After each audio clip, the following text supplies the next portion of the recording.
you. You're scared. And you should be. This is not your company anymore. Leave the cheek of CM Punk.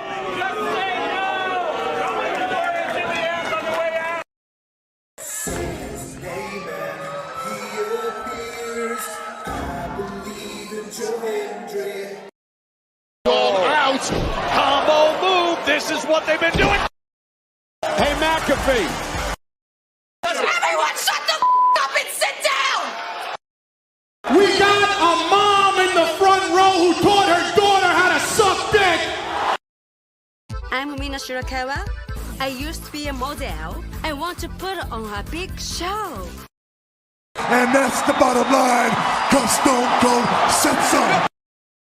What is going on, everybody? Welcome once again to the Saturday Shenanigans, hosted by yours truly, the Renegade J.J. Williams. Hi, guys. Hi, guys.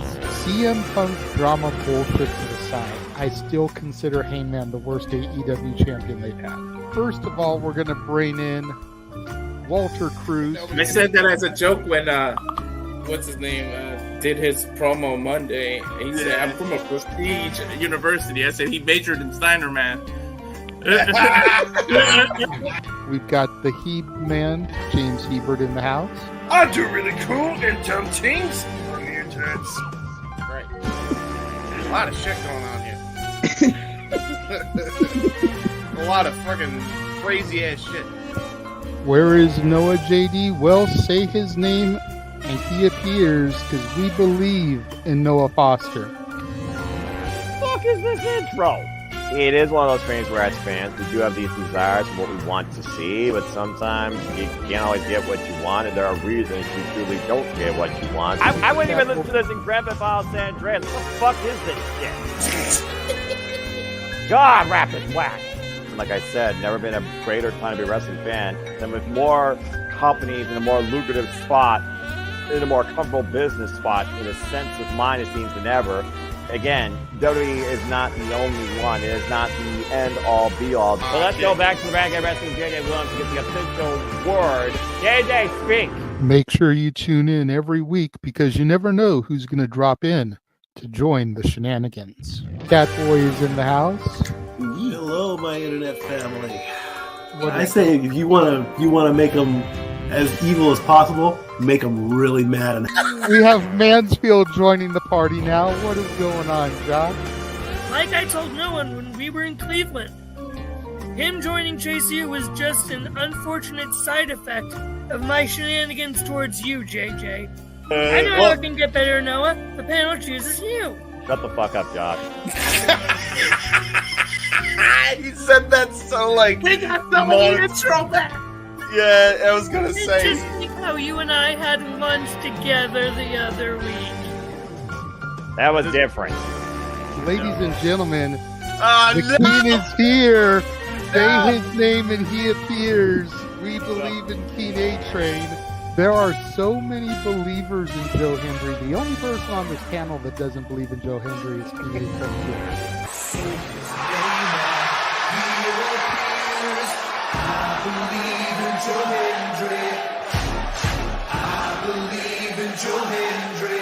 Tell the world why you do not believe in Joe Hendry. The reason I do not believe Joe Hendry is he is Fandango 2.0 in a entrance merchant. I rest my case, Your Honor. Hey! There's nothing wrong with being an entrance merchant. He has some of the best entrances of all time. Teleporting into the command center, all the way from Angel Grove High, Datilla. Oh, yeah. I went to the command center on Thursday. I went to Vasquez Rocks, which is where they filmed a lot of episodes. Somebody actually climbed to the very top of those rocks. I made it halfway. I was like, I'm not going up there. Definitely Toni Storm versus Mariah May. That's the one match I probably am looking forward to the most. I really like the story. I'm familiar with all about Eve, so if it plays out that way, I kind of know how this is gonna go. Say goodnight, Datilla. Good night. James, you did say his name, so he shall appear, ladies and gentlemen. first time on the Shenanigans. Jeff Meacham is in the motherfucking house. All right, we're coming in hard with the botch. All right, fucking hell. It's good to do that. It's good to have an opportunity to talk to the crowd on a Saturday.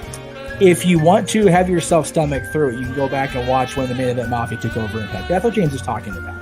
So if everybody just joined us, we're talking about people sedating people, attempted murder, boys, and tips. Welcome to Saturday Shenanigans, everybody. Aren't you glad I'm back? Welcome back, Jeff. Cool.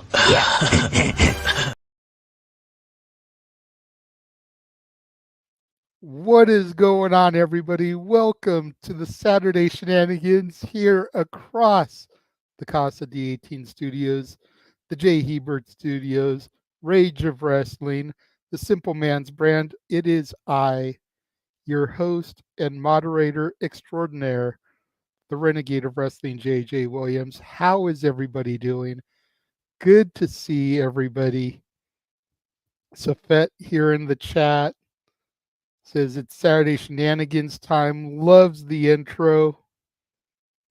Daniel, Beavis and Butthead on Saturday Night Shenanigans. LOL.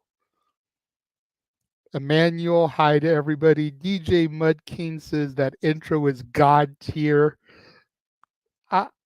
I appreciate the feedback, everybody. Thank you all for that. So let's go ahead and start bringing in the panelists. First, we'll bring in the first man that got introduced alongside me, Walter Cruz in the house. What is going on? Nothing much. Doing well. I love this intro. So great job, man. Yeah, you got editing skills. Well, thank you.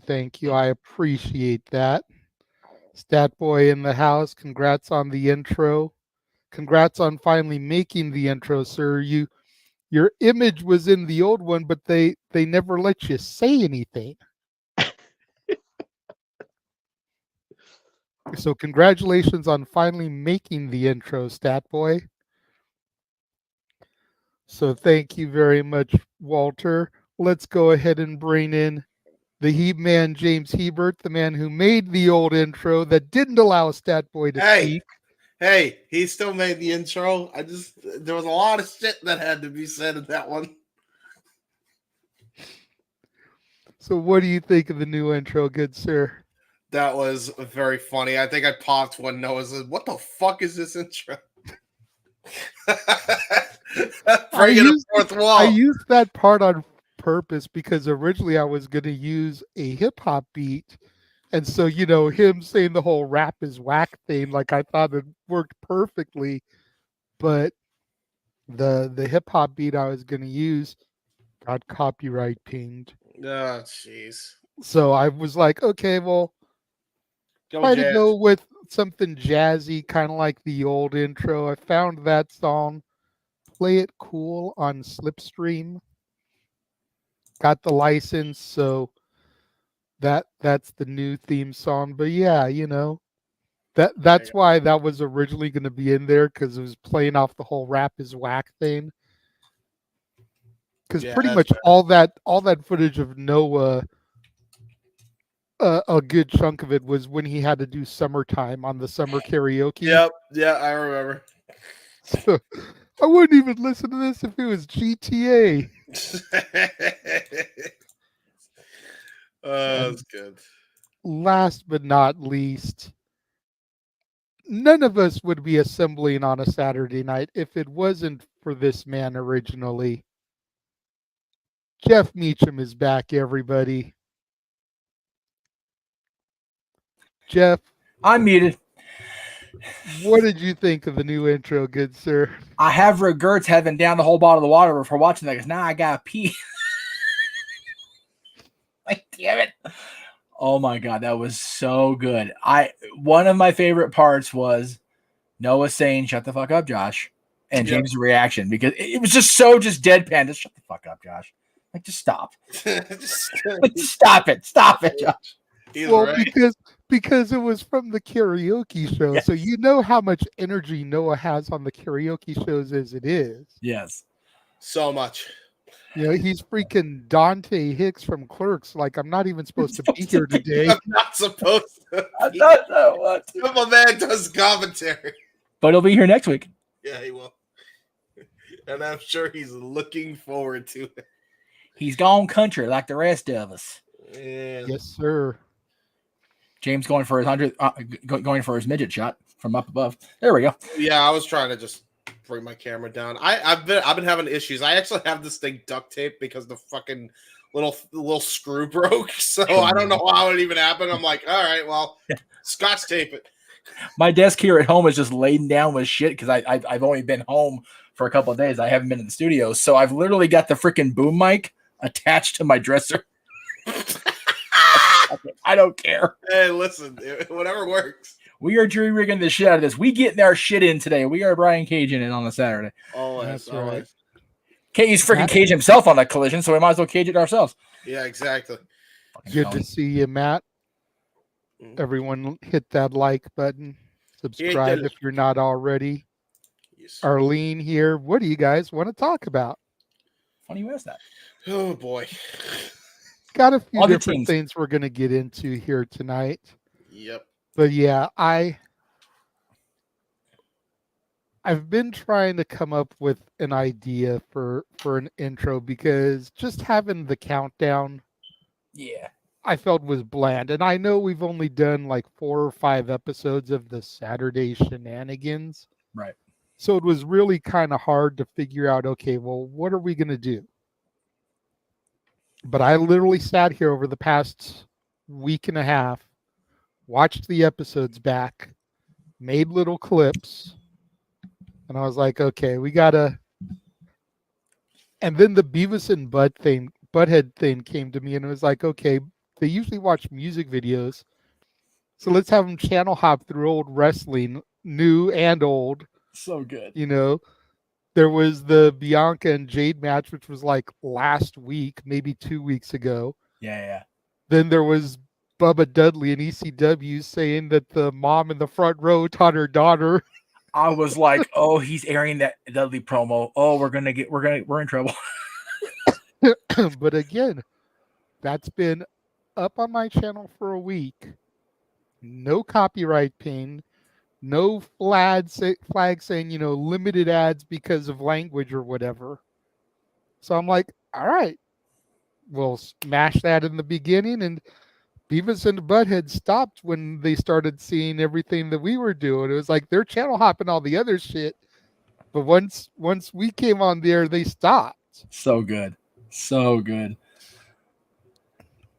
The fact that they actually watched the Real American video at one point just makes it funnier for me because I almost put that in there just on GP, but I didn't want to get. I felt that would be pushing it. Yeah. Derringer would have got us, or WWE, and we don't want to piss off Hogan right now. He's already on one himself. So, Good Lord Almighty. But that's not a topic. No, it's not. For reasons. For obvious reasons. It hasn't been for reasons yet. So it's Don't Christopher Walken's jinx us, Jeff. We're gonna. I don't know if we can talk about Hollywood Hulk because he's a troublemaker and he says dumb things when he has beer. Anyway. Lots and lots of beer. Lots of, well, no, it didn't take much for being real. Anyway. Okay, yeah, fair. The Fed here saying viewer discretion is advised, but in the words of D-Generation X will be completely fucking ignored. That's right. Oh. Basically just describe TV for like the last 50 years up to that point too. All right. DJ Mudkeen says James needs to be an on-screen character in the new Happy Gilmore. Yes. Me in the Happy Gilmore universe? Oh God, you're Why asking not, man? trouble. I'll just be the Billy Madison of Happy Gilmore. Well, I mean, your uncle played hockey. Happy Gilmore is an ex-hockey player. I'm just saying, like, full circle here. My uncle's also an ex-golfer. If you'll see it in part. That's there. You go. There's the tie-in, we got some funny. Well, a former deal hockey player that became a golfer. Gee. Well, sure your uncle wasn't the both. inspiration for Happy Gilmore? He was a multi-tool athlete, so it was kind of both at the same time. But he just so he was the original Bo Jackson. Yes. It is always good to be multi-tool on a Saturday. Anyway, JJ, what are our topics for? Oh my god. Oh my god. I just Freaking A over here, Jeff. You're already trying to create the next intro, aren't you? The only time multi-tool isn't good is during an alien invasion. Valid. That's funny. Well, we get UFC freaking age restricted last week. We're just gonna get this one show restricted right now. We're just gonna make it happen in the first 15 minutes. Really? It got age restricted? Why? I can't imagine why. I didn't swear that much, did I? Did I really? Oh no. I'm sorry. Shit. Okay. I will... clicked on the thing to have it reviewed. Mine is fine. Okay, so Walter was saying his have it get reviewed. Yeah, I would just say because as soon as I get that, I always click on it. And it's like, okay, we said a couple of things, but we weren't like, freaking a rap album where every other word is either the F word or the N word. We passed the 10 minutes, but I bet you it was because of my ending rant on frickin' Sean O'Malley absolutely frickin' fumbling the bag in that fight. Oh my god. Well, but if JJ reviewed it and it passed inspection, Walter, go ahead and try that on yours. See if it goes through. There you go. Yeah, well, screw it. There you go. You just gotta work with Google a little bit. They will work with you if you let them. I just don't give a shit anymore. I wonder why. I don't know. What happened? People that means that's it for me. Help a brother out. Thank you. Yeah, please. There you go. All right, so we've got 3 topics tonight. 2 of them have to do with AEW. One is just general conversation. So we're gonna bookend the show with the 2 AEW topics. Okay. Yay! That way, at least in the middle, we can have some interesting conversation about stuff and not get too wound up. Okay. Honestly, the 2 AEW topics I don't think are like that overtly negative that we're gonna get like riled up about it, but we also know how James can be, so maybe we will. It's always on James. I'll give you a spoiler. It might. Fair enough. Well, before we get into any of that, Emmanuel hitting us right off the bat with a $2 super chat. Yes. Let's go. How would you book the Saturday night main event? Put it on for starters, I wouldn't book it the way Tony Khan's booking the 5th anniversary show. Bingo. Nope. I feel like Saturday night's main event needs to be your brand split LOL show. Yeah, true. It's where the 2 sides can face off against each other once a quarter, and it makes it special. Mm-hmm. The proverbial Clash of Champions type of thing. Brand supremacy, put Intercontinental Champion versus United States Champion. Mm. Tag Champions versus Tag Champions. Yep. No titles on the line. Women's Champion versus Women's Champion. And just kind of see what happens. Oh, an actual Battle of the Belts you're booking? No title matches, but just have champion versus champion. Yeah, Battle of the Belts.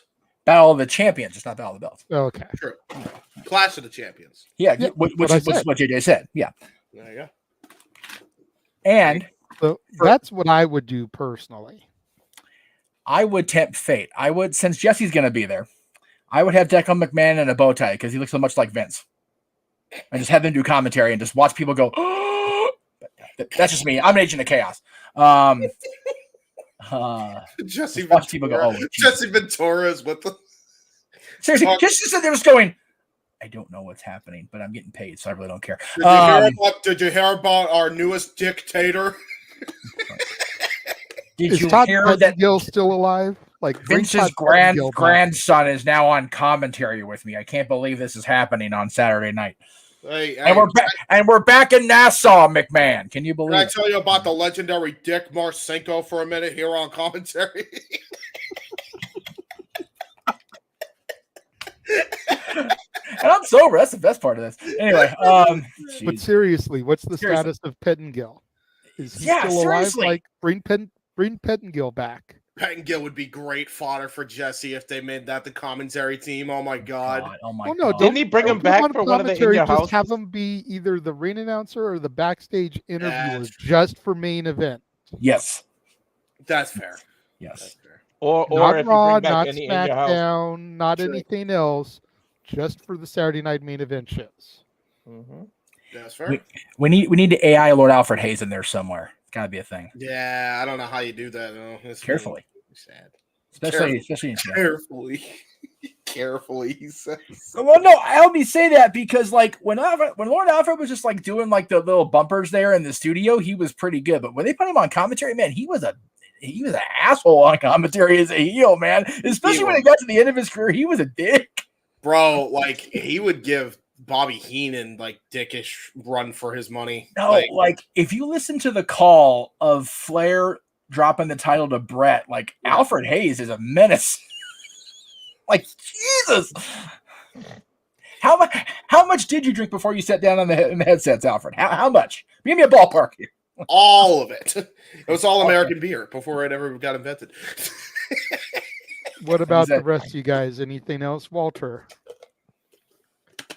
I like your idea. That would be pretty cool. Or,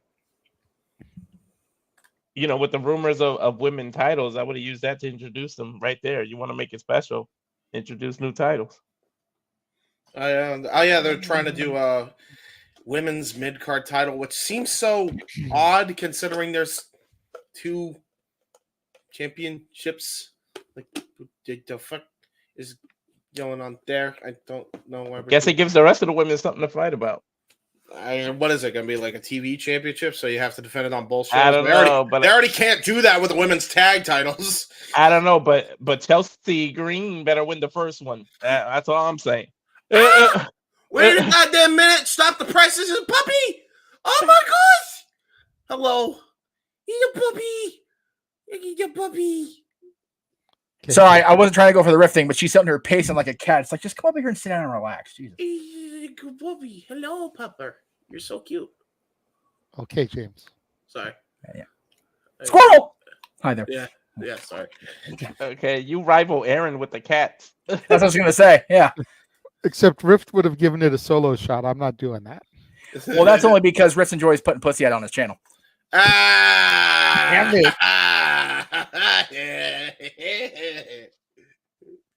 Damn it, he just did the intro. Now you're going to make him rework it. Right? We got new clips now. JJ, get to work. That's right. We actually update the intro every so often because this man's not having to work his ass off on a documentary. So yeah. That's true. That's true. No, there you go. James, what would you do? I kind of like what you guys had pitched, but at the same time, it's like I feel like they'll do what they've been doing on the pay-per-views, honestly, with this. I feel like that's probably the way they're going to go, where they just book batches like it's as if it were a pay-per-view to kind of further along storylines per brand or whatever. Maybe have one NXT showing, possibly. Yeah, there you go. There you go. I would definitely do that. That's a good idea. Have at least one NXT match on the Saturday night main event. Yeah, why not? Yeah. Did they say how long the show, as far as the time slot, how long it's going to go? Like, is it an hour, 2 hours, 3? They didn't say. What did it used to be back in the day? Like 2 hours? I think it was like 2. Well, no, you know what? They used to air it in the SNL time slot, so it'd be about an hour and a half. Fair. But again, they're moving it to prime time, so they may up it to 2 just because you got to figure. And that's the other thing that's confusing me. Like, it seemed like the NBC partnership was kind of like going off the rails a little bit, and now all of a sudden SmackDown's in USA.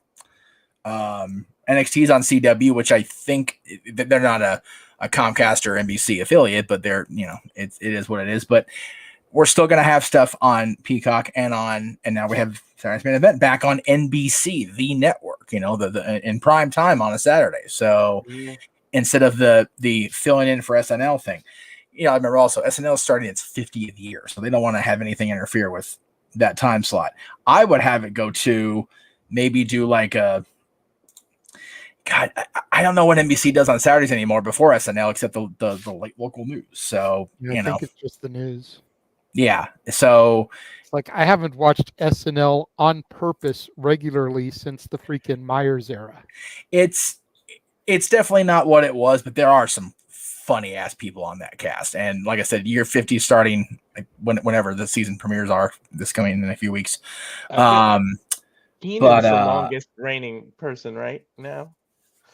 It's SNL is definitely one of the longest running shows in its category, which I guess would be like comedy variety, but it's the you know, Raw always had the longest running episodic or whatever the hell record they broke that McMahon blew up everybody's ass all that time. And you know what? Good on What did you do the first time he lubed up somebody's ass? I mean, what?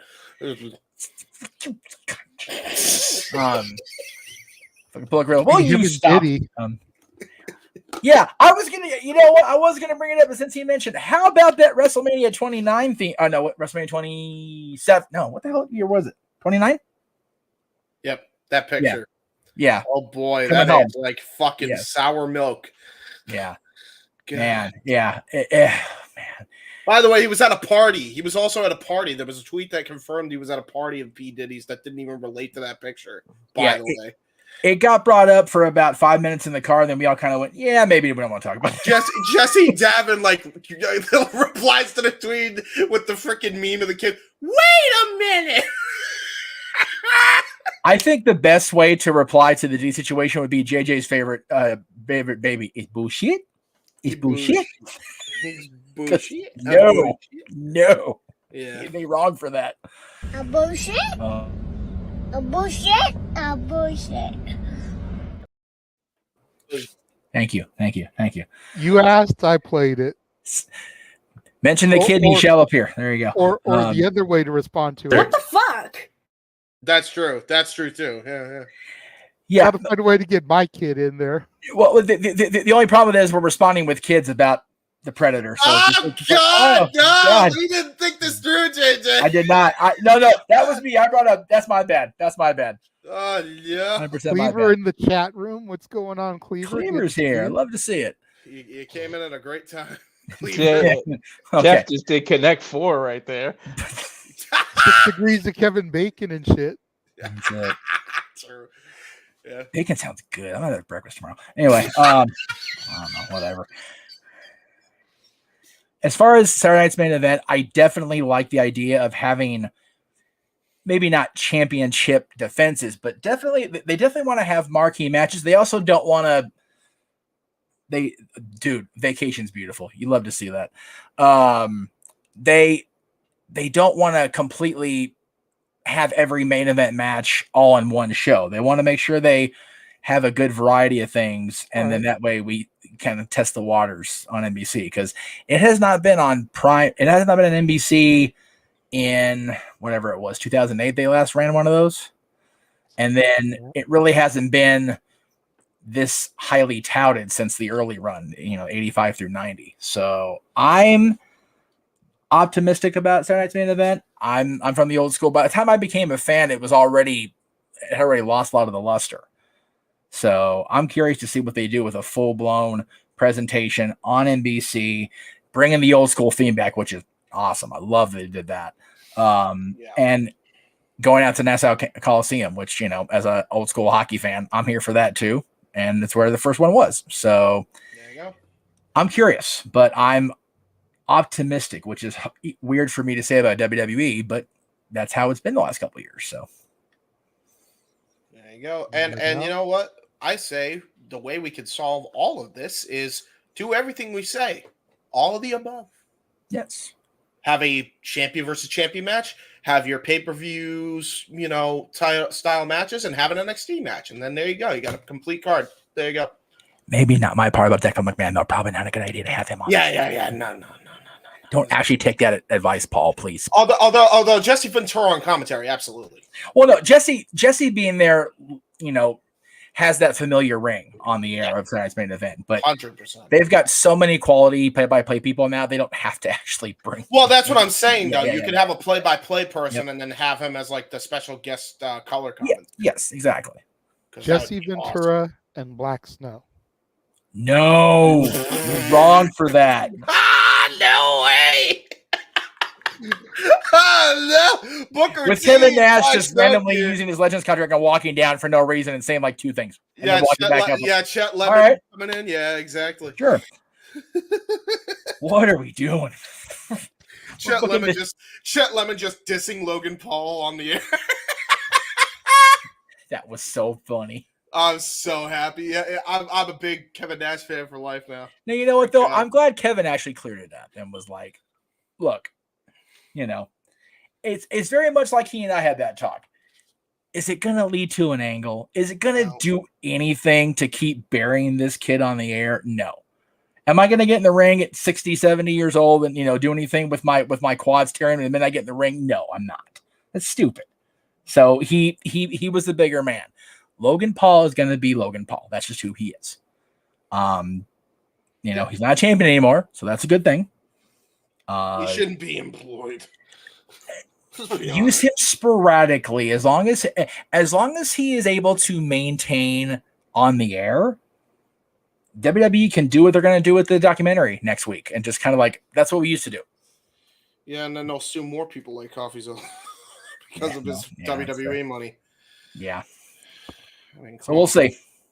We'll see how it goes. But I'm optimistic about the broadcast future, period, man. They've got cool stuff lined up. NXT's on CW in a couple weeks, and then we've got the big move to Netflix, and SmackDown is doing pretty good on USA so far. So. They are dipping their toes everywhere. It's great to see, network, man. Going back to network television, going back still on cable, and now they're going to go on streaming. I mean, they got their toes in every pot.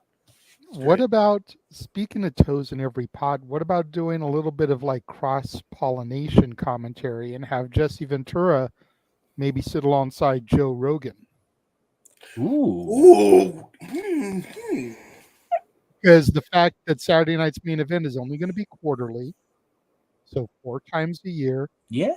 Rogan appearing would be a way to kind of push whatever the next UFC thing is going to be. True.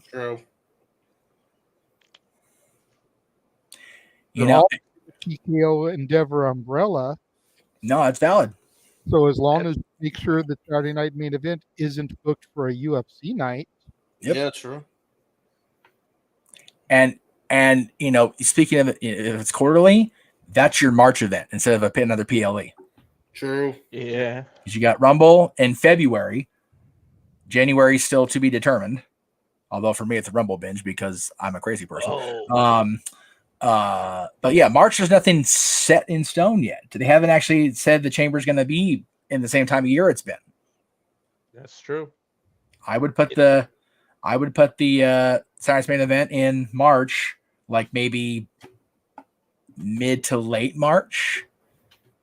Let's see, my birthday. I would say either the 15th or the 22nd. You know, I will be home the 22nd. They're actually having a Kings game on my dad's birthday this year, so we're actually going to go watch the Kings on one of our birthdays. Yay! You know what else they could do? What's that? You know what else they could do? Maybe you could fool them around with opening the prohibited portal, and you have TNA act with the main roster. Make that special on Saturday. Ooh. I mean, if you're gonna do that, I know the match. Josh Alexander, Chad Gable, all fucking day. Do it. Before he leaves for the Maple Leaf Pro Wrestling joint. And that's your opportunity to bring back AJ Styles. Yeah. There are always possibilities now that there's all these new TV deals and partnerships and everything. As much as TNA and WWE continue to do their thing, you know, it's the sky is a limit. Not to try to, you know, bogart the theme song of a former WWE employee, but the sky is the limit right now, and it's wonderful to see. Yes. Piggyback off your idea, James. Before we get to Josh Alexander versus Chad Gable, let's get a North reunion. Get Josh Alexander and All Ego Ethan Page versus the Creed brothers. And then that can spiral into Josh versus Gable. I like it. Book it.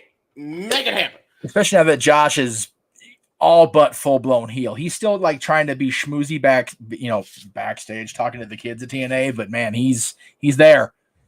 He's there. And then just to add that extra little bit of oomph, not that Josh Alexander really needs it, but because the other side has Ivy Nile, bring Jordan Grace, then you can maybe get Jordan Grace versus Ivy Nile. True that. There you go. Okay. Well, that was a deviation and a half from what we were originally going to fucking make the first time. No, but but super chats do that. If you guys want us to discuss your topics, then you need a super chat. There you go. I was literally typing you that in the chat room here, People's Wrestling Channel. But if you want us to address your questions, you need to super chat them. Yes. That is how we roll. Oh, wait, sorry. Next week. Go ahead. No, but that's not 90s. That's 2000s. True. Okay, then that is how we roll. Oh, there's a little preview for you. It's not the same. There you go. People are going, what All right. So the first topic we are going to discuss is AEW burying their talents on the way out. And while I haven't seen any direct burial, there have been quite a few people online that seem to think that having Daniel Garcia lose at All Out, was it, or All In? He returned it All In, he fought it All Out, right? Yes. Having him job it All Out was because he hasn't re-signed yet. Mm-hmm. So you go through this whole angle, you bring him back as Red Death, and then you make him lose. So and then he still point? gets his seat back. Yeah. You know, the Lucha Brothers, it was supposed to be Death Triangle winning the trios titles, but because the Lucha Brothers didn't re-sign, and now, depending on who you believe, have all but signed with WWE, that's why they were removed from that match, and it was the Pack Pool Combat Club, as people have dubbed it now. True. That's great. You know, you've got Ricky Starks, who I feel like his career is an episode of Where in the World is Carmen Sandiego. Yeah. Why in the fuck is Ricky Starks not on my TV? Yeah, how did they book that guy into oblivion like they have? It just chaps my ass. Not even they booked him into oblivion. Wardlow? Yeah, Wardlow too. Wardlow? Not even the fact that they booked him into oblivion, Jeff. Haven't booked him at all. Just the what was it? The day him and Big Bill lost the tag straps to the Young Bucks or the Sting and Darby? I forget now. It feels like the only person that they really did right to, as far as, you know, someone that didn't re-sign and went on to greener pastures, was Jade. Yep. You know, she lost the title to Stat, took her little bit of a sabbatical while they negotiated, came back, lost the rematch, and that was it. You can maybe make an argument for Andrade too, even though he lost on the way out. They did at least feature him in a final program. Maybe. Except wasn't he like injured just before that? So it was like he was so not around anyways. Yeah, true. That it's like, oh, goody, you came back just to lose as you leave. Yeah. Bye. His most high profile thing while he was in AEW was being in the main event of Flair's thing. Honest to God. And it wasn't even in AEW. It was in that's my point. I mean, the only other one that I could think of that was really damn good was that match that he had with Sammy and Darby for the TNT title, which is so damn good. Which is a damn good match, but as far as programs, as far as stories, his most high profile thing wasn't even in AEW. And this is not a shot on Andrade, because Andrade's amazing, but it was his father-in-law storyline. Yeah, and And in reality, like, he should have also been the one to take the AAA title off of freaking Kenny Omega. Why they went against that decision back in, what was it, 2021? I will never understand that. Yeah, you had a prime baby face if he did that. Like, I don't know why they didn't just turn him and have him win the belt. Just adjust and adapt, Tony, which you can never do, by the way. I will piggyback on Colin's comment about Ricky and up the comment by saying it really started before that, because Ricky's never been quiet about speaking out about frustration. And that's why I like Ricky. I've always, I tried to get Ricky Starks for an appearance on the channel back when he was still with the NWA. And he's another MJF. He's a fan, which was cool for me to find out. But yeah, Ricky Starks's problems is what so many people like about him, that he's outspoken and gives not a fuck. Yeah, I like him for it. The fans love him for it, but management's going to go, Urgh. Yep. Garcia. Yeah. Yeah. I feel he has been completely mismanaged since they had him being tug of war between Jericho and Danielson. Should have been in the Blackpool Combat Club, and he wasn't. Yep. I understand wanting to give the kid a personality, because at the time they were booking him while he was the PWG champion, they weren't really letting him show his personality. So putting him with Jericho, you have to have a personality, or you're going to flounder.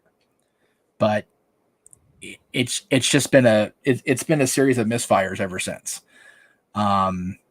Wardlow is the great unknown. I don't know how you have a guy that big with that much potential and that look, and you sit on your hands about him. Same with Miro too. Hobbs got injured. Yeah, Miro too. I know, but even before Hobbs' injury. Yep. Yeah.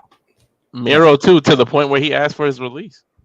If you believe Hobbs was a lot like I had the thing with Roman's turn and the tribal chief presentation.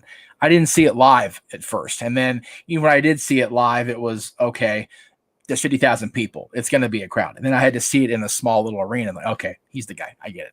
Hobbs, I didn't get to see live until the Jericho Cruise, and I saw the guy behind the television character. It's like, okay, yeah, this guy gets it. Another guy, but yeah, Wardlow I think is the biggest one for me. He literally cost MJF the match with Punk. How do you not immediately get that program sustaining? They had, I think, one match. There's it. And especially with all of the chaos that surrounded Punk during his run there anyways, it's like Wardlow is the stability. Yeah. Punk is the puppet master behind the scenes while he's off injured, while he's on suspension. Yes. Punk's the puppet master playing it all. That way, as soon as he can get back on TV, you just slide him right back in there. Yeah. Yeah. I think the ready-made excuse there, JJ, was right after that happened, Max cut his promo, he was gone, and then they were going to build it, and then Punk got suspended. So it's very much an excuse, because there's you still got a 6 foot whatever 8, 9, near 300 pound just block of clay that you can mold, and he's just a beast. And also part of the problem with that is they put him with, and this isn't shitting on Adam Cole or the Kingdom, but they put him with Cole and the Kingdom for no reason. He did not need to be part of that. Nope. It was anti-MJF. Great. But if you're not going to do anything with it once Cole goes down with the injury, and the fact that he did the heel turn while he's injured, I will grant a little bit of a pass, because they had the two guys that were going to be in that program either injured to the point of they can't wrestle, or just so worn out from being MJF all of last year that they had to give him the time off. I have an easy solution to what could have been the case for that. wait.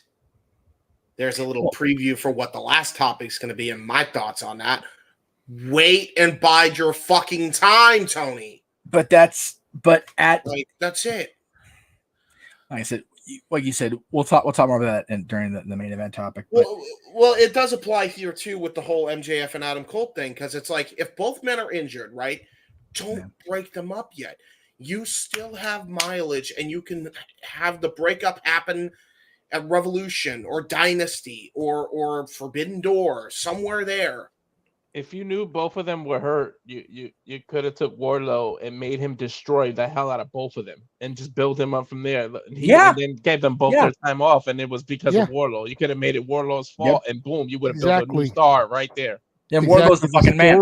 The storyline is that Wardlow decimated him, and that's why they're injured. Yep.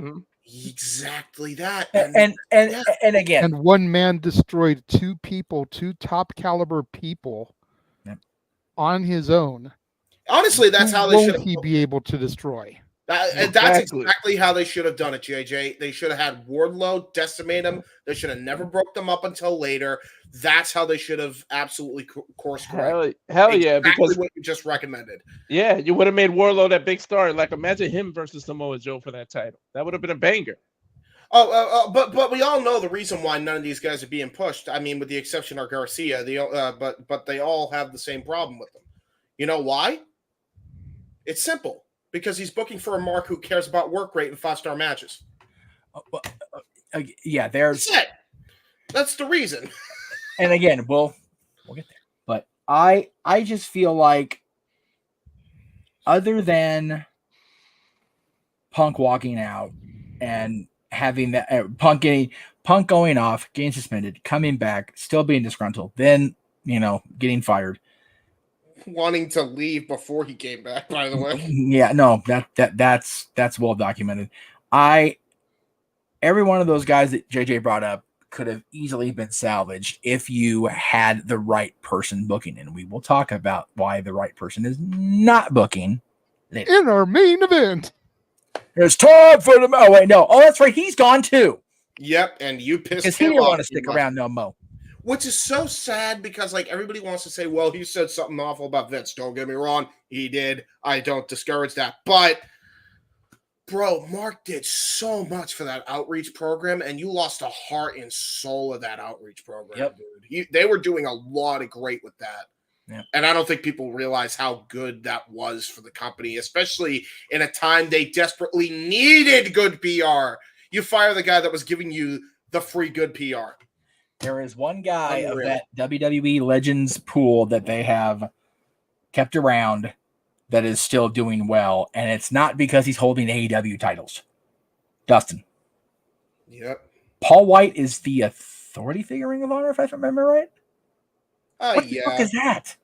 What? Of all people to run Ring of Honor, and then he's an authority figure. Yeah, big yeah, shit. That's yeah. Although I will say, to be fair, it does make. I will give him this much. It does make more sense than you think, because on the surface it looks stupid. But I forgot how much of a technician that he actually could be, and how much he really liked the match style. I don't. Oh, Paul. Oh, sure. Yeah. Like if anybody hasn't seen the match that Kane and Big Show had, it was ridiculous. Like, they were wrestling as if they were Matt generals. Like, right. Honestly, like, go out of your way to watch that full match. It happened on a Raw in, like, I want to say 2006, and they just had like a mat wrestling match, and it was great. It was really good. At a point where neither one of them were in technician ring shape, especially Paul. No, especially Paul. Yeah. 2006 was not Paul's best year as far as his conditioning, but they still had it. Like, what are these two guys doing? Like, it was beautiful. It was so good. Yes. It was so good. JJ, I have a PayPal super chat, but I want to make sure everybody gets their say on this topic. I know I've been dominating. I apologize. No worries. I think everybody has said their piece on this topic, so go ahead with the PayPal super chat. Emmanuel, $2 to me. What is your favorite Saturday night's main event memory? $2. Thank you, Emmanuel. I'm going to go last because I haven't really. I mean, I can go first if y'all want me to. I don't care. Well, I mean, I honestly don't really have any. Like, I remember having that Best of Saturday Night Main Event DVD. Yeah. But nothing from it sticks out that I can think of right now. Yeah. I had the unfortunate side effect of my fandom starting so late in the show's run that I really remember the Fox episodes from 92. And that's where my memories come from. The one of Sid finally turning on Hogan and, rearing back to hit Beefcake and Bobby Heenan. We're out here. We're going to have a face off. It's a hockey game. It's like, oh, damn it, Bobby, you wrong for that. Because Beefcake's face was still recovering from the parasailing accident. Like, damn it, Weasel. Oh, you're a bad man for that. And then the other one on Fox later in the year when Shawn Michaels won his first Intercontinental title from the British Bulldog, as Davey Boy was human growth hormoning his way out of the company. Yeah. Along with the Warrior. So, as they should. I will give you a couple. So one is from like during my era and one's from back then because I'm a history buff. So one memory that sticks out to me when watching it back is definitely the Hogan and Andre rematch. I really I like the idea of there being two referees. I kind of like that hokey shit. I'm going to be that anal mark dick guy that was the main event, not Saturday's main event, different show. Oh, was it really? Yeah, it was the main event. I think it was that was one of the ones that was on prime time, like on a Friday night. Oh, wow. I know, I'm that guy. All right, well, then disregard it. Although that moment's still cool. Oh, it's still one of the best things ever. Yeah, I mean, absolutely. If we're counting all of the main event shows, including Saturday night's main event, none of the shit from Ion/WWE Network counts. The other one for me, the match, I think it was Shane. Shane did like some crazy ass shit on Saturday night. Oh, the one where they had the ECW championship defended on Saturday night's main event, which, regardless of how that whole thing went, was like a mind fuck and a half. Yeah. Like, that was just like, wait. Nothing says ECW like Saturday night's main event on NBC. Yeah, Sabu on Saturday night's main event throwing chairs at people's head, bro. Wasn't the angle with didn't Shane face Shawn Michaels on Saturday's main event as part of the lead up to the Vince Shawn match? Okay. Yes. That's what I thought. That was the sharpshooter angle with Shane, right? Yes, it was. So good. And there was another one. Was that before Shawn teamed with God? Yes, that was part of that whole story. Yes. I think in 2000. And God walked out on him. Yeah, 2006 too. There was another gnarly moment on that show. It was a very extreme show for a Saturday night's main event. I remember that was the show where John Cena and Orton fought for, like, at that point, the third time, I'm sure. And they had 300. Oh yeah, there you go. And then he did an RKO through the chair, and it looked ridiculous. Oh god, yeah. That would not happen now. No friggin' way. That 2006 Saturday night's main event was like super underrated. Like, you guys should definitely watch it back if you want to enjoy Saturday night's main event in more modern sense. When they first brought it back, it was like, oh wow, this is gritty on a Saturday. I mean, but like by the time they ended it was like, okay, NBC doesn't give a shit anymore. So okay. Yeah, pretty much. That's pretty accurate. Yeah. I mean, that's what it was. And dude, the 07 wasn't as good, and then 08 wasn't as good, and then they just discontinued it. Like 06 peaked that whole run. Yeah, I think the 06 run, the last one that was good was when DX teamed up for the first time after getting back together, and they were against the Spirit Squad. One of like 60 matches those two teams had against each other for no reason, 5-on-2, and DX won. Way to showcase your tag champs, Vince.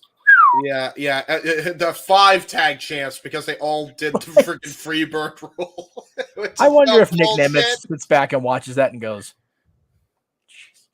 He was a tag team champion. You know what? That's fair. He was a tag team champion on prime time on NBC. Why are we complaining about it for him? Exactly. I'm the tag team champion. Well, no, they're literally, that's the whole gimmick. Spirit Squad invented I'm the tag team champion because they all traded that shit around like it was some easy fucking toss up, bro.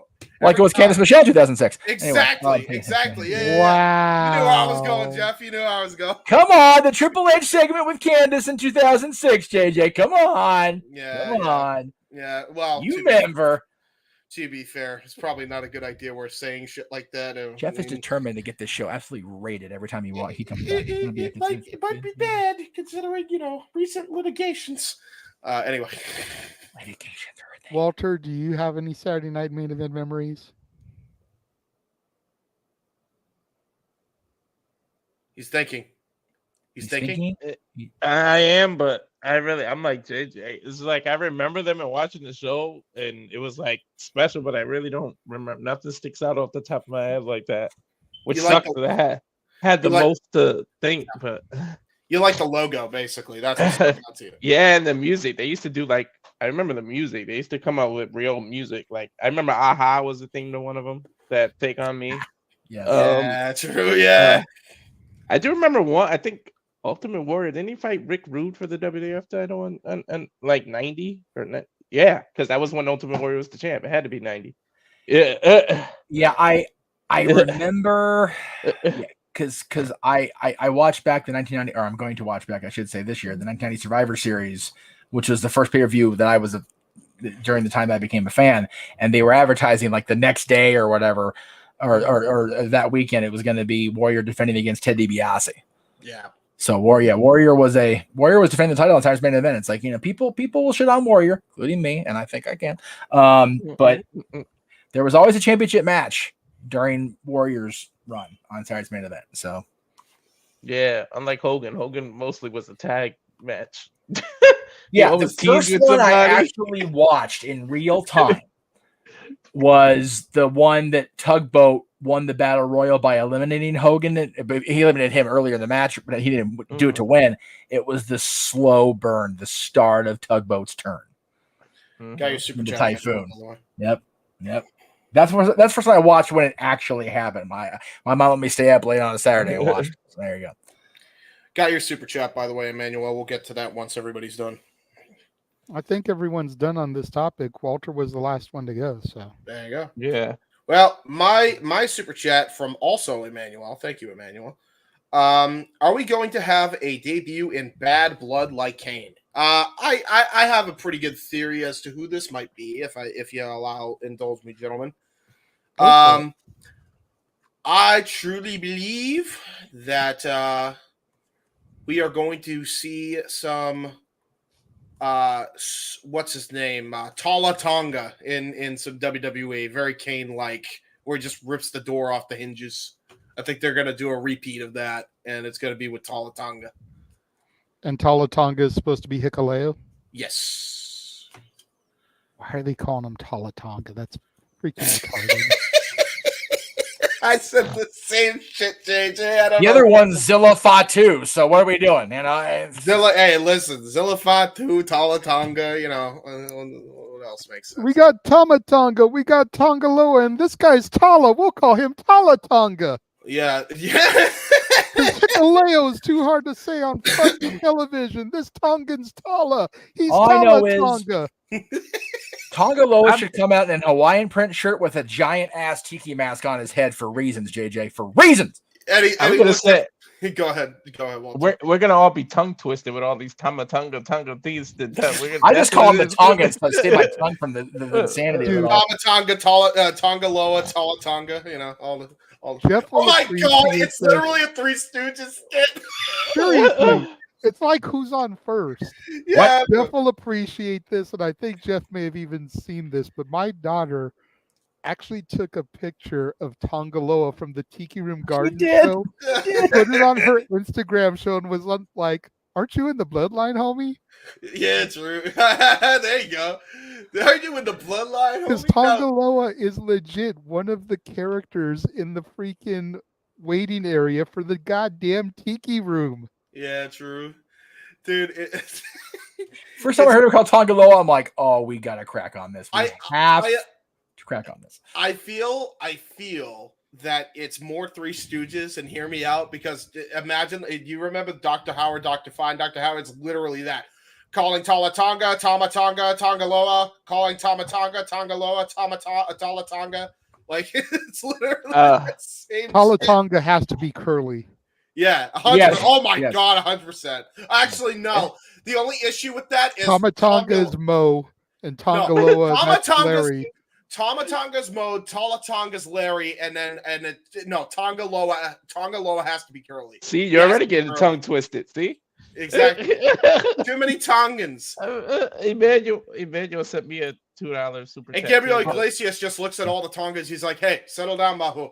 Ah, look at all the giant Tongans. Dun, dun, dun, dun, dun, Where dun, dun, dun. do they all come from? So Haku's pink. I think this is the actual next topic. What he super chatted. He said, "Is AEW already shooting the gun with Ospreay versus Ricochet?" Oh, we'll get to that. Hold that. That's our main event, Emmanuel. Exactly. So we will save that. I love how I go from talking about Haku's creating the Tongans to Walter talking about shooting. I'm like, whoa, hey, wait a minute. Again. Well, I mean, they wouldn't be against shooting anybody. I'll tell you, I wouldn't mess with them in a dark. They don't need to shoot anybody. They'll take people apart with their bare goddamn hands. They'll create, especially Haku. No, it's because Tony Khan too busy shooting himself in the foot. But again, we'll get there in the main event. Yes. As far as Bad Blood debuts, you would think that that's where it's going because, like, I've heard the big rumor about there's going to be a turn and Jacob's going to join up with Roman, and it's like I wouldn't put that past them, especially if there's going to be more Tongans debuting, because then you've got Solo allied with just the Sons of Haku, completely isolated, alone in his own bloodline from the rest of his Anawahi bloodline. And then if Jacob's on Roman's side and they do bring up Zilla or they sign Zilla, then there you go. You've got your war games being built at Bad Blood because you've got the Anawahis against Solo and the Tongans. True that. And if you do sign Zilla and you do have Jacob cross over, you don't necessarily have to include Jay, because Jay seems like he's on his own trajectory still, but you bring Jimmy back. Jimmy. You get Roman, Jay, Zilla, and Jacob. And if you want to add Sammy into that mix. Well, but if there's 3 Tongans and Solo, you've got 4 there, so it's 4 and 4. That's true. But The Rock might join with Solo. Maybe he'll take the Ula. The heavy rumor is that Rock is the one pulling Solo's strings in the first place, which I'm fine with, but he's the final boss. But don't have him be in the match. Have that reveal toward the end, and that's where you start that slow moving train down that track between Vancouver and Vegas. Oh, then just put Talatonga in there then, in his place, because then you have the 5-on-5.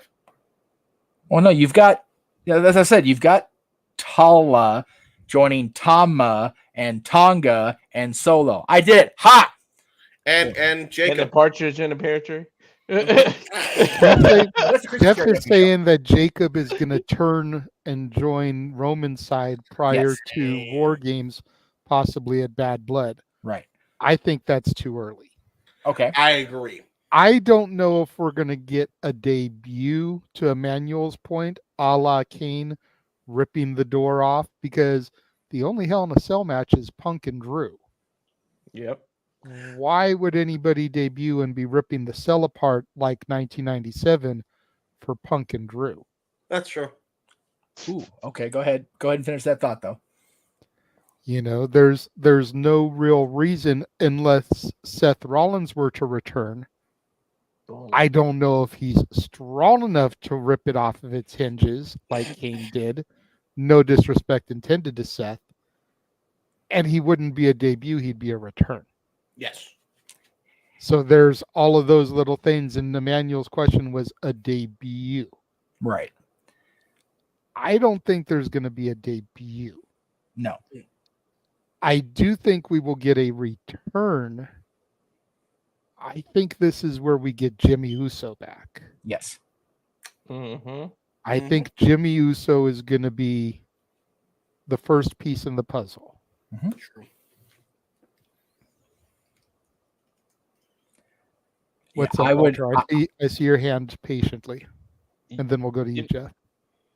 Yeah, I don't know about a debut, like you said, a return. But you know what I really want to happen during the Hell in a Cell? Like seriously, because you done tease it. Now I want it. I want Wade Barrett to cost Drew the damn match, and we shift over to Drew versus Wade. Yeah. Now I need it because you did that. So that now I want that damn match. Yeah. If Wade is in the same physical situation that apparently Nigel McGuinness is back in, that he can go, pull that trigger. 100%. Yep. Yeah. I like JJ bringing up Seth, though.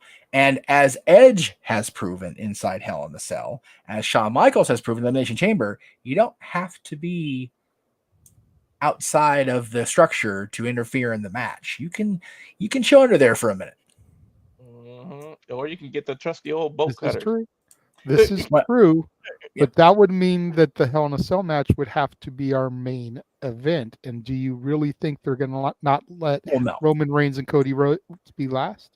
No, but Seth's return. Yeah, I mean, if you're going to go with Cody, and God, after that thing on SmackDown yesterday, how can they not have to be the main event? God damn, was that cinematic shit or what? My goodness. Dude, I said during my review, I legit, when that aired on the Sling, I didn't take any notes. I just watched it. Yeah. And then during commercial breaks, I would watch the video back because it was posted on X. Right. So I right. could take my notes. Both times I had the goose. Oh, yeah. Whoever produced that needs an Emmy. Like for real. Seriously. And if you haven't seen it, James, go out of your way to watch it. I've seen it. I've seen it. Minutes. It's really good. I love it.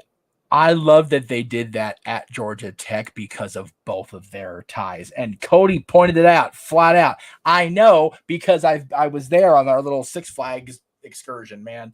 Georgia Tech is right by all that stuff. Techwood Studios and Center Stage and the Omni and all that. It's like, damn, they cut deep, and I'm here for it, man. I loved everything about it, especially just even though you're in my way. He's in life. And like the way he did that, I was like, wow. It's like whenever that happens, because you know they're gonna have him go one more time. They have to now, right?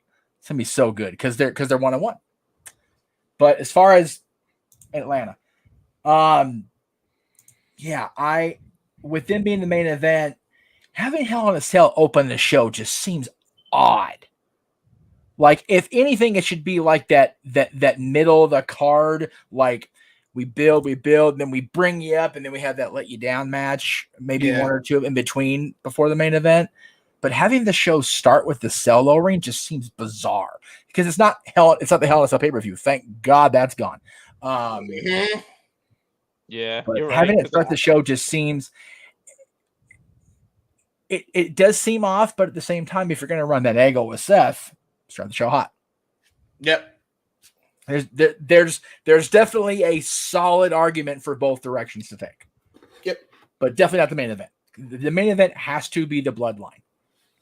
The problem I foresee, Jeff, is that if you put the Cell in the middle of the card, you're doing a disservice to the other three matches involved to have to play cool down between the Cell and the Bloodline.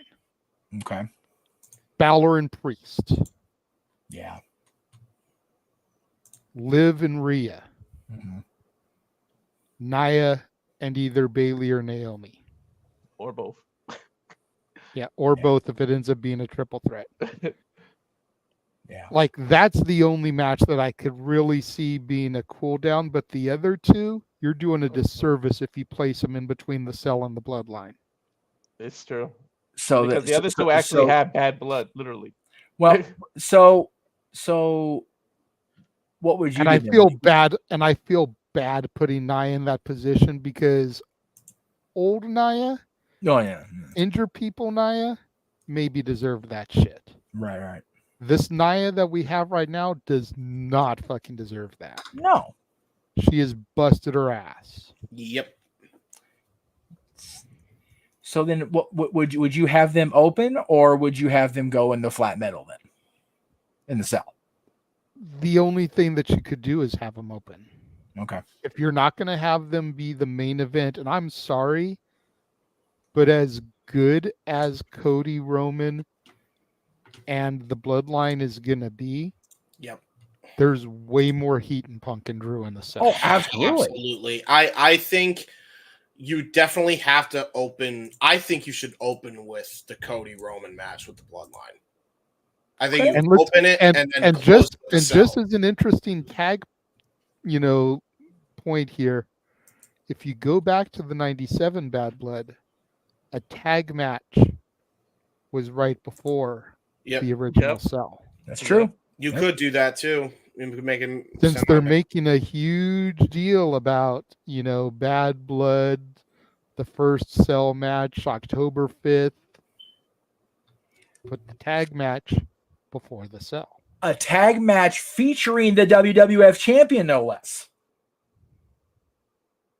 Brett and Davey, right? Brett and Davey against Patriot and Vader. Yeah, I think so. Yeah. Yeah. Mm-hmm. So you've got what was the hottest angle prior to Shawn and Undertaker, Brett and the Hart Foundation versus the United States in the semi-main. Yep. And for each show, the last two matches are the hottest angle. The Bloodline story with Cody, and then Punk and Drew for Raw. Yep. I like that booking a lot better. That way you're not having to, like you said, the biggest example of this will always be WrestleMania 18. I still, 20-something years later, still feel bad for Trish, Jazz, and Lita. They had to follow what was a freaking moment and then have to have the World Championship follow the ladies. The ladies were just in a no-win scenario there. You put anything between two such viscerally hot angles, especially in WWE now, because WWE is so much more amplified to the general public than it has been in a generation or more. You've got to have your two hot angles close the show. I'm going to piggyback off that and just say, since we've got two women's matches, start with women's title. Mm-hmm. SmackDown title, sorry. So Nia. It's Nia, Priest Balor, Liv Rhea, which is honestly the hotter of the two feuds between the Judgment Day and the Terror Twins. It's the more intense one because it's been so much more prolonged because Priest and Balor really didn't get cooking until that moment at SummerSlam. When Balor cost him the title, yeah. When Balor cost him the title. Liv and Rhea has been building for a hot minute. Then you have, like I said, Liv Rhea, then you have the tag match, then you have the cell. See, and I almost would flip the women's matches, and I'm going to tell you why. Okay. This isn't anything of my hatred to Liv, so please don't take that as what it is right off the jump. Okay. But I would start it with Rhea and Liv because of the fact that it's so intense. It's a great way to come out the gate with the pay-per-view. Okay. Yeah. Then you go straight from that into the other Terror Twin, Priest and Balor. Okay.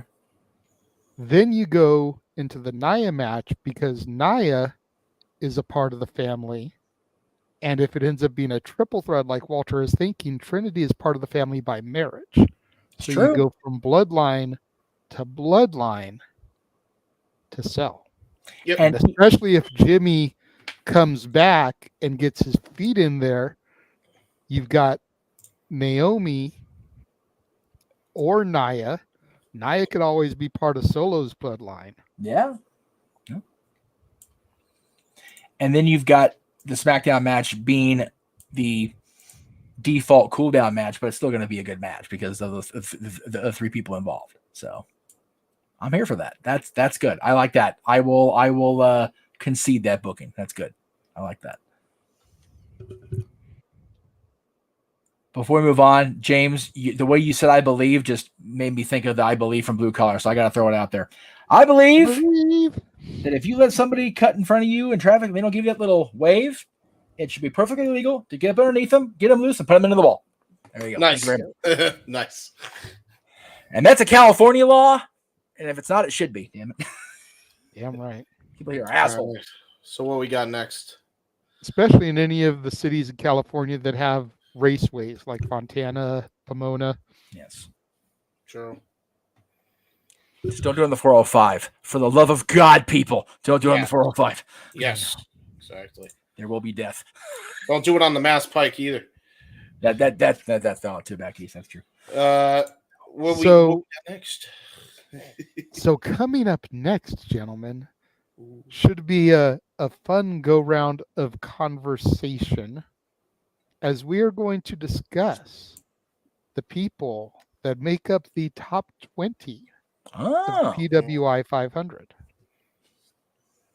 Okay. Now, for those of you that don't know how PWI does this, they go off of win-loss record, championships won, quality of competition, major feuds, prominence within the wrestler's promotions, overall wrestling ability, and the evaluation period is from August 1st, 2023 to July 31st, 2024. That's the key thing that people seem to forget every time this damn list comes out. Yeah. So number 20, who I already have an issue with, Eddie Kingston. He's been out for most of the year. And I have an issue with him because I'm just going to give you the 4 names that he edged out. These are 21 through 24. Mm-hmm. Because I know each one of them is fucking better than Eddie Kingston. Orange Cassidy, 24. Yep. Alex Shelley, 23. Yes. Nick Nemeth, 22. Yep. And Kazuchika Okada, 21. Who he beat to win the Continental title.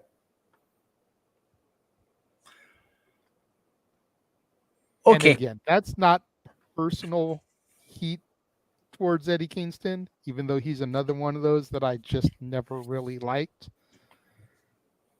But you look at those 4 names and it's like, bruh, drop you down at least. There's no way those guys should be beneath you. He has been out for most of the year on top of that. Okay, it makes no sense. But again, keep in mind, the evaluation period is from August 1st to July 31st. His last match wasn't until May 11th. So he only missed the end of the grading period by less than 2 months. Okay. Well, and Eddie was in the G1, which he'd never done before. He had a lot of solid matches in the G1. He also had a lot of solid matches. He was Ring of Honor champion, right? And Yeah, he had the Continental Championship. And he had the New Japan Strong Champion. He was the Because that's probably why. Yeah, he had He was essentially defending 3 championships in 3 different motions. Yes, I know AEW Ring of Honor the same ownership. Don't fuck with me, people. But yeah, he was holding those titles, and yeah, he had. I'm looking over here. He had his tribute to Masala moment. Yeah, he had 50. He had just 52 matches in the grading period. As much as I don't like Eddie, and Eddie and I will never be bosom buddies. It'll never be a thing. I know he apologized for his past things, as have I when I was having a shitty attitude back in those days. But you know what? It'll stick in my craw. I'm just that guy. If I'm a fuckhead, so be it. Whatever. I don't give a shit anymore. Hey, at least he didn't block you on X like Nick Aldis did, or like R-Truth did to Walter here. Which makes no goddamn sense for either of those people to block either one of us. Like, what are we doing, Twitter? Like I said, the only block I have ever earned and leaned into like a bastard is Taz. I own that shit. I earned it, and I run with it because Taz is just a sad little Oompa Loompa. Anyway. Yeah, but over Orange Cassidy, didn't he defend the international champions like all year long? Yeah, Taz, please don't send Hook. Anyway, but yeah, look at Eddie's thing though. You've got his entire August is the end of the G1, and then just match after match after match. Stadium Stampede, which for some reason, the 5-star guy gave a high rating, even though it's not a technical classic. It's a clusterfuck. It's awful. But yeah, I don't like Eddie, but he had some really good matches along the way from August to July. In multiple companies, yeah. Yeah, okay. Here's where I'm going to get the hate tweets, and it's at _ Jeff Meacham. It's not here, but here you go. I said this to you guys in the private chat. I think I even put it out on X during the show. Okada's a fucking clown. Now, yeah. Okada's been made out to look like a clown. Yep. You have that the same exact match you had him in at. It was either All In or it was the 4-way that he was in. Yep. He had that same exact match 3 years ago. It's main eventing the fucking Tokyo Dome. It's main eventing AEW. Yep. He was what, third or fourth on the show? Dude, he is. That's where Okada is now. That's why he's lower than Eddie Kingston. Can we also, yeah, let's just and at least we still care about Okada. Yeah. Takeshita, they've buried so deep that no one even gives a shit anymore about Takeshita. Dude, they have exactly so bad. But you know what, though? I'm glad. They have taken a shita on Takeshita. Yes. but I'm glad at least they're aiming those two at each other. And I hope that when they do, and if they are, that it leads to both of them getting elevated higher. The problem with Okada is as long as he's tied to Thing 1 and Thing 2, he's never going to be above where he is right now. Yep. Okada has become just a bitch magnet, and I don't mean that in a positive way. No. He's not a bitch magnet. He's become Matt and Nick's bitch. Yes. And it's thank you. Fucking ridiculous. Dude, this guy, don't get me wrong. Let me just clarify something. Are we saying that Okada hasn't had the best segments out of the Elite? Has he not been hilarious? No, granted. We know he has been. All of us agree with that. He's probably the best member of that entire group with this new character he's given. Does that mean that's all he should be doing? No. 3 dimensions, fucking idiots. I don't know if I agree with you, though. Well, no. From a character standpoint, I can give the edge that he has absolutely nailed it out of the park. He himself, Okada, has nailed it out of the park, but that's not saying much because Okada can literally, you put him up the bat, he'll hit a home run every time. It doesn't matter. But I don't know if I agree with you, though. Okay.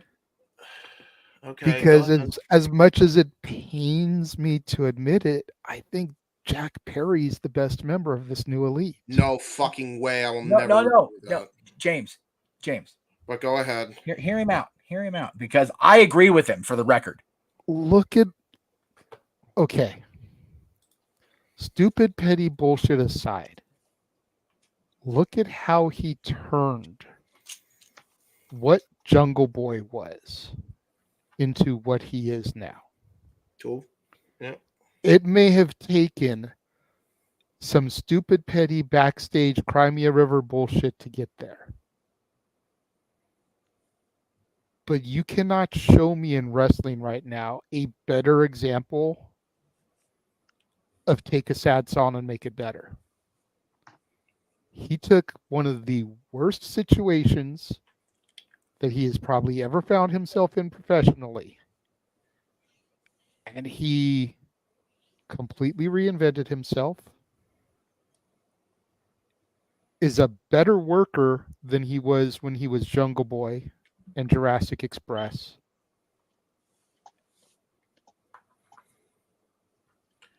It's not car crash, train wreck. I shouldn't look. I want to turn away. Most of the time when he's on my television now, I'm actually kind of riveted to see what he's going to do.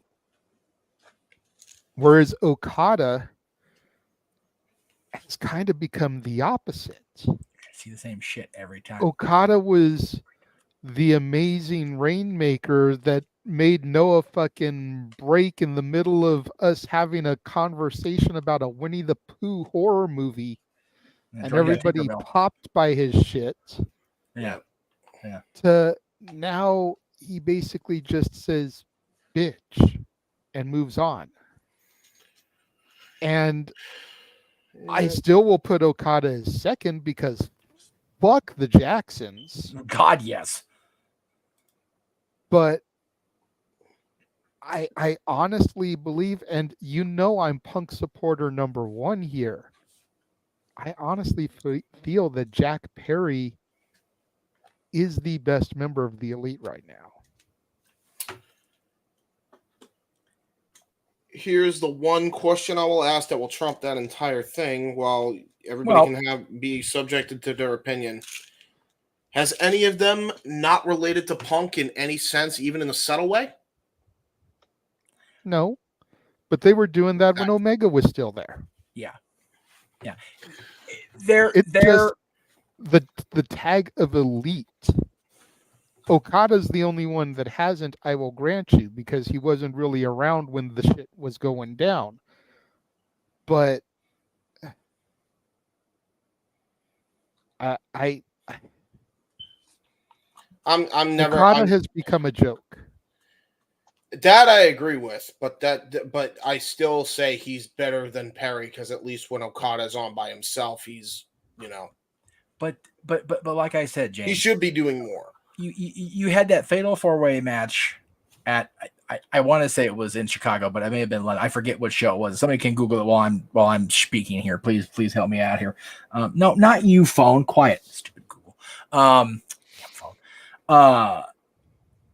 That match happens. Same 4 people without all the stupid gimmickry behind. And again, I understand stories as important as match quality. I am very much in that Eric Bischoff camp. Like, you have to have the balance.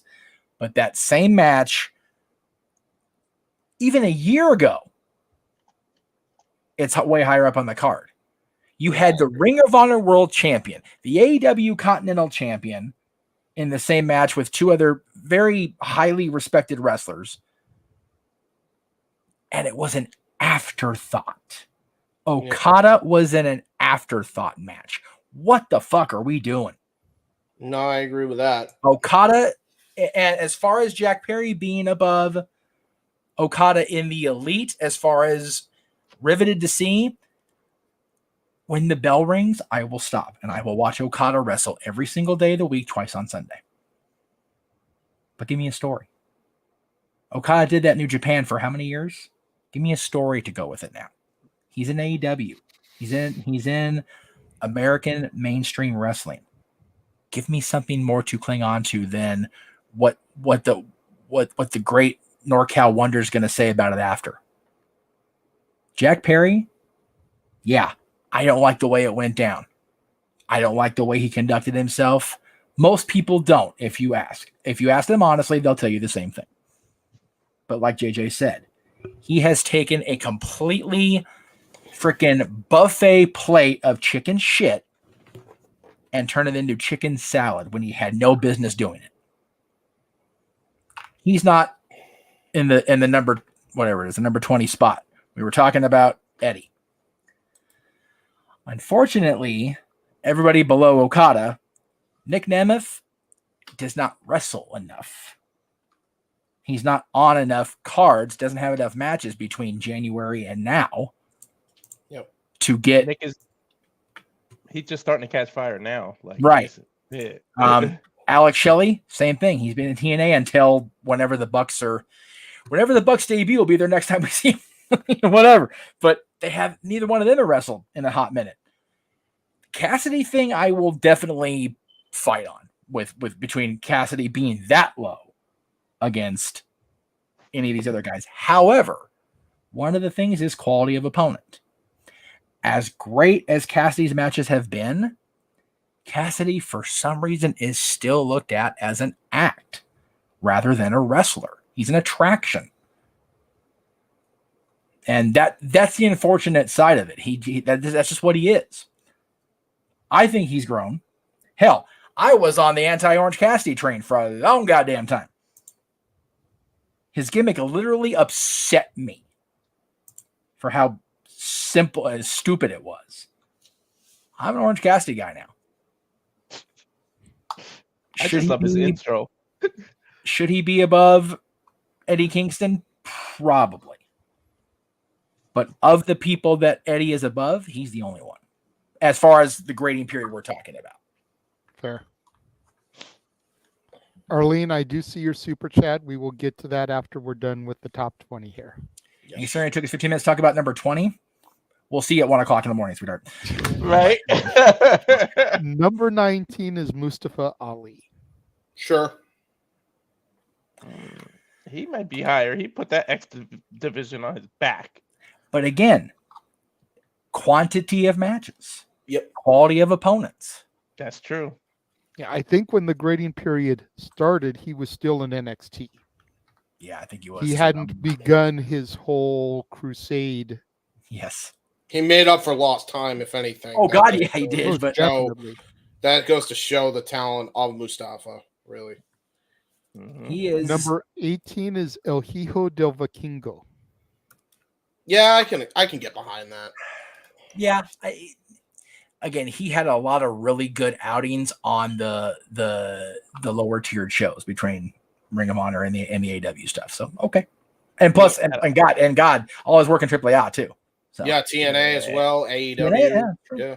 I'm sorry. He had a lot of great matches. That's a little bit of Hijo de bullshit. Like that will change. Extrapolate, Walter. Go for it, man. Please. I don't know.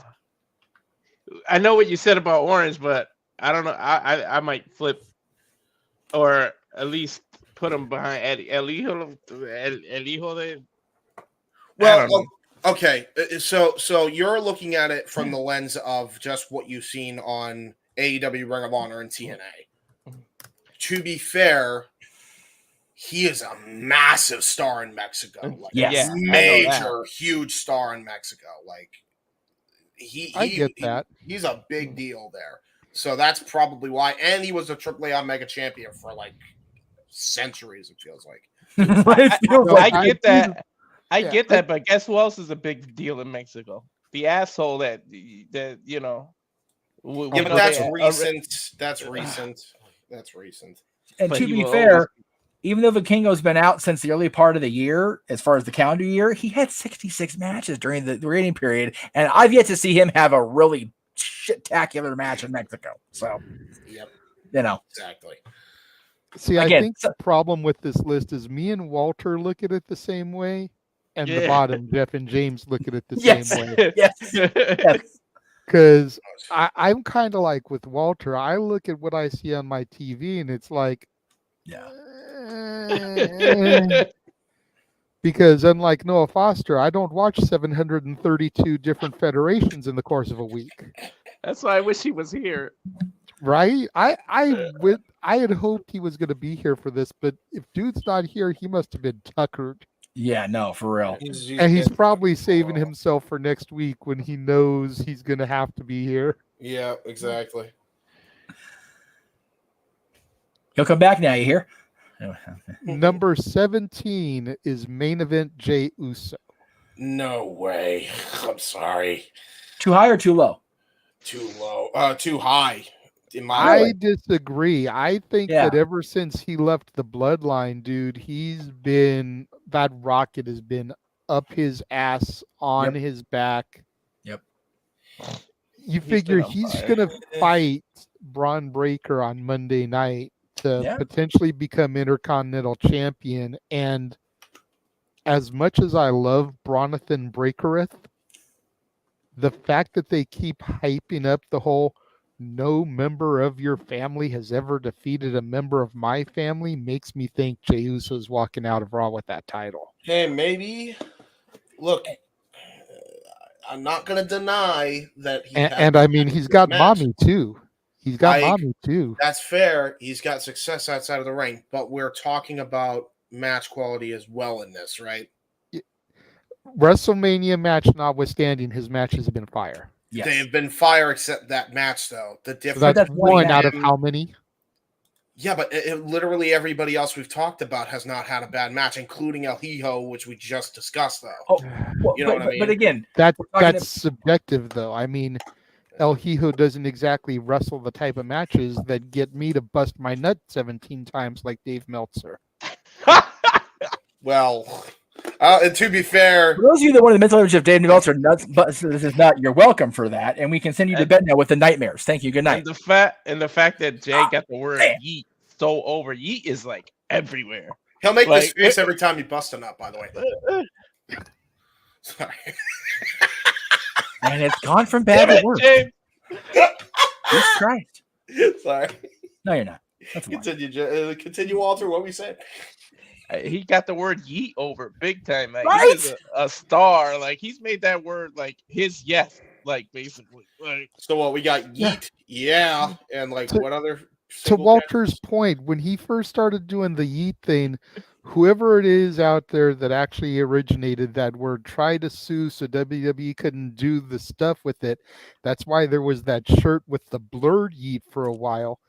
I never knew that word fucking existed until Jey Uso. So whoever it is that's trying to file lawsuits, it's like, if this is your word, you clearly haven't done a good enough job of getting it over, because this dude did it in less than a month. Yep.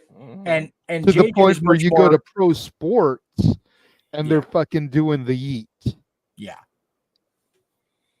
And that's off of He the is a back new of main wave. event Jey Uso, not whoever this other jabroni is. Yeah, and JJ is far more in tune with the pop culture than the bottom row or Noah. So, I mean, that's, Yeah, that's true. But you figure it this way: there's 7 criteria. Quality of match opponents. He had over 200 matches in the grading. Okay, then yeah, fair enough then. So, and he wrestled a wide variety of people. And remember, this isn't just And TV, he it's challenged house for the shows. world title. Okay, yep. Then none. I take back what I said. Never mind. Yeah, and you got to I didn't figure. know it was that many. God damn. Yeah, JJ made the point of he's wrestling for the Intercontinental Championship on Monday. If he wins, all 7 of those criteria, that's the workhorse title. That's true. It's it checked every box on that list. Yep, every single. Okay, one. fair enough. Yep. Number 16 is Sonata. No. I can't be fair on comment because I haven't seen enough of Sonata. What I've seen's been good, but I haven't seen enough of it. So I haven't seen enough either. I am a Sonata enthusiast, so I actually specialize in this. Okay. Sonata is good. I love Sonata, but the best peak Sonata genuinely was when he was Cold Skull. Yeah. This current version of Sonata where he's leading just 5 guys. Oh my God, get it off my fucking TV. It's so bad. It's so bad. He's just a bland MFer. He barely does anything. To me, I don't know how you can rate this guy over all the people that you just mentioned. Yeah. I that is absurd to me. He should be 20, not any of the other guys. And any of the other guys from 21 to 24 should be over than fucking Sonata. No. And that's coming from a Sonata fan. I love this guy. But his character has been... It's like they stripped away everything that made Sonata cool and finally get over with the Western audience and even the Eastern audience.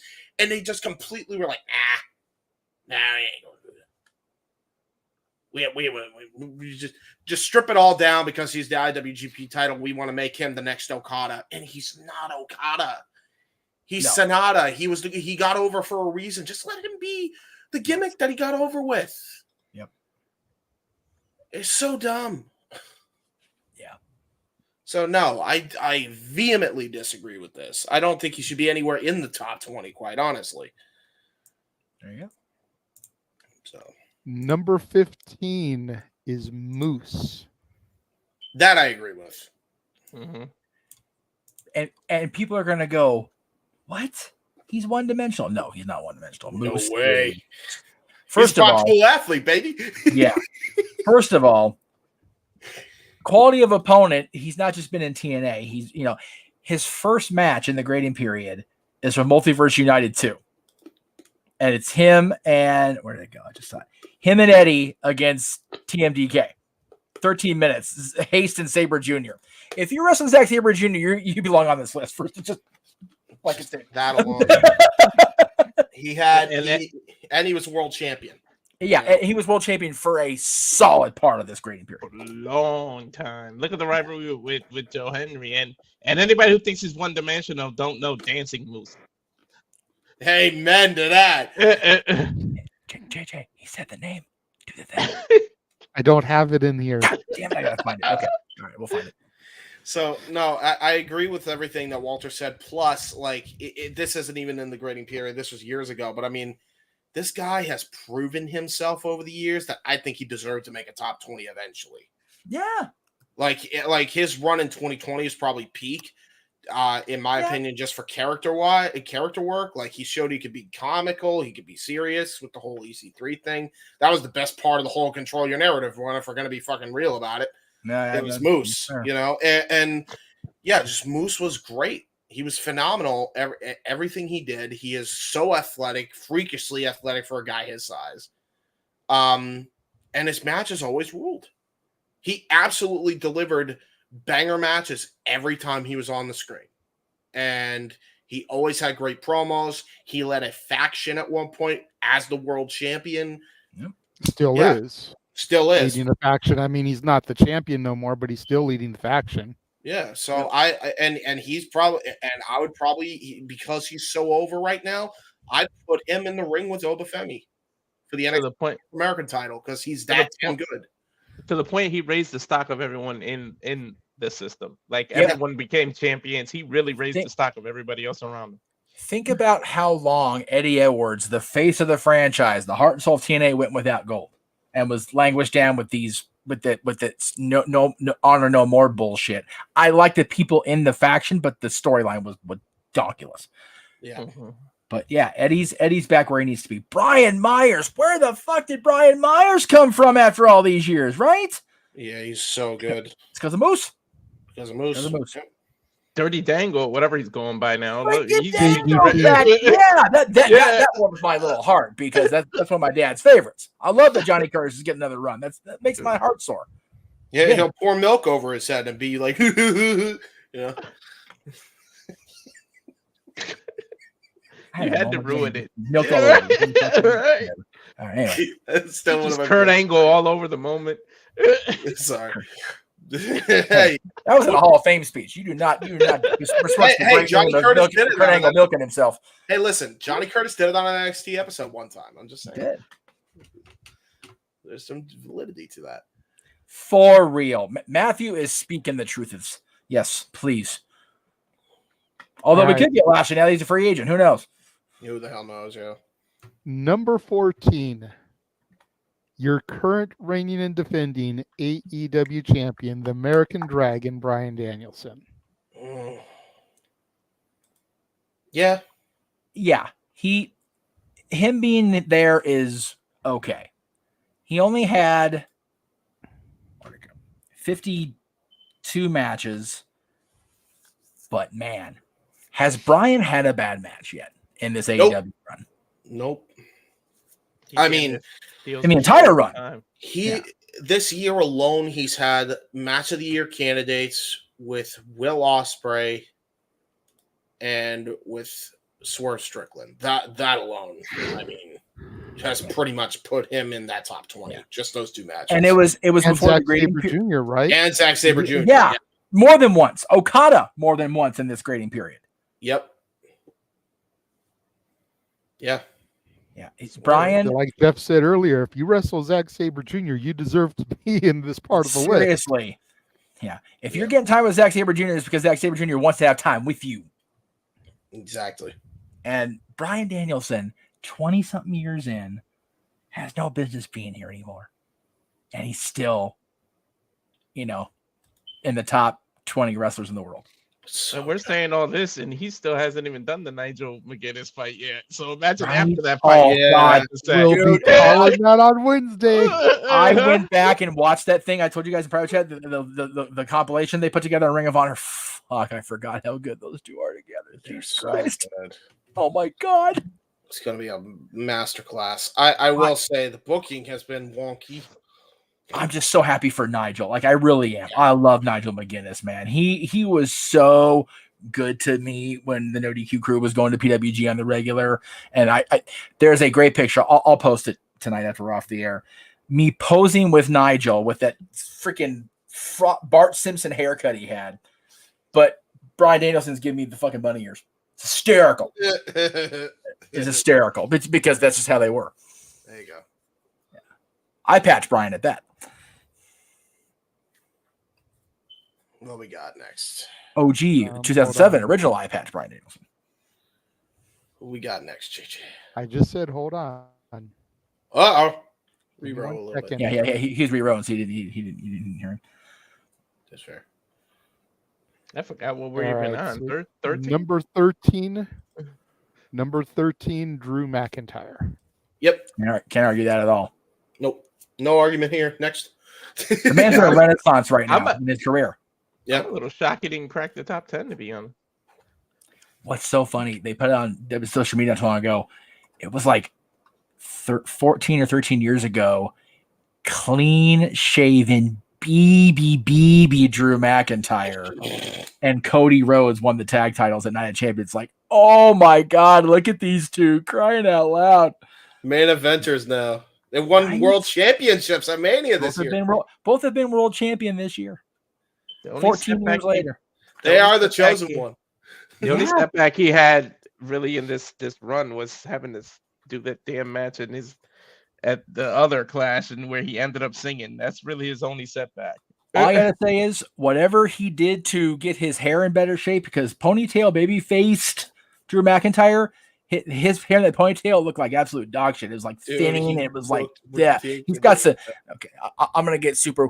He has some luscious locks now, so good on him. Whatever his wife has done for his hair care products, good on you, brother. It couldn't have been that bad back in the day because both of our women at the time were fawning over Drew McIntyre.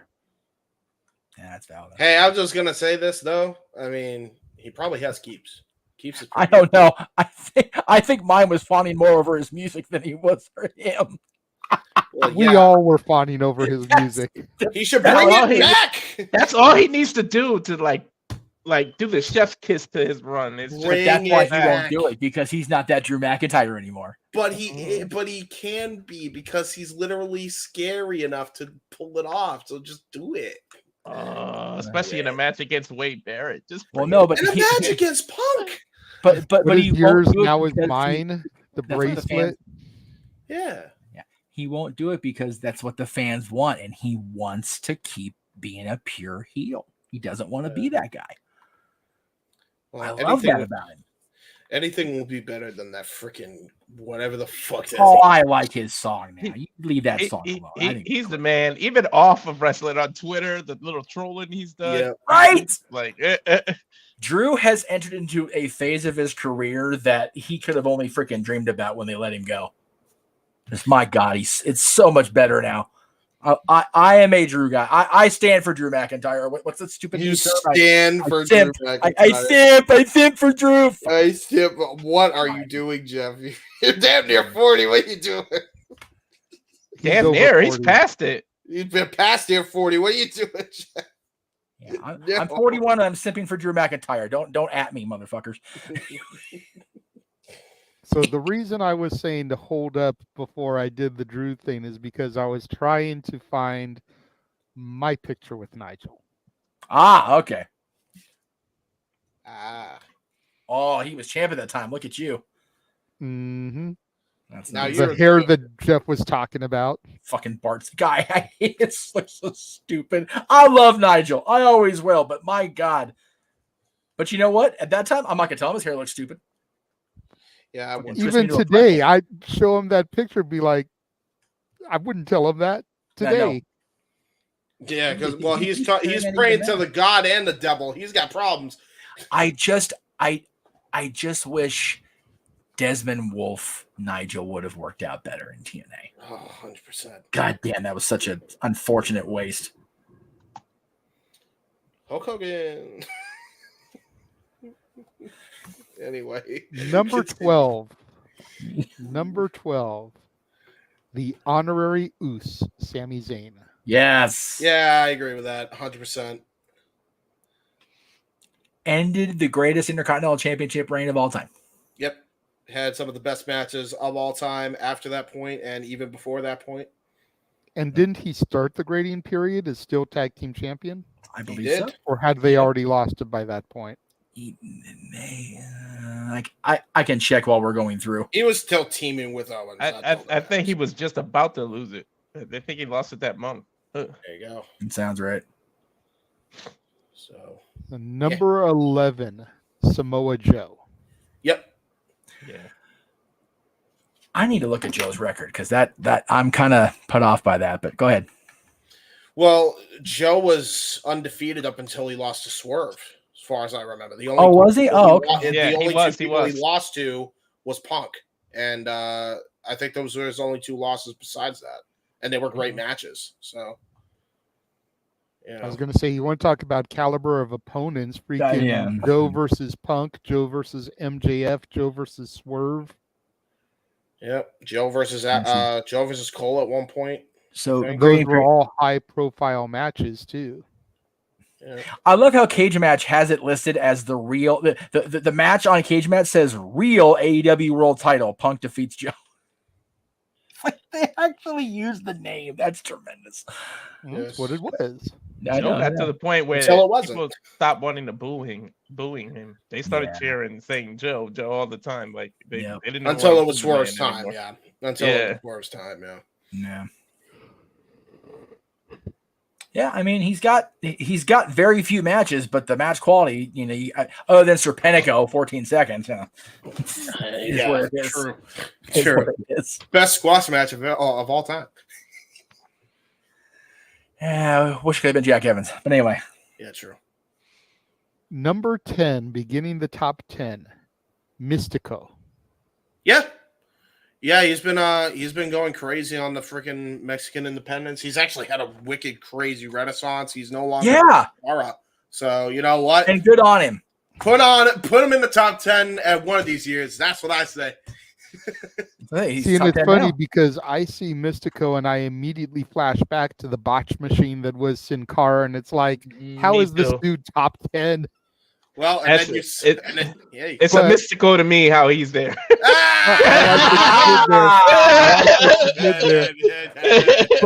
But in all seriousness, then I do think about the matches I've seen of his on AEW programming, and it's like, okay, he's definitely grown since the Sin Cara days. Yes. We should do something with Mystico where we team him up with Hologram. That's what we should. And one of the Tongans was playing Camacho to Hunico.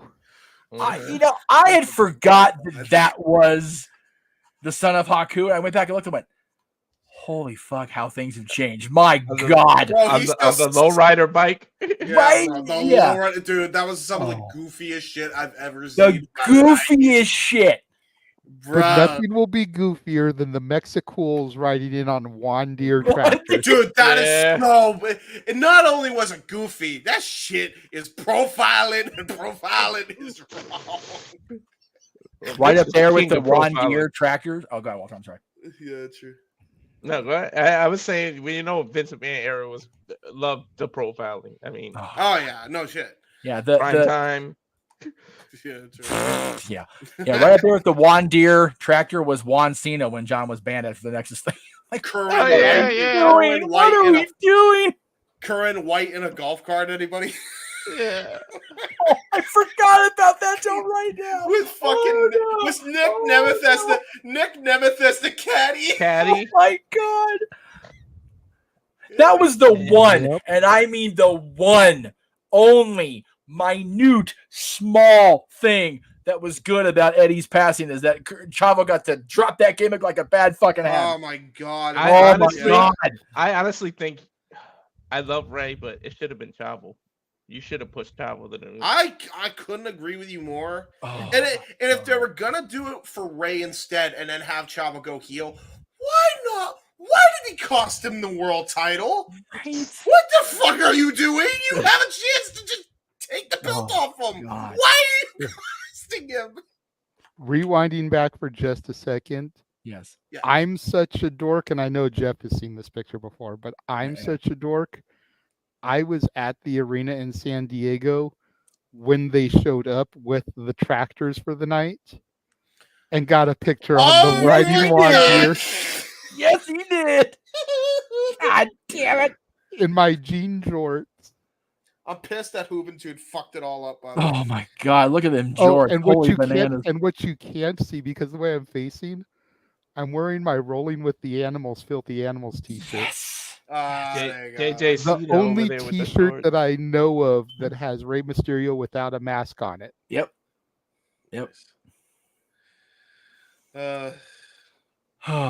So who I see what you've shared, Jeff. You want me to bring that up real quick? Yes, please. Here it is, folks. There we go. Hey. God, look at that fucking hair. Oh my Christ. Look at the look on Brian's face, like so mean mugging, so stoic. Oh my God, he's got the eye patch when he fucked his eye up, didn't he? Against Morishima, yeah. Oh, yeah. Jesus. That was the Bryan Danielson that should have been the NBA World Champion. Yep. And would have if he hadn't got hurt, because they filmed promos with it with Marquez. And then he got injured and it went to Adam Pearce, which may have been one of the greatest flukes in history, because Greatest pivot they ever was did. a phenomenal NWA champion. Yep. People keep asking Adam if he's going to come out of retirement to face Nick. It's like, dude, every NWA Hollywood fan is frothing at the fucking mouth for that. Are you kidding me? Do it. Oh my Survivor God. Series. Do it. Do it. WrestleMania. Saturday All night's right. main event. There you go. Getting back to Fred versus Fred. You know what? There you go. There you go. Right. Getting back to the list, number 9, the Ring General Gunther. He should be way higher on this list. I was gonna say he should be higher. Be top 5. At least. Just breaking the top 5, in my opinion. At least. Yeah. I mean, looking at it from the perspective that I look at it, granted, I'm not familiar with number 5 personally. We'll get there when we get there, but everybody else on this list, is top tier, been main eventing for a minute type of names here.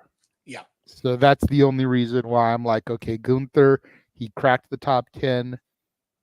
Because number 8 is John Moxley.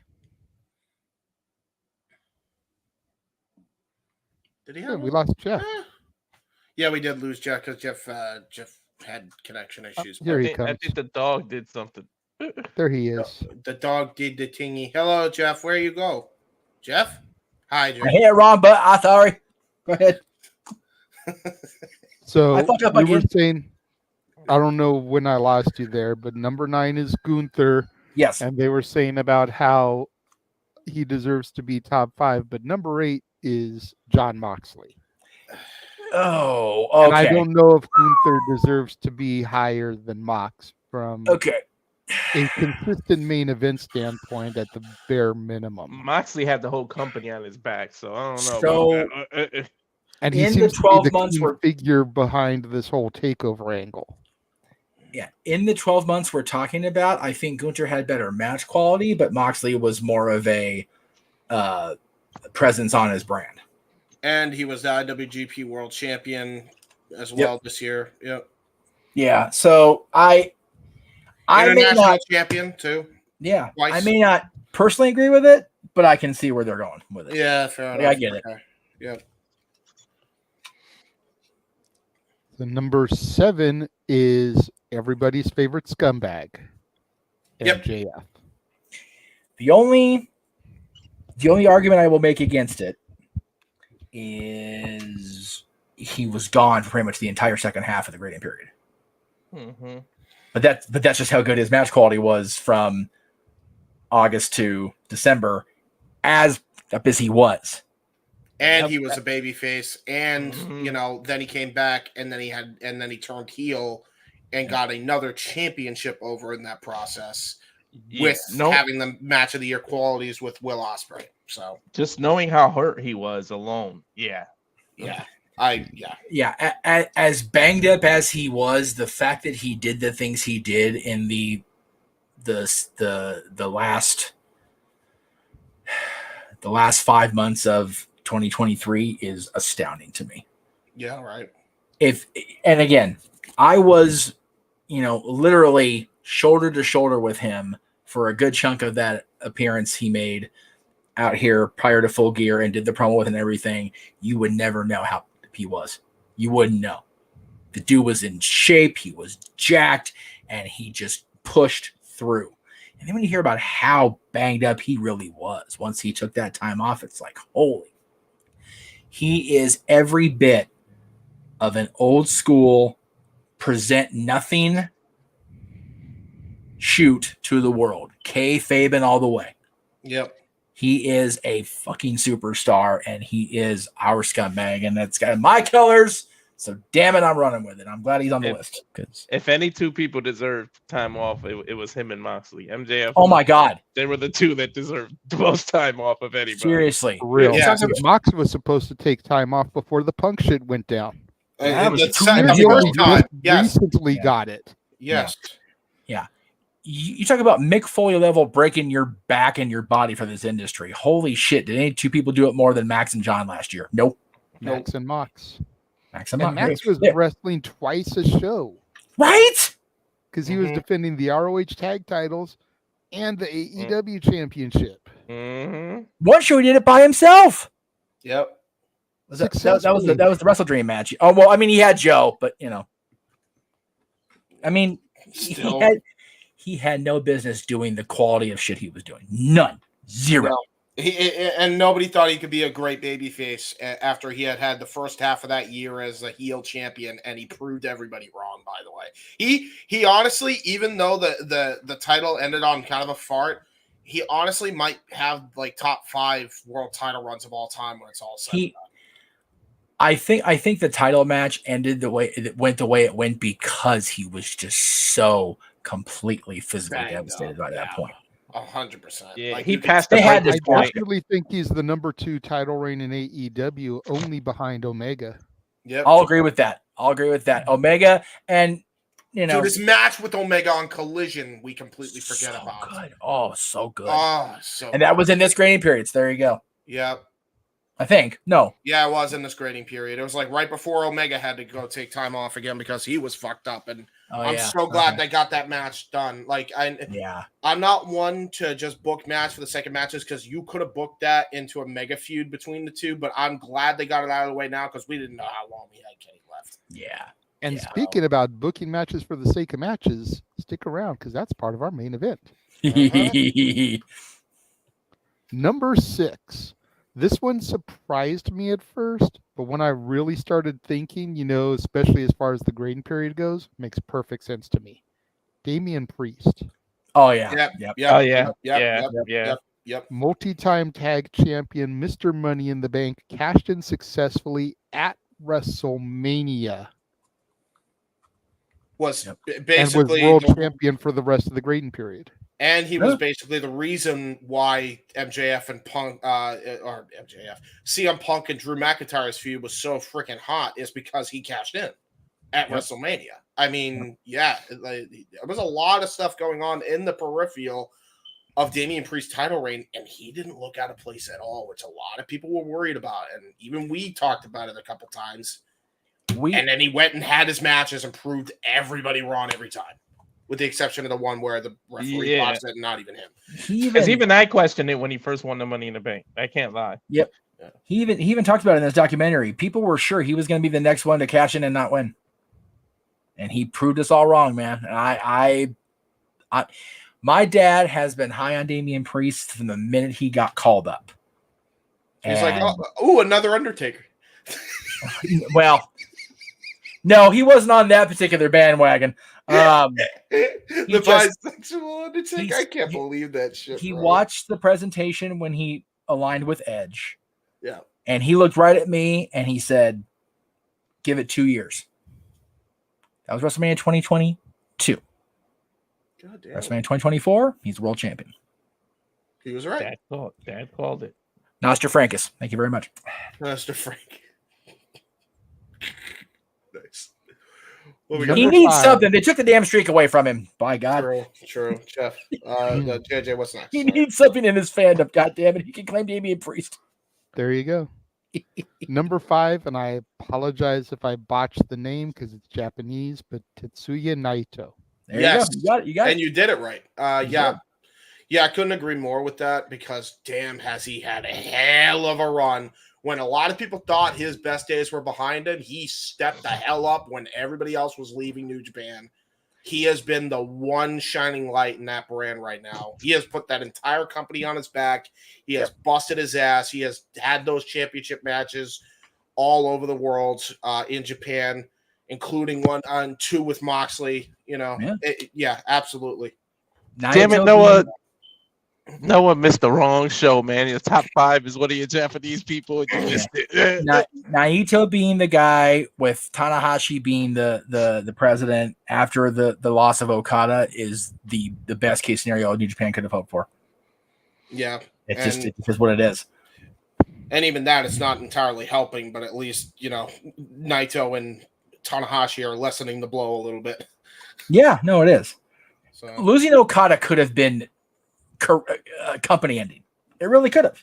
And it hasn't been. And you got to consider, not only did they lose their biggest, you know, kaiju, but they lost their biggest gaijin and fucking Will Ospreay because he came over to AEW. It's true. So, yeah. Number 4, the Joker of the WWE, Seth freaking Rollins. Yep. Another guy, considering how banged up he was, very similar to MJF. Yeah. In the grading period, I'll agree, because he didn't go away until after WrestleMania, and he wasn't gone very long. Yep. He was the inaugural. He made that championship mean something. So He did. He did. All right. Yeah, so he was the world champion for the entire grading period until WrestleMania. Yep. So We have again, 3 hard to not have a world champion from the company in the top 5, right? True. Yeah. 3 left. Coming in at number 3. Ooh. Will Ospreay. Yep. Yeah, I can't even dispute that. I mean, his run in New Japan in the first half of the grading period and his current run that he's had since he's shown up here in AEW as a full-time performer. I mean, you got to remember, if the grading period is right, he fought and beat Chris Jericho. He in his home country in Wembley Stadium. He feuded with the Bullet Club and won that feud before he left New Japan. And he had some great matches over there. He had a triple threat match between David Finlay and Jon Moxley, which was way better than it had any right of fucking being at Wrestle Kingdom this year. Yes. He had, you know, the match with Takeshita at Dynasty, the match with Roderick Strong, again, match that was way better than it had any right of being because Will Ospreay and Roderick Strong are that fucking good. You know, and they also, you know, his matches with MJF, his matches with Swerve, his current matches right now with even the tag match that he had with Kyle Fletcher recently, if that's counted. Like, no, it's not. Will Ospreay don't fucking miss. Nope. You know, call it whatever you want to call it, and yes, Lord knows Dave likes him, but Dave ain't the only one that likes him either. No, and that's the thing that is redeeming for me is that usually when Meltzer gets his Daves off on most people, like I'm like, ugh, whatever. Ospreay is just so He's good. so good that he literally shed the Meltzer steak off him. That's how good he was. Period. I mean, Ospreay's great. The only issue I have with Ospreay is like a brick building could collapse on him and he'll still kick out at 2. That's the only like. That's everybody else in this top 20, Walter. Let's not even kid ourselves. And then still get the victory over the building. Right? I need to go, guys. I'll be right back. Sorry. Oh, Jeff. Oh, what's number 2's? Oh no. No, I'm fine. I'm not sure if I should continue or not, waiting on Jeff to come back. Well, if I should wait for him before we get into 2 and 1. Well, somebody obviously called him up, but I mean, we could answer our lead super chat while we wait, maybe. That's fair. We can go to that real quick while we wait on Jeff to come back. There you go. So that's what we'll do there. So while we wait for him to come back, Arlene did super chat $5. Thank you, Arlene.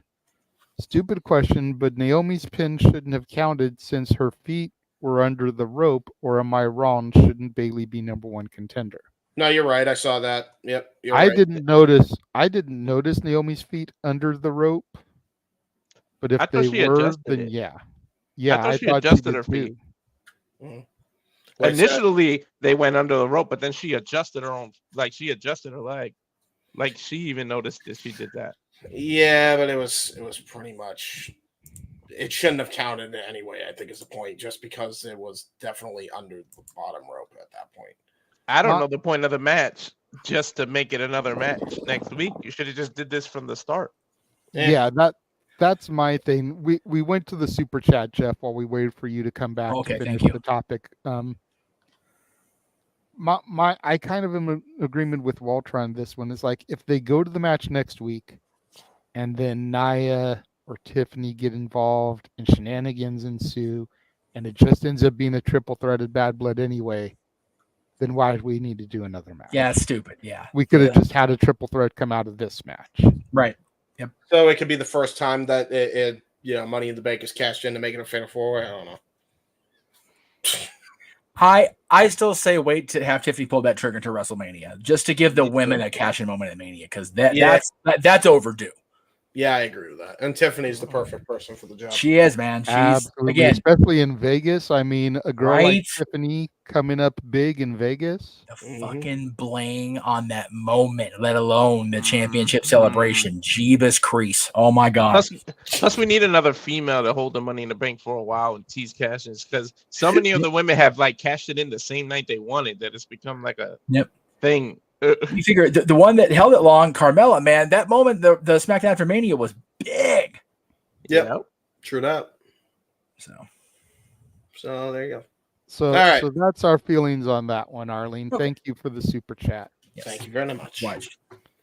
So numero dos, the bridesmaid, not quite the best. Swerve Strickland. Yeah. Yeah, you have to. You figure the guy, and again, he wasn't the champion for the majority of the grading period. I don't think. When did he win the title? Dynasty. What month was that? Help me out. That would have been. Oh, jeez. What was that, Jay? March. Oh yeah. It was April. It was after Mania, or March. Yeah, it was one. No, you're right. You're right. March. I'm sorry, April. Either way, so less than 4 months, he was champion of the 12 months. But I had to think. It's like, okay, I know Max was, and I know Swerve was, and I forgot about Joe, which I feel like a dick about. But yeah, he cashed in on an opportunity that should have been given to him a long time ago. Swerve Strickland was the most consistent performer in AEW in that grading period. Yep. And he say what we will about Hangman Page, and I just my toothache increases exponentially when I think about that dipshit. But their feud is just the stuff of legends, man. It got graphic as a sumbitch, and I still am not okay with everything that went down at that last pay-per-view. And by the way, here's where I'm going to get the hate tweets for sure. Watching, I forget which episode it was, but Conrad Thompson was talking about the false rage at the finishes to the two matches with the plastic bag and the and then the chair shot and the syringe, and but nobody's talking about the splits that Chris did on the text. You know what? I was, Conrad. So for the false rage that telling me fuck you for that and saying, you're being silly. No, that entire pay-per-view was laden with stuff that just wasn't fucking necessary. You didn't need the spot with Chris doing the splits on the tap, especially when she didn't actually make contact in the area she was selling. Why are we doing that spot if you're not actually making the contact? Stupid. To be fair, though, I can't imagine that one's still not hurt in the thigh area, Jeff. I understand that, but I don't know if he was selling. Valid, but my point is, if you're going to do that spot and you're going to imply that what you're doing is what you're doing, and the camera shot clearly shows that her hoo-ha is like inches above it, yeah, no, that's fucking stupid spot to do. Don't do it. It's dumb. But all she had to do was do like the little twerk thing, and then she could have hit it. all the camera had to do was be about a foot the other way. AEW production team. Anyway, whoopsie doodle. We're on the main event already. No, we're not. Table spot too, or whatever, when they went off the stage. All those spots, and again, I have evolved in my thinking because Attitude Era Jeff was like, oh yeah, hardcore championship, yeah, but it's too much to me now. So to be lumped in, feel like I was lumped in with the false rage folks. No, I was legitimately upset about all of it, and it wasn't a personal attack. I understand that. Conrad Thompson didn't give a shit about me. I just felt like, man, there were a lot of us that I talked to that were legitimately upset about all those graphic spots at All Out. Right. It was too much. It was just too much. And Swerve's match was high among those. As a concussion victim, as a survivor of traumatic brain injury, that chair shot to the face was just unfucking necessary. Having said that, Swerve was consistent the entire 12 months of this grading period, like I said, and he was champion. He had the feud with Hangman Page that, whether you agree with either of those guys or not, the feud was intense and it felt real. Yep. We're burning people's houses down. We're doing home invasions. We're sticking syringes in our mouths. We're doing the things. Yep. And it took the intensity of Swerve Strickland and Hangman Page to pull it off. So I applaud that, the intensity of the feud. The use of the props can be a little bit more better evaluated. But Swerve is definitely deserving of number 2, without a doubt. Swerve definitely deserves it. Plus, he's got 900 damn dance on top of all that. Yeah, I mean, seriously, you add the matches that he had with Joe and Will Ospreay and Christian Cage, Danielson is that's going to be an all-timer match when AEW closes its doors, which might be sooner rather than later, unfortunately. But god damn, is that, like, how do you not put that in your top 5 matches of AEW of all time? Yeah. Like, seriously. It's so good.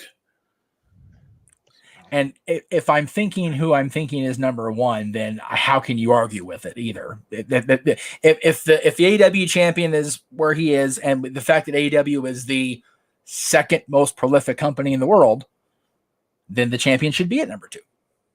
Yep, and that probably means number 1 is who, JJ? The American Nightmare, Cody Rhodes. Yep. Good for him, man. Couldn't fucking agree more. I sit back and I remember, I don't know if I was on screen during the match, so forgive me if I was not, but the 3 of you guys, Noah, and the 2 of you, JJ and James, calling at WrestleMania on the Multiverse of Media channel, and Cody makes his comeback, and it was such a multi-moment 2 days of WrestleMania. And you think about the story that we all talked about over the last 2 years. Got to finish the story, and man, you figure this at the grading period the previous year, he was 3 different colors on his torso for most of it. Oof. And then he comes back and just like he didn't lose a step.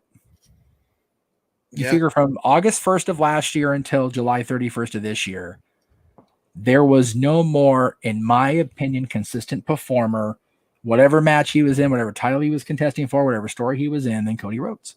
Yep. And he had a tag title run in between that. A tag title run, and he was still chasing the moment. And then, yes, could his post-WrestleMania booking been a little bit better? Sure. Most champions, with the exception of the great and powerful from the 80s, have that post-WrestleMania because that's just the nature of the beast. Look at that. Look at that. Somewhere the Dream is doing the freaking polka dot jive, man. That's tremendous. Yeah, man. Like, I it's love that shit. Good for him. He deserved it. And I mean, considering how he's changed wrestling for the better, regardless of how you feel about either company, like he deserved it a long time ago. Yep. To think this dude went from Stardust to having a bag over people's head to this. Hey, the bag over the head made one of the greatest JJ Williams photos in the history of fucking photos. So I don't care. That shit's great. Voluntarily doing it. Yeah, voluntarily doing the bag and getting Cody to the crack. He's still struggling to not smile during the photo. It was so good. Yeah, Cody's while trying to maintain his heeldom. Right.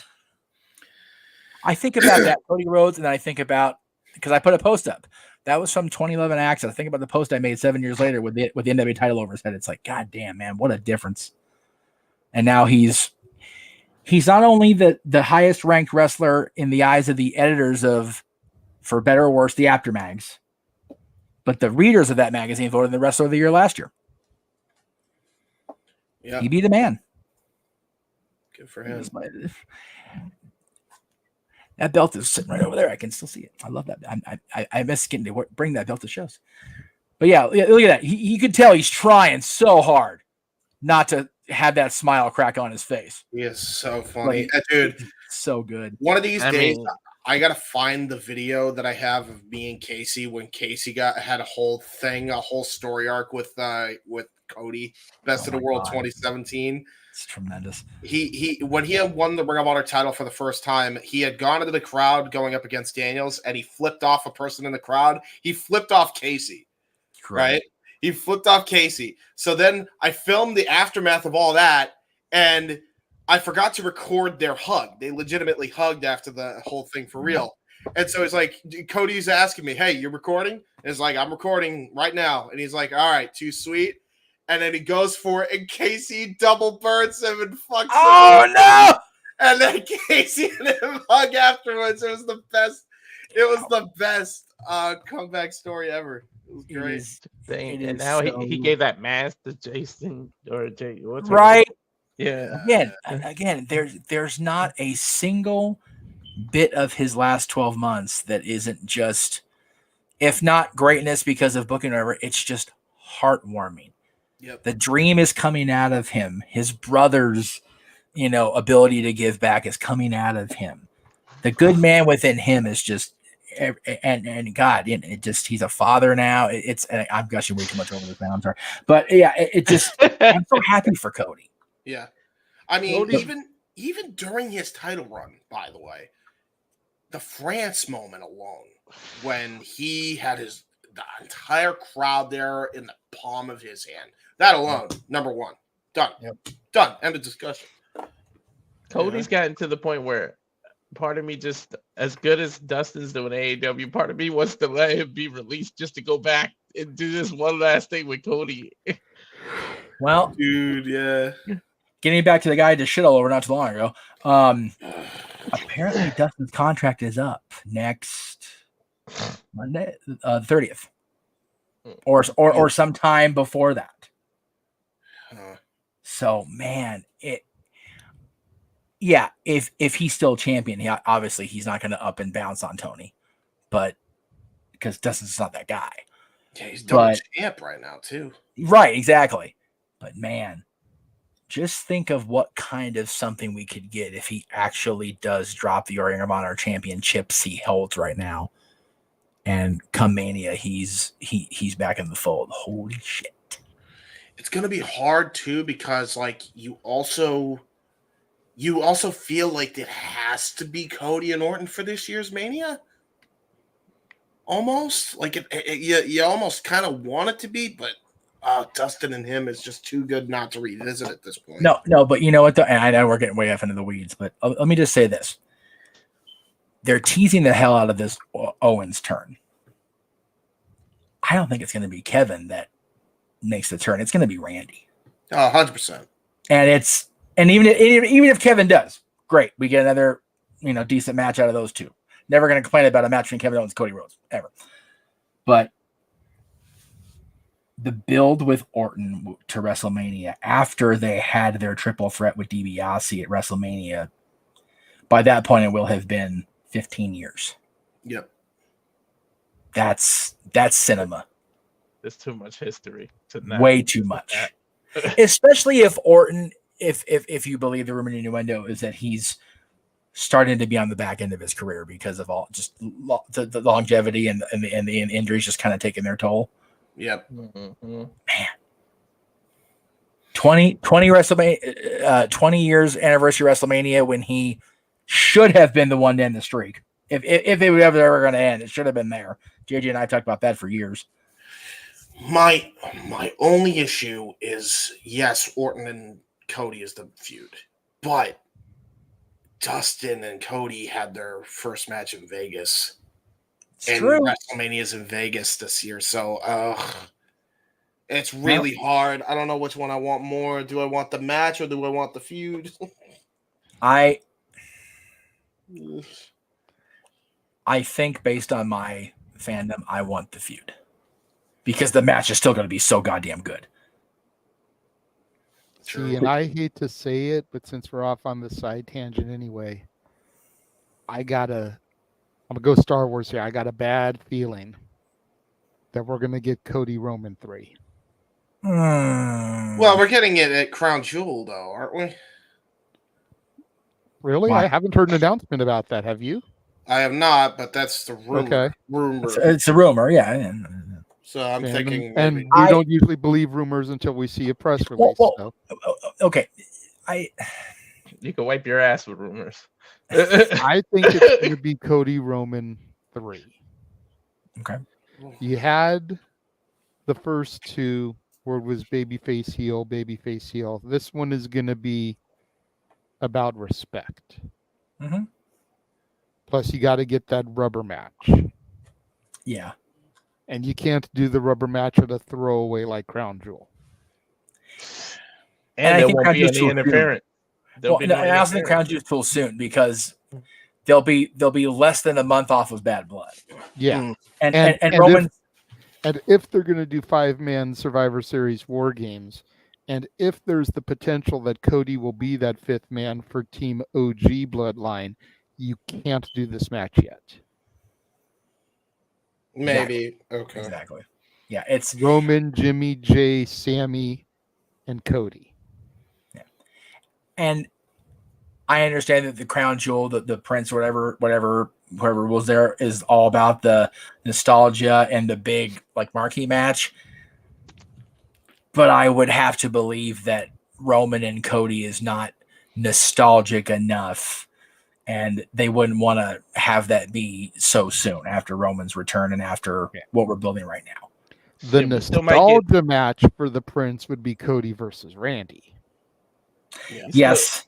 We might get Rock Cody too. Yep, true. See, I think Rock Cody will be at 42. Ooh, that seems awfully far off, though, Jay. I agree, but at the same time, it's like we don't know Rock's availability with all his movies and stuff. Plus, the last movie he did, he got injured. Is he back at 100%? Yeah. You know, how much longer is he going to be out injured? You've got to factor all these things plus all his other shit, the XFL. Yeah. I feel like Rock and his seat on the board, and I even think I've heard Virtue say this on the review. I feel like Rock is back in for the long haul right now. Oh, sure. Because that's why he's on the board, and Rock is kind of from that storytelling mindset. Mm-hmm.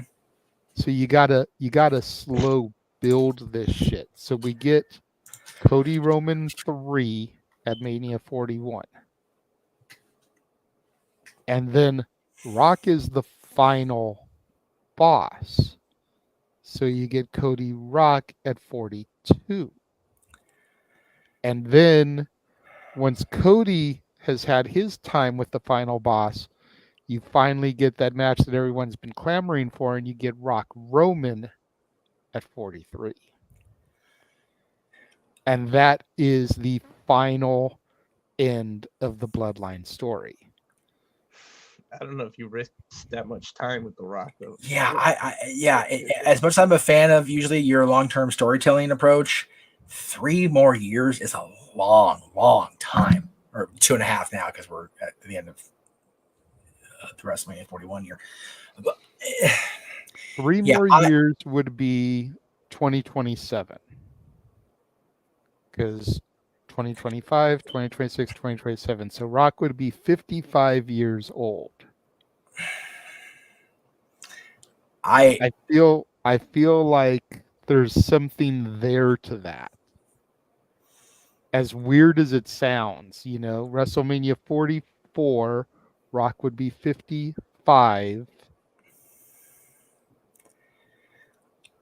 I still lay in with Virtue that Rock Roman has to be in Vegas. Like they've got to do this. Like they've been stringing us along with a single little carrot nub in front of our face for 2 years. Like they got to do it.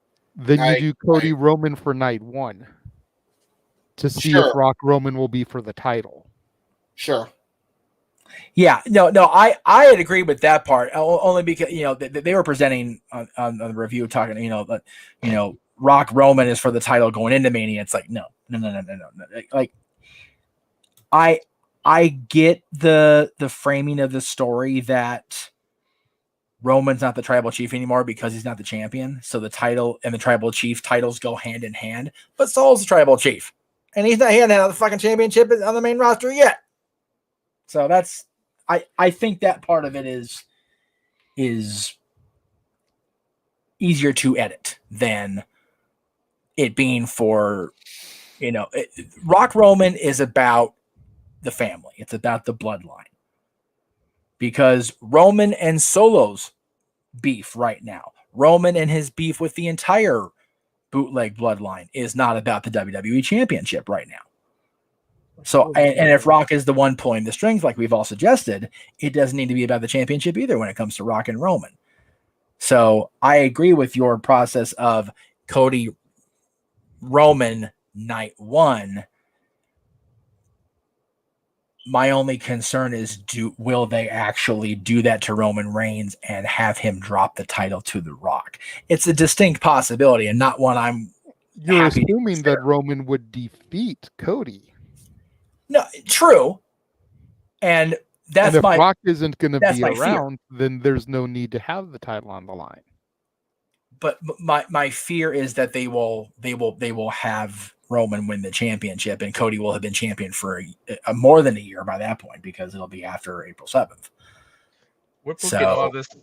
We're fantasy booking all these great, awesome things. I know. Watch WWE fuck around and give us Rock Roman with the Ula Fala hanging in a ladder match or something stupid.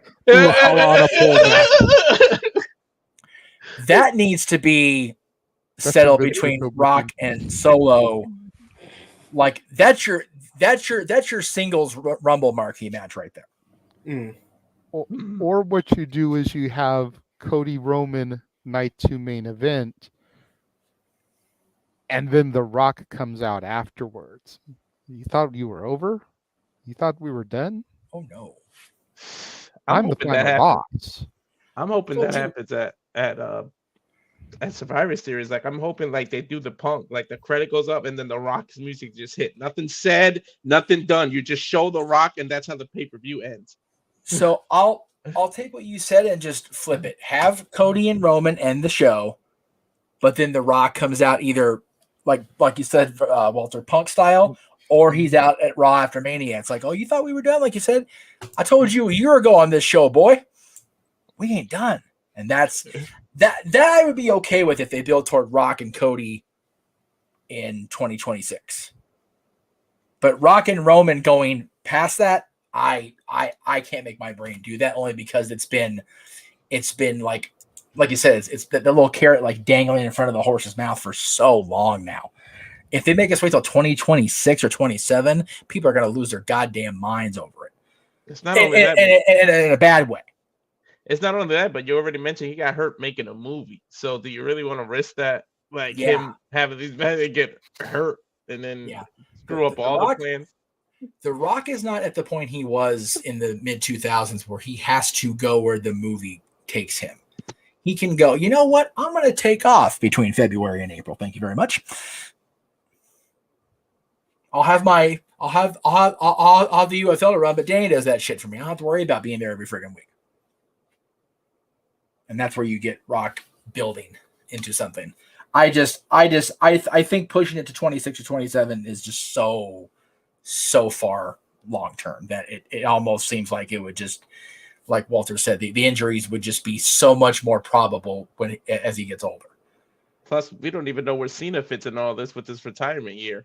Like, he might have to go against The Rock one more time, or Cody, or one of these people. Like, but yeah, and with John, it's like you want matches that are going to mean something, not just, okay, well, since this is last year, we'll do this one more time, or we'll do this. It's like,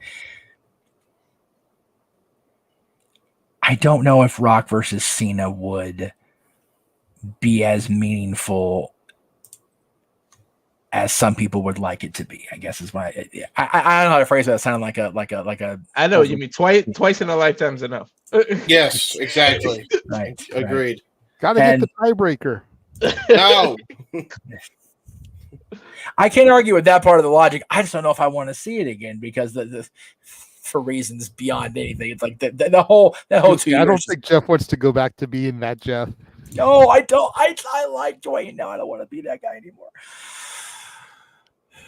The final boss was such good shit. I don't want to go back to hating Rock for the sake of hating him. Anyway. Because I will. If he feuds with John, it's going to be a thing. Thank you. I will check, Sally. Anyway, we also have a super chat from the other Dominguez. I know that, James. We're having a conversation. I know. Oh, thank you. So, $2 super chat from Emmanuel before we get to our main event topic. Who wins in an I Quit match, John Cena or Juan Cena? Well, first of all, thank you, Psycho Jet Black, for your question this evening. With the $2, no less. That's the best part. I think I'll quit first. Well, to my knowledge, and I'm sure Jeff can fact check me here, but I believe Juan Cena only had one match. Yes. So he already quit. That's right. So John Cena wins. Shit. He already lost. Now, it would depend on a couple of factors. First of all, is his Juan Deere tractor fast enough to get into the arena on time? How many special burritos did he have prior to getting to the arena? Yeah. And just how tight is that mask on with those goofy ass jorts? That's the key ingredient. And will his catchphrase be "Sí, cabrón, fiesta, lucha, lucha"? No me puedes ver. Okay, that's definitely going to go into the next intro. Yeah. Those of you at home, lo siento. Anyway. Muy caliente. Muy caliente. Damn it, Arlene. Why'd you have to do that to me? Really? What'd you do, Walter? What'd you do for you, Walter? Arlene, $5 super chat. When they finally face off, who do you want to win, Bianca or Jade? Oh, fuck. Oh, why'd you do that to me, man? Well, everybody, geez, not just me. Pick it. I was going to say, it was Walter's question, but I have my answer ready. Jade, because I want Bianca to put her over, make her the star as the big deal as to why she came over. Like, prove it why. Yeah, I agree with Bianca that. to show it. Yep. And then you could throw the egg back in AEW's face, like, look what you lost. Like, seriously. and that would be the one thing that might be the motivation to get that character twist. Not full blown heel, but get that character twist to just turn up the voltage for Bianca. Yeah. Like, nah, fuck. I'm tired of this shit. Everybody goes against me. I get backstabbed. What the fuck is this shit? I will whip everybody with my hair. It's the last thing I'll do. Fuck all y'all. I'm gonna cut my hair braid off and tie somebody up and start beating the shit out of people. I'm gonna choke somebody with my hair. I'm gonna choke a bitch. I'm gonna choke a bitch. Yeah, I more or less agree. Yeah. And pretty much for the same reasons, just with a slight twist. Okay. Which is? If anybody watched that series that Hulu had for Bianca and Tez, you could tell that there was a lot of pressure from families for Bianca to become a mama. Oh yeah. So I would do it. Yeah. And then let her take off to go become a mama. I like that. Keep her off of TV for a good 18 months to 2 years. Give her time to, get the seed planted, give birth, get back into physical shape after the childbirth. So like I said, keep her off TV for a good 18 months to 2 years. And then in that time, Jade has had this even more so meteoric rise. You figure she was 500 and something day champion as TBS champion. Yep. 2 years would be almost 730, I think. Yeah. 730 something. Yeah. Yeah, those Day reign as champion. Yeah. Taking on all comers. Yeah. Vanquishing everybody that comes through the curtain. And then here comes Bianca. I took you under my wing. I showed you the ropes here. I got you to WrestleMania main event status. And this is what you do to me? Yep. And then like Walter suggested, like Jeff suggested, everybody finally gets that heel turn. Because she's been gone for 2 years. Yep. She's had time to not be that baby face of the company. Exactly. Boom. And that's what would hurt them so much about pulling that trigger now, is because she is that baby face of the company. Yeah. Bailey calls herself the role model. Bianca is the role model for young girls. I mean, they both are, to be fair, but more so Bianca than Bailey. Yeah. Way more so than Bianca. It's not even close. No, it's not at this It's point. not even close. We're talking Beatles numbers versus Herman's numbers. Do your fucking research. Pizza News says, "Fuck you" for that one. I hear it. Not even close, and that's not out of disrespect to Bailey. No. It's just what it is. But it's facts. And the way you do that is have Bianca do to Jade what Becky did to Bianca, just surprise her out of nowhere. Yeah, true. Because that would be the best way, because that was the start of Big Time Bex and that heel turn. True. Just it fucking right. It's not hard to book. It's just hard to finance. Or Right now, it's hard to finance. One of them has to eliminate the other from the Rumble to get it started or something. Boom. There. Attaboy, Walter. That's There you gonna go. happen. I've been saying that from jump. Yep. Yeah. No. You have. I agree with it. It has to be a Mega Powers moment. It has to be Rumble shenanigans, and then during a tag match, just something happens, and it's like, all right, that's enough. Yes. And it can even be set up in the Rumble as accidental to start the spiral. Yep. Let's say that everybody's trying to gain up on somebody like Nia. Let's assume Nia's lost her title at this point. Yeah. Everybody's trying to gain up on Nia to get her out, and here comes Jade, the superpower strong one in the Rumble, and her helping everybody gets Nia out, but as collateral damage, Bianca goes over too. Yep. It's a perfect device. It's an accident. Yep. They did it with Hogan and Randy. They did it with Hogan and Warrior. It works.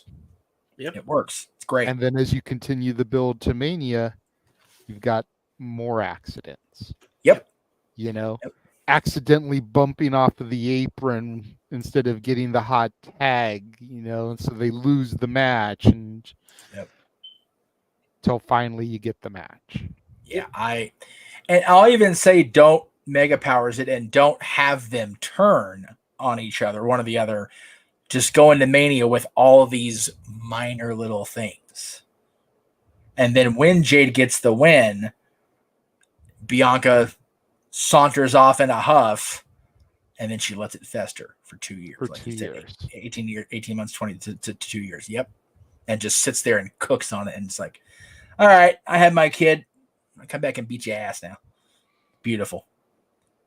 That you can is even work a fake injury into it to explain why she takes the initial leave of absence. Yep. Yeah. And then while recovering from the injury, she gets pregnant. Yeah. Now she's got to stay off longer. Yeah. Having her get hurt, and then Jade goes for the handshake, and she hesitates and then doesn't give it, but there's no like beat down or like reaction. She just walks away.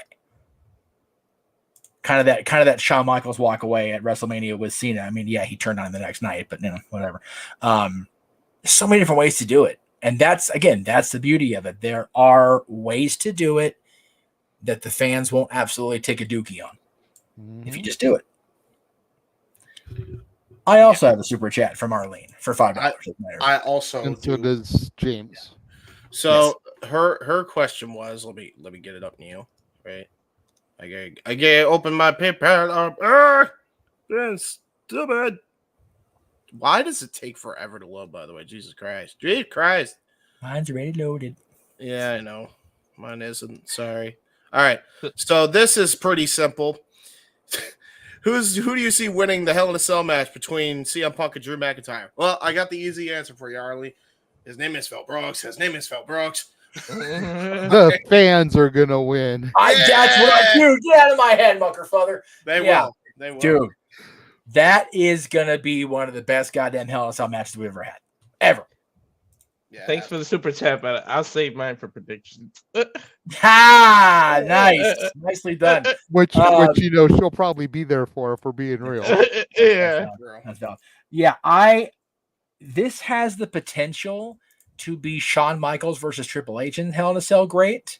Yeah. But with legitimate actual heat behind it. Which is just because these two boys can do business despite having their arguments. Which, just a heads up, we already have the graphic made, so there you go. That Bad Blood graphic just pops me every fucking time I see that logo. It's so good. It is a very good logo. I also agree with what Jeff said just now. I know. Of course we and do. we'll get there momentarily when we get past all the super chats. True. So mindset. But please don't cease on the super chats. Yeah, please don't. Yeah, keep them coming, please. We would rather talk about anything else than the fucking main event, if we're being perfectly honest. Super chat sports talk. I'll get into that shit today. I don't care. Hockey camp started. I'm ready for fall and winter sports. Fuck me, dude. I'm here for it. Fucking baseball can suck it. The Angels have been sucking since the second day after opening day. The Angels. Oh, by the way, Shohei Ohtani, mad fucking respect, dude. The only member of the 50-50 club. 50 home runs and 50 stolen bases in a single year. The dude is a machine. And Artie, down there in the OC, even though you think you're geographically Los Angeles, you ignorant schmuck, you are a fucking idiot. You wasted that man. You've wasted Mike Trout. I hope the Dodgers win every World Series from now on just to shove it up your ass, you ignorant piece of shit. Anyway. Super chat for Arlene. Thank you for $5, by the way, now that I can pay for my FCC fine for that graphic language. Who do I see turning first, Randy Orton or Kevin Owens, and challenging Cody for the title? We kind of brought this up earlier. I don't see Kevin actually turning. They're going to tease the hell out of it, but it's not going to happen. They did their match. Randy will, and I don't even know if a turn is necessary. I think it could still be a student versus teacher respect thing. I like the heel turn alternative because Randy is such an effective heel. Granted, at this age of his career, you're gonna be hard pressed to hate Randy Orton. It's gonna take a lot. RKO and Beth Phoenix was a good step. You're gonna get hated if you're RKO and Beth. We love Beth around here. Yeah, if there's gonna be a turn, it's gonna be Randy against Cody.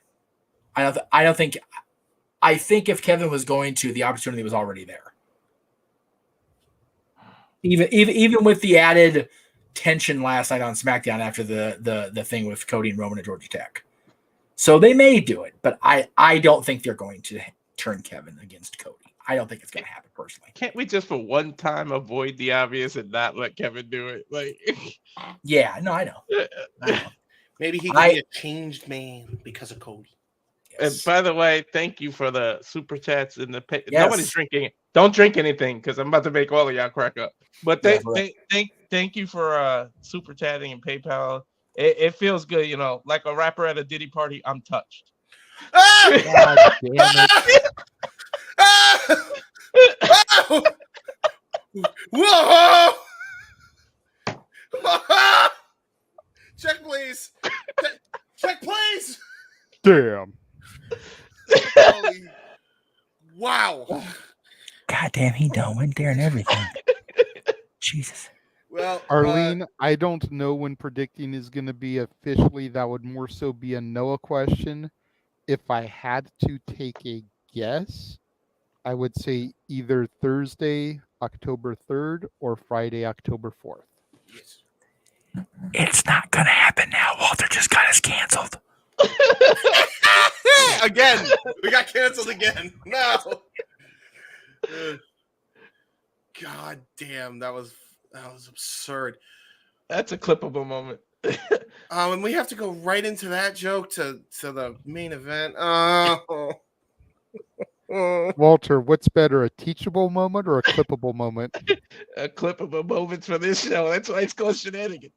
I think Puff's about to go through a lot of teachable moments anyway. Yeah. Puff needs to make sure he doesn't end up in general population. He won't last a week. Yep. No, him and R. Kelly about to have a reunion tour. Yeah. Hey, hey. Jesus! Jesus, take me now. It's over with. Fuck. Holy. The irony of that is, wasn't R. Kelly featured on Biggie's Effing You Tonight, produced by Puffy? Yeah, that would be a prisoner telling Diddy, take that. Everything circles around and it's all fucked up. It's all fucked up. Anyway, We's gonna go to hell when we die. Hey Diddy, now somebody's gonna watch every step you take. Oh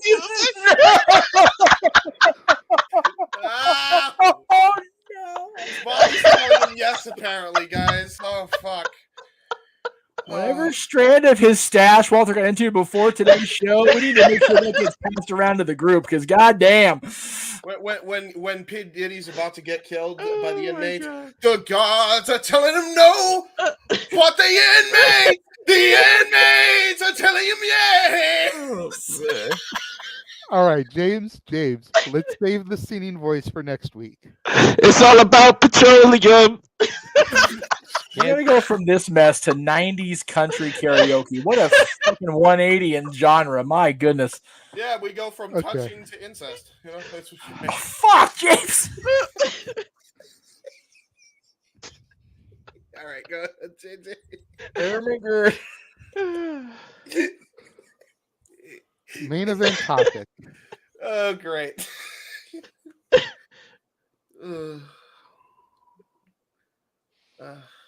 This video is not for children. If you were children, then yeah! Go, shout out me and Fuso. Daniel knows.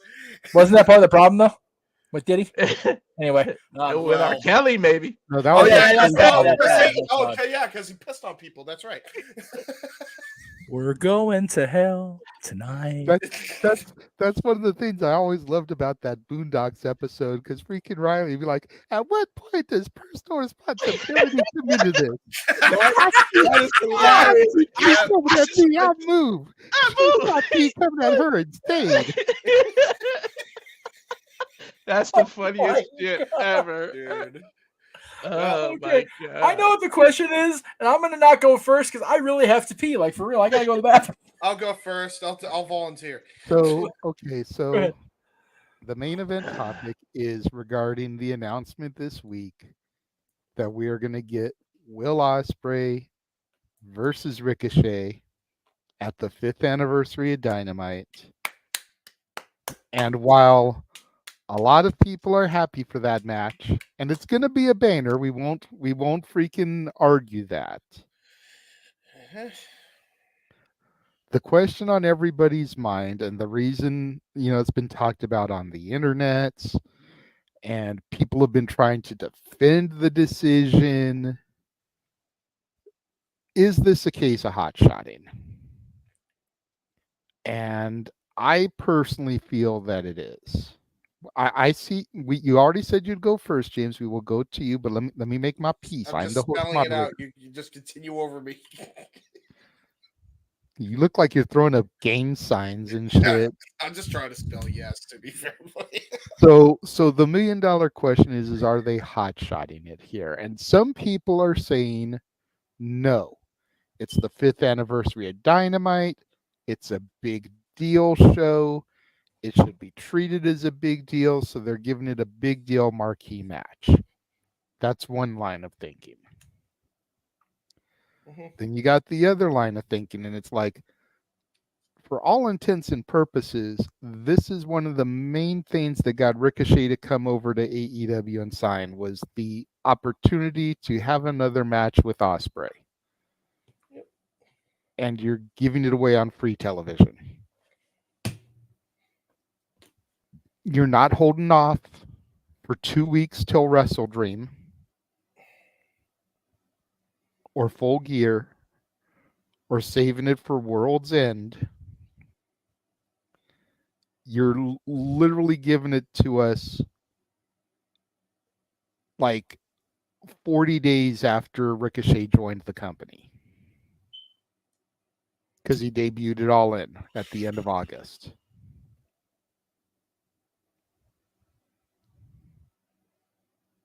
Just the fuck. These are the type of decisions that make the true storytelling fans like us on the panel take issue with the shit that Tony does. Yep. Because rather than maybe plant the seeds for this at the 5th anniversary show, so it can build up even over a couple of weeks to Wrestle Dream, because these two fighting again is a wrestling fan's dream match. See, wrestle and dream. I'm just saying here, like, it just says it all the time. It's really not that hard. Sorry. That killed me. Get it.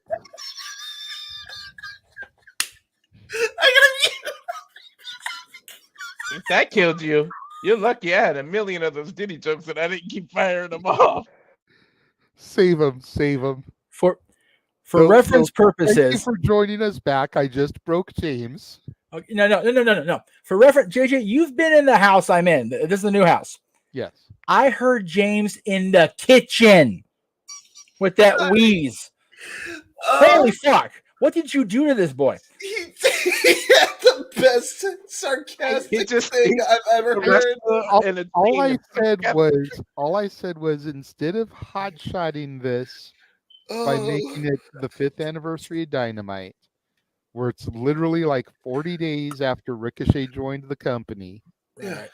why not plant the seed at the 5th anniversary of Dynamite? And then you could even give it, even though it's only a couple of weeks build, to Wrestle Dream, considering this match is a wrestling fans' dream match. Wrestle Dream. See how that works there? And that's basically what broke him. Yep. Because he's right too. That's just makes it even funnier. I'm gonna say, for me to hear you in the kitchen, I thought we were back on Diddy. I was like, what the fuck? No, it's just JJ's delivery was so fucking ruthless. And I wasn't even trying to be ruthless. That's the killer part. I was just being serious. Trust me, y'all have seen me on the show when I've tried to be a dick.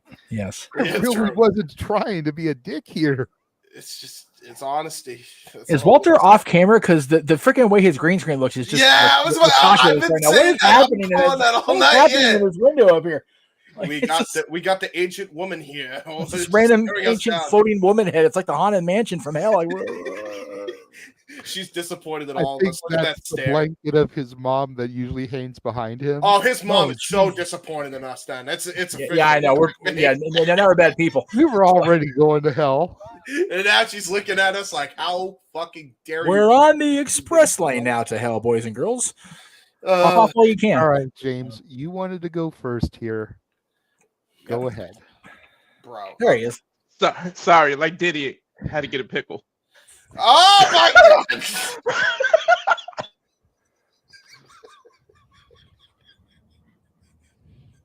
Come on, James, you wanted to be first. Yeah, what do you want me to do? Follow that shit? All right, here I go. All right, well, might as well. Yeah, go ahead. Give me a solo sound. No, it's okay. I want Tony to hear my message. I heard you from the kitchen. I think Tony will hear it. I think it'll be okay. Okay, real quick.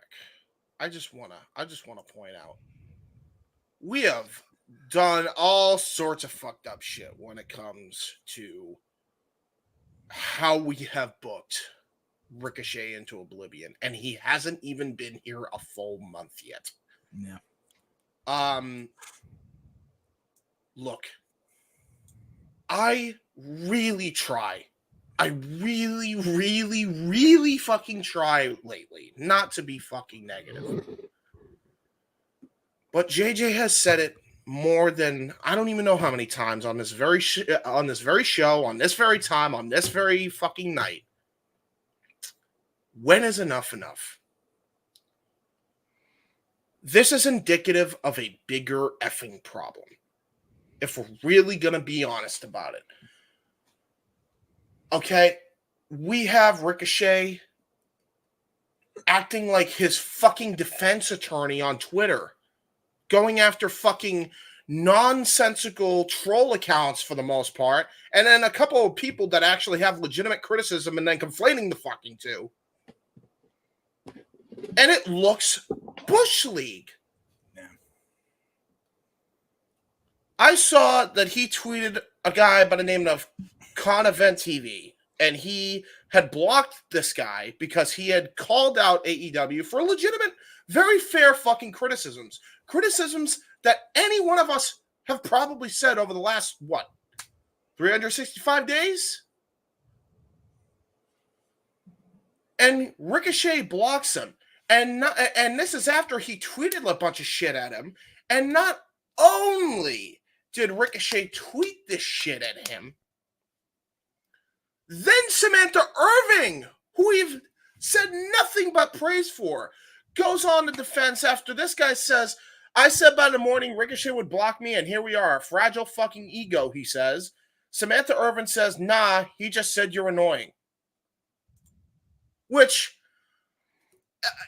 if you look at it like from the lens of that's fucking funny, it is. But the problem is Ricochet has been on a fucking tear for no reason on social media when he was never like this in WWE. Never. Do you know why? Because there's fucking quality goddamn control. So I, of course, see this and I say, simply put, because this is after the Dax Harwood bullshit with JD, and I don't like JD as much as the next motherfucker, but why are you going to fucking take his shit out of context over one of his most tamer takes? Jesus fucking Christ. Does everybody have a big fucking ego in the AEW, the minute they get there like this? AEW wrestlers, get fucking media training and stay off X until you do. If you're pissed off with people that are with what people are saying, take it up with your fucking boss, Tony Khan. Period. What are we doing here? Booking Ricochet and Will Ospreay two freaking weeks before the fucking pay-per-view is supposed to go down. What are you doing? Even Wrestle Dream is way too soon. I said they should have fucking saved this match until next year's All In. That's how big of a fucking match this is. That's how much history there is between these two.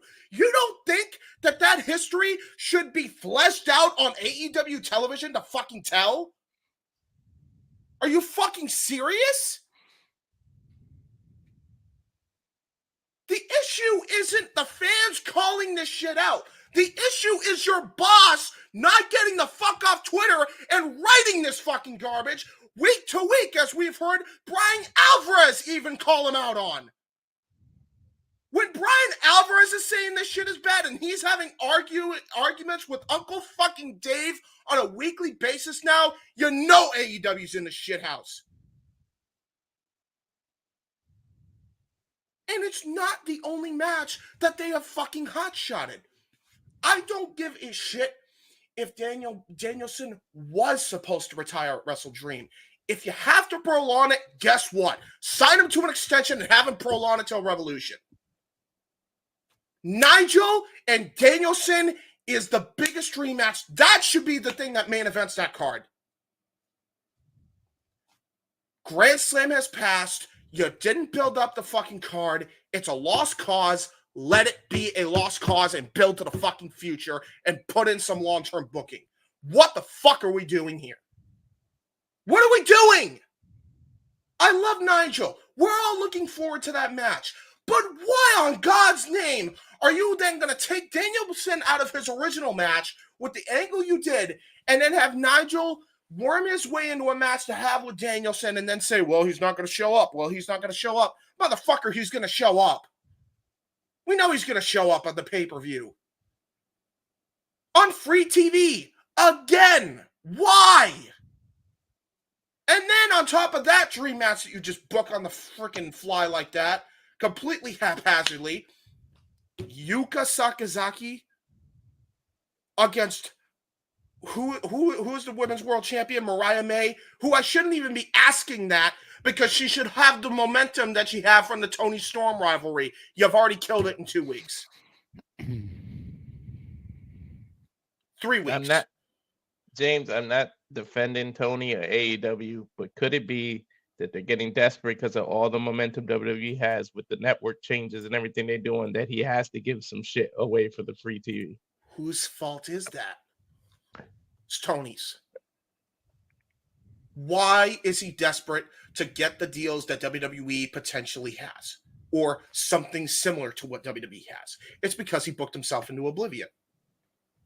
The booking problems fall on Tony. Him not being a boss and telling Danielson to stay longer is on Tony. It's the same issue from last year when we said he should have been a fucking boss and grabbed his locker room by the balls, metaphorically speaking, and lead the charge properly like a freaking adult and not a child.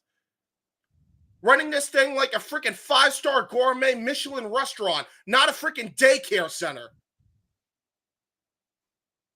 It's the same thing. I swear to God, I said it in the group chat. Y'all saw what I said. It's like fucking Groundhog's Day with this idiot. Seriously, it's like Groundhog's Day. I understand having dream matches for the sake of having dream matches. Look, you're not going to get any more one that hasn't defended the AEW when they've done that before. I have defended AEW when they've done dream matches for the sake of doing dream matches. One of them I just defended with MJF and Kenny Omega for the reasons I just stated. We didn't know how long Kenny Omega was going to be there. Same thing when they did Danielson and Omega, the first Grand Slam. We didn't know how long we had those two on. And Omega was completely banged up. We didn't even know if Danielson was going to have a full-time run in AEW up to that point because he was that banged up previously. We were worried that he might get a concussion first match in. So that was the only time that it was the right time to do it. This does not apply to Ricochet and Will Ospreay. It doesn't apply here. Two people in their prime that don't have to worry about injuries right now. When they did their match that made all the old heads mad and everybody go nuts on social media, they weren't even in their prime yet. They have the opportunity to do the same exact thing right here, right now, in this very company. And you hotshot it for TV because you don't know how to book long-term anymore. What in the hell are we doing? And that's not all. What are we doing with Hangman Page? Say whatever you want. Say whatever you want about what the hell happened in All Out. Who's the biggest star creatively right now in that freaking locker room other than Hangman Adam Page? You tell me. Nobody. And how do you reward him for a match that got so much controversial chatter about it that literally the internet exploded? How do you capitalize on that opportunity? Oh, let's put him with Jeff Jarrett again. We've already seen this. We've already seen the two have a match. They didn't have. Oh, you're right. They didn't even have a match. Sorry, I didn't mean to cut you. You're right. No, you're right. My apologies. So not only did you not have the match, you book it on a fucking show that absolutely means nothing. They don't even have a match yet, and you're probably going to book that at Grand Slam or a Wrestle Dream. Why? This is a TV match. This should be on the anniversary show. This makes sense for the anniversary show. Right, Ricochet and Ospreay? Ricochet and Ospreay. Doesn't have to be the only match, though. Sure. But it's still indicative of the bigger problem. And it's already been confirmed by a bunch of sites, not even just Alvarez. Tony's just booking week to week. And we might as well confirm it, because you can see with your own fucking eyes. I can't stomach watching Dynamite, Collision, or Rampage. They're all awful. They're all equally as bad. The week-to-week booking is atrocious. The pay-per-views, he's still got it. He's the king of pay-per-view. Nobody here is going to dispute that. We all agree. We're all in agreement. Doesn't change the fact that it's TV that books to the pay-per-views. It's complete trash heap. It's a trash heap lately. And this is after we had complimented Tony. Finally, he was doing a good job. We had praised him for the build to All Out. We had praised him for the build to All In into All Out. Mm-hmm. Regardless of what happened in All Out, he built those shows so freaking well. Yes. And now here he is, hot-shotting a bunch of matches because he's scared to death that he's not going to get a TV deal. And by the way, if he wasn't scared about that and the TV deal has been signed, we would have heard an announcement by now.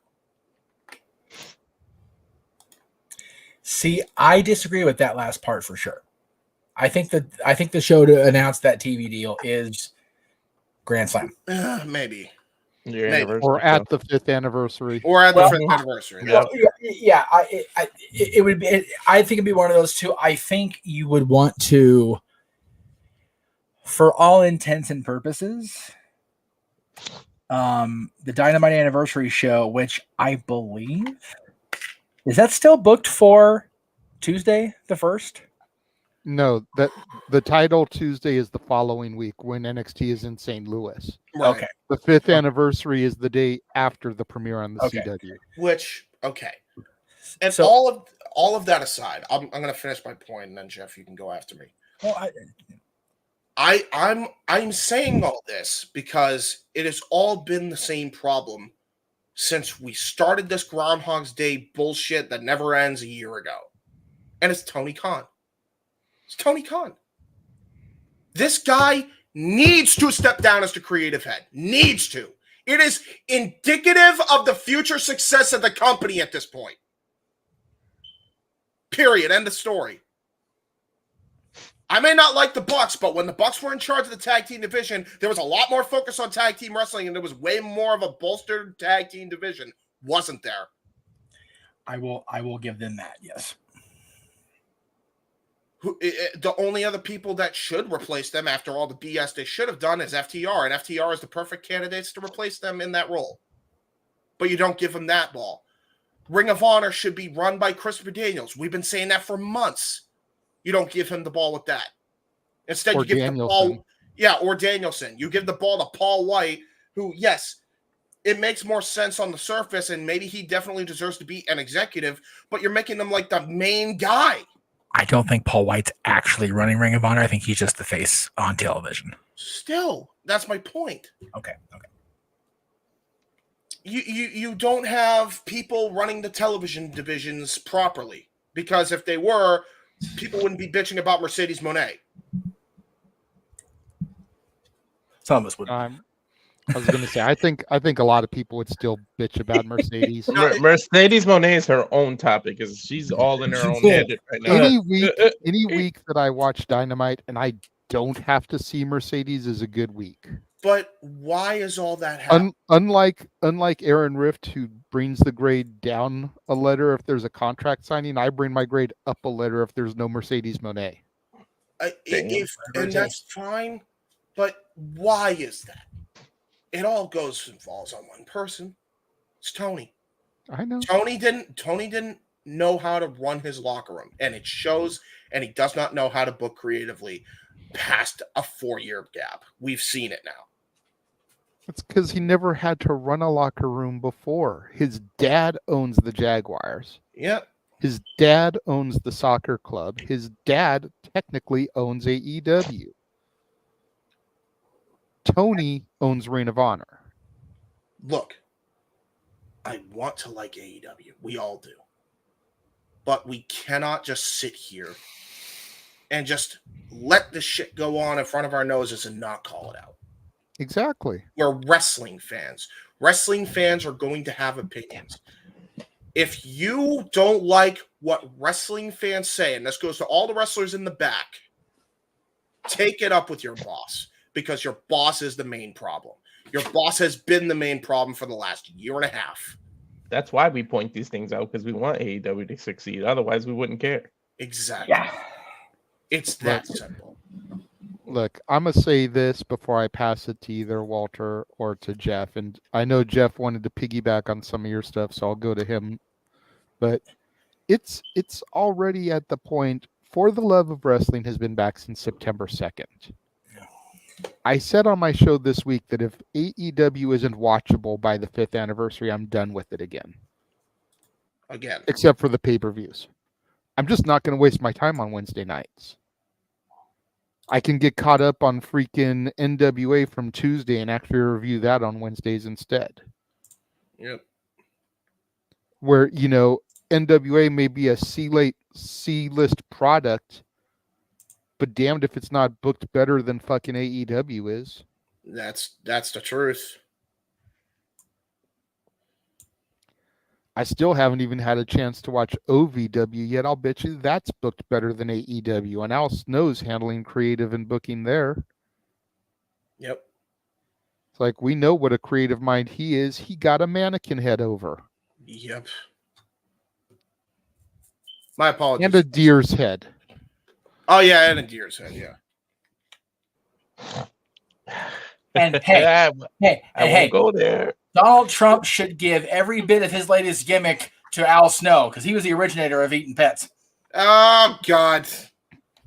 Oh, God. Brother. I'm waiting for that all week.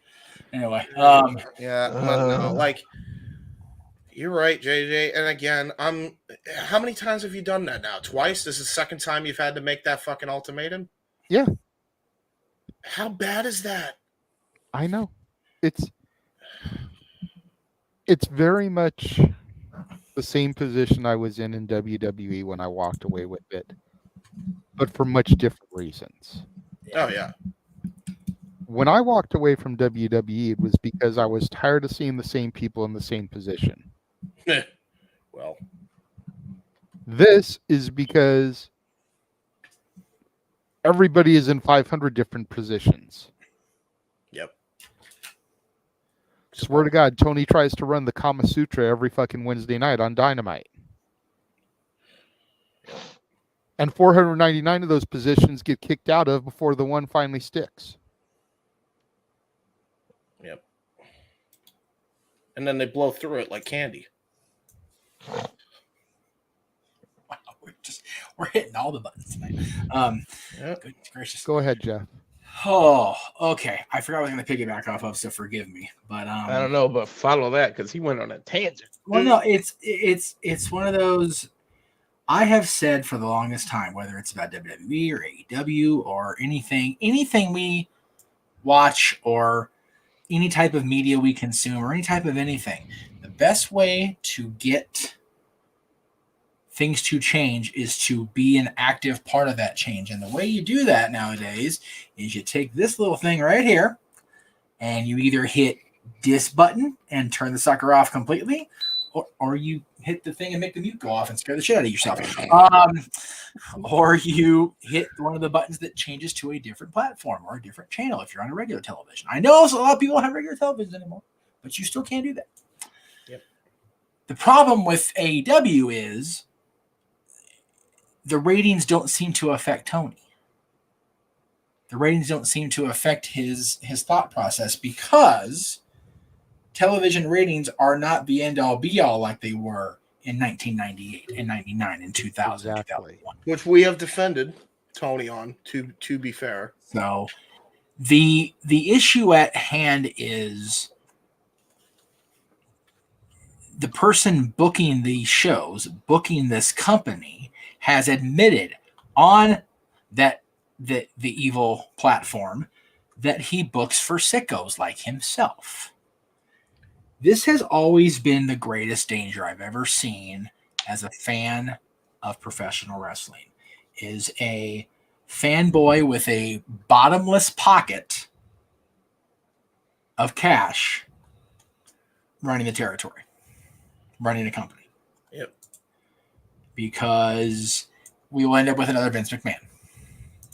And to piggyback off your point, and then you can go after I make this point, Jeff, because I want to know your thoughts on this. Yes, the ratings don't matter as much as they used to be. Right. But every other metric is down when just a year ago, and even 2 years ago especially, every other metric was up except for the ratings. Yep, that's true. The issue with Tony admitting that he books for himself, basically, Vince has done that. Vince did that for 40 years. And for Meltzer, too.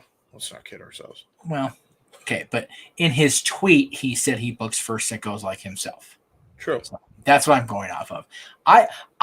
If I never hear that dipshit NorCal's name ever again, I swear on my child's life, I'll never be any fucking happier as a wrestling fan. Because that guy has permeated too much of my goddamn culture, not just on my own shows, but on shit I watch. It drives me batshit that fucking Pritchard and Bischoff give him so much time. It just chaps my already red ass. Anyway. The problem with him booking for himself is we constantly heard that that's what Vince ultimately did.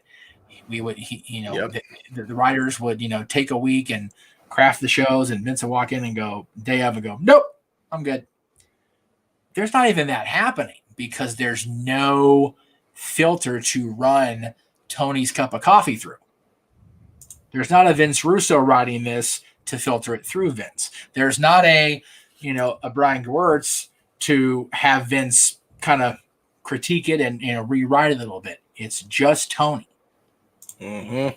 It has been shown over the course of time. If you go back to the AWA, if you go back to Crockett, if you go back to anybody, Herb Abrams. That is, well, Herb Abrams and Cocaine weren't exactly the best booking team. Okay, let me just throw that shit up. But still, with all respect to Herb and to Aaron's dad and everything, that is a case study in and of itself. Sure. But anytime you have a sole booker who does not seek out what is actually in the audience's not even best interest, but desired interests, you're gonna continue to be a niche market grabber. ECW is still to this day credited for all the innovations it introduced into the culture of professional wrestling. The problem is ECW was always a regional promotion that appealed to a small group of wrestling fans. And had they been able to get the platform that applied to that small group of people at the time where they were hottest, which was not 1997, which was not 1999, it was what I'm watching right now, 1994 and 1995. If they'd have got their television deal nationally, then we wouldn't have to worry about 1993 television beeping into our command center, and we'll let her in. I'll go ahead and do that. I will pause for a moment. Teleporting into the command center via the Morphin grid, it is Dattila. Hey, I'm not late, am I? No, this time we're you're on we're time actually for not that. going off the air right now. Okay. Yeah. That's literally where that clip came from. We were signing off and she popped in. That's why I was like, say goodnight to Dattila. Because we were literally signing off as she popped in. So, yeah, the problem with Tony's booking right now basically is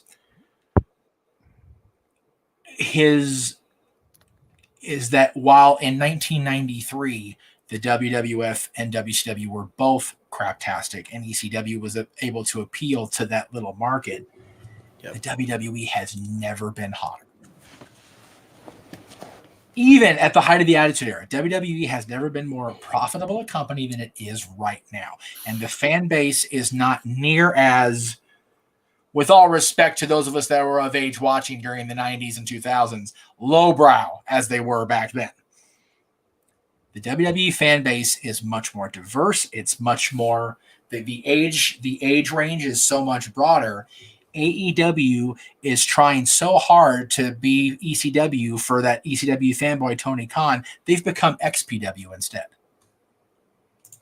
And I saw that said on a couple different shows, so I'm totally piggybacking off it, and that's fine, whatever.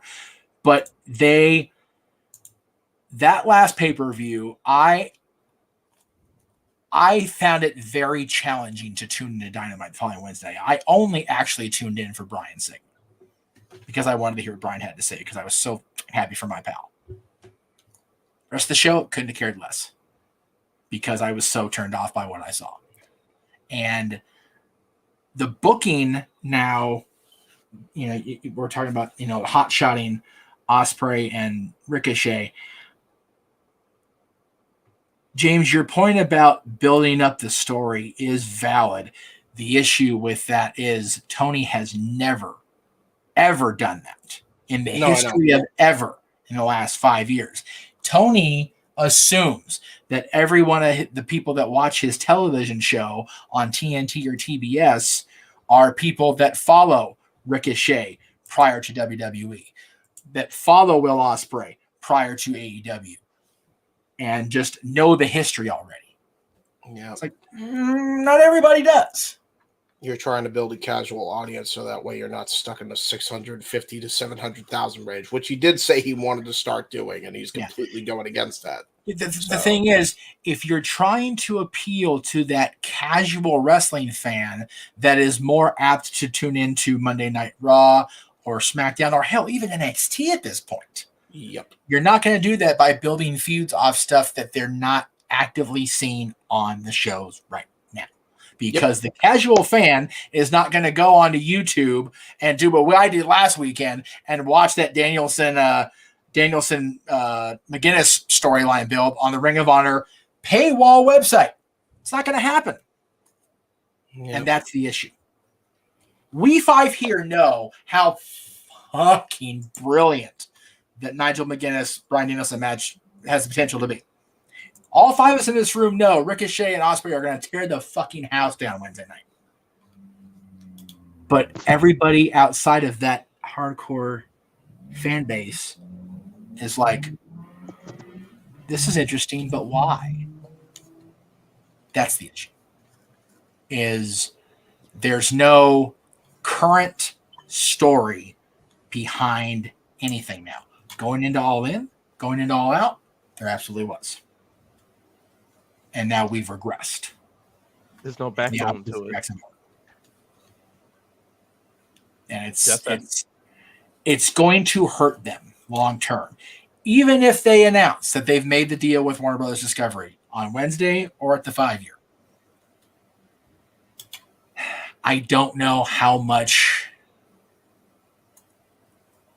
The fact that they have the announcement impending leads me to believe that they've made the deal, and it leads me to believe that Warner Brothers Discovery is apparently willing to put up with the ratings not getting better. That's on them. That is on them. But for the fan base, I'm in the same mindset of JJ is I actively want to make sure I'm home every night at fill in the time slot here. It's basically 8 o'clock for all the shows except Ring of Honor at this point. Right. I want to make sure I'm home 8 o'clock.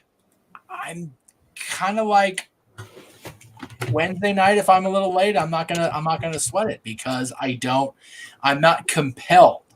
And the unfortunate side effect is because I don't actively do the watch-alongs with you guys anymore. I'm not compelled to shell out the $50 either. Yeah, don't blame me. Even if you compel me, I'm not going to shell out $50, especially $50 a fucking month. I ain't got that money right now. And that's where they're going to lose the hardcore audience, and the casual audience will never be built any higher than it already is. Yep, and some hardcore fans want them to build the casual fan, which is part of the problem because they want this company to succeed if you actually care about the industry growth. Yeah, AEW is in the same position market-wise as WCW was prior to Hulk Hogan 1994. Yep. When you say professional wrestling, they don't say professional wrestling; they say WWF. Yep. Everybody outside of the hardcore fan base of wrestling still says WWE, and then you'll say WCW. Oh, what was that? AEW. What the fuck is that? Yep. And you said you'll get hate. Here's my Twitter. Send hate your way if you really want to. I understand. We all want AEW to succeed. Yes. Yeah. We all do. But you all have to consider how badly they've bungled the bag the last year. Yeah. The guy who's running Warner should not even be considering signing AEW to a new TV deal at this point. And I wouldn't blame him if he did. You know why I say that? He just got rid of the money pit. Warner got rid of a money pit in Rooster Teeth for a lot of other different reasons than just, problems backstage. But they still got rid of Rooster Teeth, and they've been around for a freaking decade. Yeah. So how are they going to then get rid of Rooster Teeth? And also, how are they going to make the blunder of getting rid of the NBA when they never had any business because that was their other biggest ratings pull? And that has also probably hindered the success of AEW too, if we're being honest. After they had canceled all the other shows that they were trying to start up and they just never followed through on. And this is the guy who's running Warner. He's just like Tony in that regard. I don't get That's why the only reason he would get a TV deal. That's the only reason. Let's be honest with ourselves. We have to be. If we're not honest about it, we're no good to anybody, especially me. If I'm not honest about the reality of the situation, I'm no good to myself. Never mind everybody in this room. So let's be real. I don't get why Tony can't translate what he does on pay-per-views to across his TV shows. It's like exactly. I don't get why he can't do that. Especially when he used to. That's what's so frustrating. I was there since day zero watching this, supporting it, caring about it. I have seen them do exactly what you recommended, Walter. I've seen it. They gave NXT a run for their money. Like, look what they were doing when they were at the same time. They were killing them. Every week they were destroying NXT. And now here we are, sad. Hi, Jeff. Go ahead, Jeff. I moved to rename James Nostradamus. Grand Slam Wednesday, Jarrett Hangman Page strap match. Lumberjack strap match at that. Well, at least so there you go. It's not pay-per-view for you. There you go.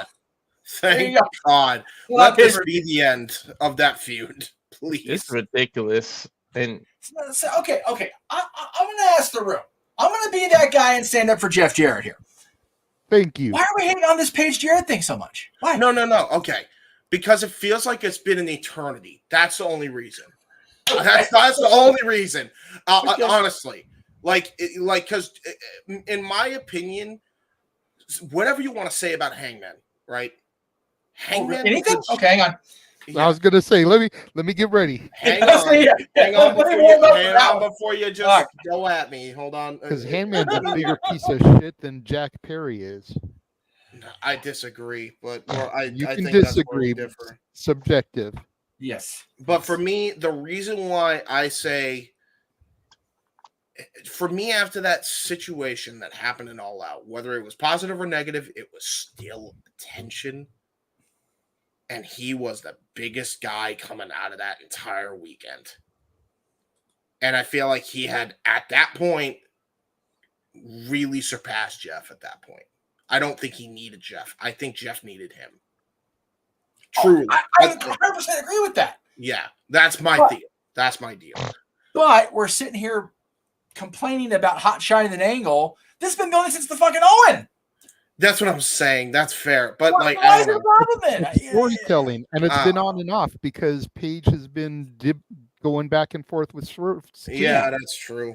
I'm not hating on it. I'm not hating on it. I'm fine with I guess I'm trying not to. It's just, I don't know. And like good for Paige for coming out of All Out 2024 smelling like roses, because he's the reason we went into All Out 2022 smelling like horse shit. No, exactly. You will not couldn't have been in this position we are in with AEW and the Brawl Out Scrum if it wasn't for Hangman Page. He can eat a fucking bag of donkey dicks.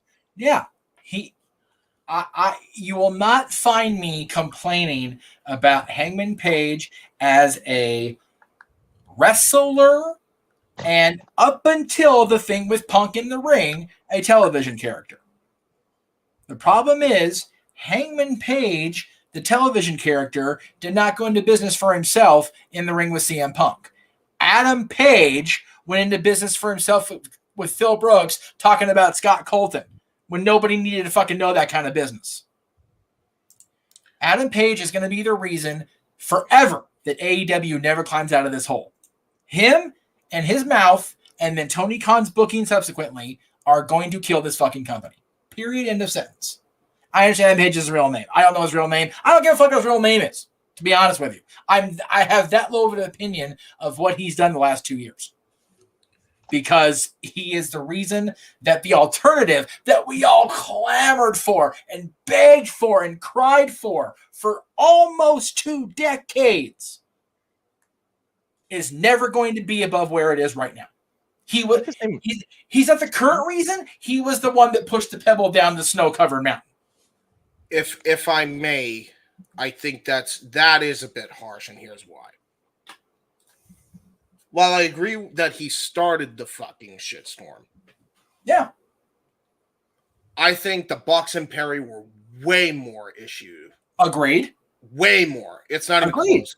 And I say that because there were 2 people that were willing to do business after all that shit happened the way it happened. And it has come out, and I've stayed on that because it has come out, not only just by Hangman and Kenny, but by other sources. Kenny Omega and Hangman Page wanted to work with Phil after that happened. In fact, I'm pretty sure that Hangman's next feud was going to be with Punk for the Real World's title had things played out the way they did. Okay, but here's my issue.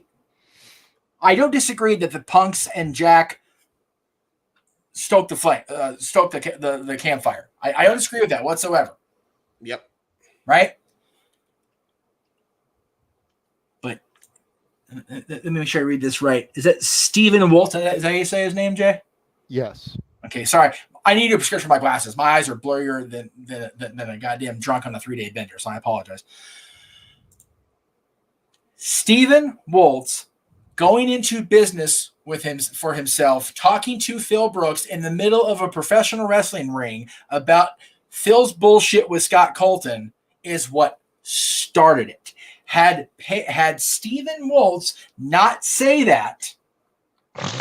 that, I stand on my conviction that Brawl Out would not have happened. Yep, but we can also make the same argument for the Bucks because the Bucks probably fed that to him. Oh, okay, fine. Here nor there. No. It is. I'll tell you why. Because Matthew and Nicholas Massey feeding that info to Stephen Woltz, it's still Stephen's decision to fucking air it publicly on the television show. That's fair. I'm sorry. I will shit on the Bucks as big as a Triceratops pile in Jurassic Park all day. Don't like them little fuckers either. Okay, but I see Detail's head. I know. I'm trying. I'm sorry. I see you. Yeah. It was always going to be Hangman Page that started it. And if it doesn't happen, regardless of who gave me information, if he doesn't call Punk out on that on the air, when Punk had no designs on even doing anything, and it had nothing to fucking do with AEW. Yep. Scott Colton and Phil Brooks having a lover's quarrel and any of their friendship had nothing to fucking do with AEW business. Nope. And it was Page's decision, and the Bucks probably stoking the fire, to your point, that started this. And Tony also being Tony not boss. being an effective fucking boss and squashing it right then and there. Not saying right away that he was the reason why he moved Scott Colton and Ring of Honor as well. Yeah, exactly. Go ahead, Jay. Well, go ahead to tell us. She's had her hand up. Well, yes, but you're the one running the show, so I want to make sure you pass the baton. I mean, I don't even know what the topic is here that we're talking about. I just kind of came in the middle of a rant. I would have not came in if that were the case. No. You're good. The topic is supposed to be about AEW Hotshotting Ospreray and Ricochet. Oh, okay, because we went completely off. But we spiraled into a subtangent because of the fact that Tony Khan and his booking is why AEW isn't going to grow beyond what it is. And we somehow went from there to the fact that what started all that was the Adam Page shit from a couple years ago. Yes. Because it's so it's all kind of interconnected here. It's all together. Yeah. Okay. Now, what I was going to say to Jeff when I was saying it's neither here nor there is kind of what you touched on at the end. Yeah. If the Massey brothers had been any kind of true EVPs, or if Tony had been any kind of real boss, it would have ended with that promo. Yep. Yep. Might cut during the promo. It all boils down to Tony, because you should have been in control of your damn company. Yes. It's your company. Yep. Take control, force people to work together, and you could have had the biggest angle out of it and made a shitload of money for everybody. Instead, if I can go now, pretty much Tony Khan is, I don't know if y'all know about Greek mythology, he's Sisyphus. He just keeps rolling that damn stone up with the pay-per-views and doing well. Then the shit comes right back down. And he's got to start all the way over. He's just he's in that internal loop of his version of hell. He's gonna keep pulling that damn stone up and rolling it down. And in terms of hotshot and the Ricochet, yes, you hotshot it. When you started this feud, literally at the end of whether it was All In or All Out, I think it was All In. You had Ospreay say backstage, "Why don't you win some damn matches instead of hanging out backstage? Go do something on TV before you can come approach me." And you pretty much buried him right there. You made him Ricochet not seem important right then and there by making Will Ospreay say, "You ain't even worthy. Where the hell have you been?" You try to be cool and try to say that's what the fans are thinking, so I'm gonna make Will Ospreay say that, and you shot yourself in the foot. You should have just built the damn match. You went from that to already building this match in 2-3 weeks after that. Like in a backstage segment. To your point, and to your point, he's only won like 2 matches since then. Exactly. So 2 matches gets you a title shot. And you buried him in a backstage segment to add to your point, Walter, as well. Exactly. And hell, I'll make JJ's point for him all over again. How many matches in the company's where you get a title shot? Is his name Mercedes Moné? Another WWE castaway getting elevated above the homegrowns. That's my point. Like you should have used, like you said, JJ, either the 5th anniversary or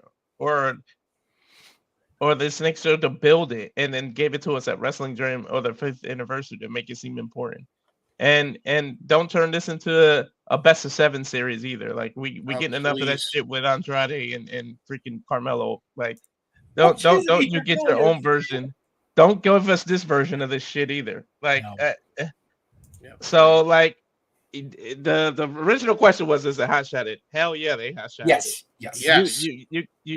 You're sorry to tell her, you're blowing your load all in one shot, basically. Like, and you shouldn't do that. You need to build it slowly.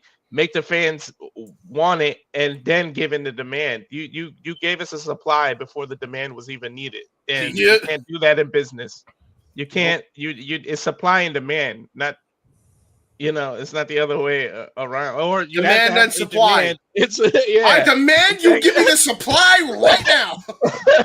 You just jump right into it. Like that's not. And you coming from the father you came in should understand business, and you should know how to do that. You putting all the eggs in one basket, and every other cliche there is out there. You need to slow it down, take your time, build it, because this could be one of the best programs you got right behind what you did with Paige and Swerve. Instead, you're starting at the finish line. MJF and Garcia. Exactly. It's basically you're the equivalent of the person who's been lapped and think they're in the lead. No, dumbass, you're in last place. It's just everybody else is lapping around you. Like that's basically what he's doing. You're starting at the finish line. Like you can't do that. You got to start every movie, every play. You're a big movie guy, JJ. You need a beginning, a middle, and the end. You don't start at the fucking end. Like stop doing it. Like chill with that. Like start at the end and then work your way to the beginning. Reverse order. Exactly. Tony's been doing that a lot lately. I mean, the first freaking match in the AEW versus the Elite feud was fucking blood and guts. Exactly. Yeah. It's War Games, for fuck's sake. That's the start of the film. Well, okay. no, technically it was Anarchy in the Arena, if you remember. Okay, excuse me. Anarchy in the Arena. Still, that's a blow-off match. Yeah, and then they followed it up with another blow-off match, and then he followed it up with a singles match between things, and also tag team matches. It's the equivalent if you did Punk and Drew and their first match was the Hell in a Cell instead of this Bad Blood. That's basically what he has been doing. Yep. Except with Swerve and Hangman for some reason, which he's been weirdly consistent about. Probably because Hangman and Swerve was like, let us do the thing, Tony. Stop it. Exactly. But James went on a tangent, so I don't want to take that much more time because we got the Tilla and stuff. So that's it for me. It's just you started at the finish line, and it just makes no sense. So yes, the answer is he's hot shot. Yes. All right, we're gonna go to the Tilla, and then I'll have something to say, and then Jeff, I noted your thing in the private chat. Just so you know, Datilla, the reason why I was like, I see you is because I didn't know how long they were going to go off on their tangent. I didn't want your arm to get sore. Oh, thanks. That's why I was trying to be like, I see you. I see you. JJ knows how I go. Yeah. Yeah, he knows how long I go, too. Yeah. I see. Yeah, you guys are doing your own thing. So, Ospreay Ricochet. I'm looking forward to it. I think it's going to be a fantastic match. I do agree. It's a little hot-shotted. Even I got my dates mixed up, and I thought this was the Dynamite that was going head-to-head with NXT. But I was like, oh, it's not. That's why I was kind of like, oh, okay, makes sense that he's doing it there because this one's going head-to-head with NXT. No. But I got my dates mixed up. And I didn't even know this upcoming week was Grand Slam if they hadn't reminded me on Dynamite. But yeah, it is hot-shotted, he won like 2 matches, and he's getting this title opportunity. I'm sure it's gonna be a great match. I'm definitely looking forward to it. But it's hot-shotted. I do agree with that. Okay, and yeah, I was thinking about that as they were going off, and you bringing it up. If this match was being saved for Title Tuesday to go against NXT, that would even be different. I would maybe understand it. Yep. Because NXT with Randy Orton, they're probably going to have Bianca and Jade come down to add some star power. We already know they're supposed to be in St. Louis, so maybe they'll set up something and then they'll defend the titles the next week. I mean, they're going to be in Chicago. We know that part, so maybe they'll be in Chicago, set something up for the St. Louis show. But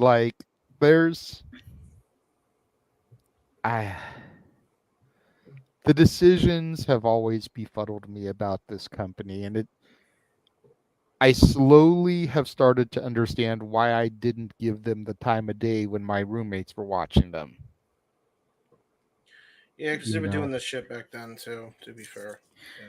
But back then it was pre-Brawl Out. Yeah. Yep. And they had the momentum having come out of the pandemic. Yep. And I think that with Vince McMahon and creative and people just tuning out of their day, I think it just allowed them to just get away with doing a lot of stuff. You know, I think that for me, anyways, I still watch Dynamite on a weekly basis. I'm not gonna stop anytime soon. There are matches that I like. There are matches I dislike. I really did like the Tony Storm Mariah May story. I think that was a really well story. Yes. I like the Hangman Swerve Strickland match. I know a lot of people had a problem with it. I didn't have a problem with it. I know you guys don't like Hangman, but I really like his unhinged character. I really like his character work. This is gonna surprise you, but I actually kind of do want Jeff Jarrett to be Hangman, but just because I want him to become even more unhinged and just see what he does next. That's the reason why. But you wouldn't surprise me if Hangman does be Jeff Jarrett. But just for me personally, I definitely want to see more of unhinged Hangman. And I know you guys don't like the Bucks, but I really like their whole EVP gimmick stuff. I think that's been their best heel work since. So I preferred this unhinged gimmick when it was called the Loose Cannon Brian Pillman, but I digress. Oh, I wasn't around for the Loose Cannon Brian Pillman. So. Okay, neither was I. By the time I got into wrestling, Pillman was dead. But there's a thing called the network and DVDs, so that's where I got it from. All due to respect to Jeff, but if Jeff beats Hangman, that would piss me off because Rich Swerve couldn't beat him, but Jeff can. Like it would be. It's a lumberjack match. What happened? Still. And lumberjack strap match. So yeah. Swerve Strickland did beat Hangman, as Hangman alluded to. He needed help from Prince Nana, Brian Cage, all that. He did allude to that Swerve Strickland couldn't beat him one-on-one. So. You know, if Jeff Jarrett does beat him, I hope we get to see more unhinged Hangman because I really like unhinged Hangman. See, the thing that will forever get me about Tony Khan in general is he seems to not want to be anything that WWE is. And to a certain degree, I understand that because you want to present an alternative. But there's a reason why the Capital Wrestling Federation, the Worldwide Wrestling Federation, the World Wrestling Federation, World Wrestling Entertainment has been here as long as they have. I feel like Tony Khan needs to go back to the drawing board and find the things that makes WWE successful and try to lift some of those things, even if you just tweak them slightly.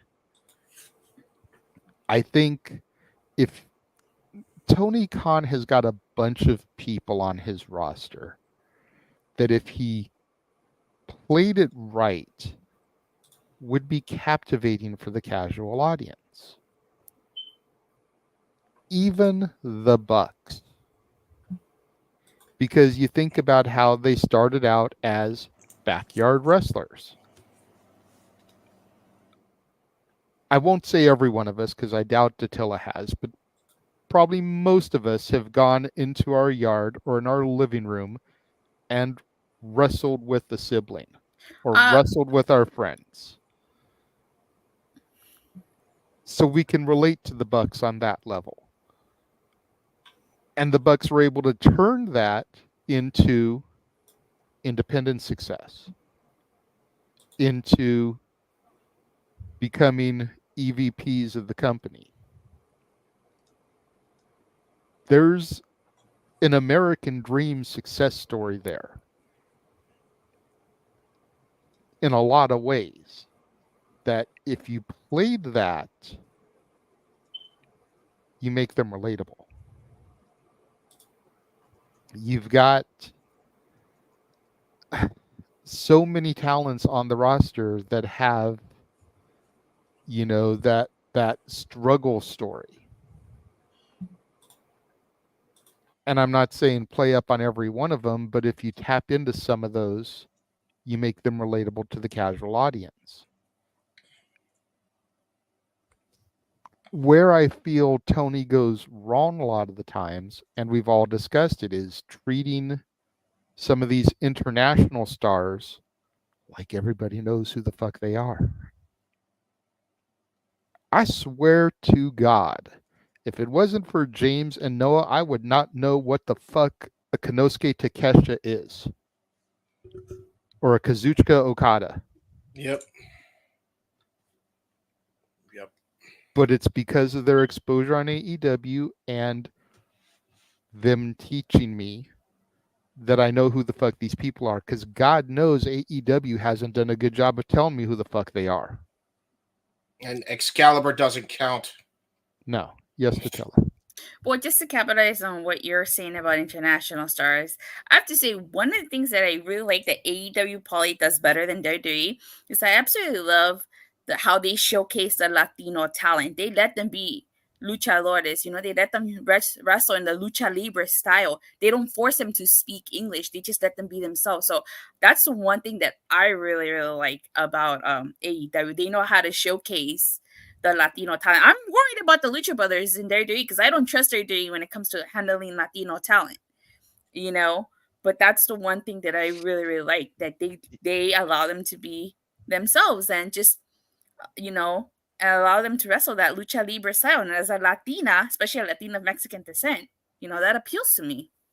Yeah, but then when they don't re-sign or anything, you shit on them on the way out. You just set them up and do all that. You can't have it both ways.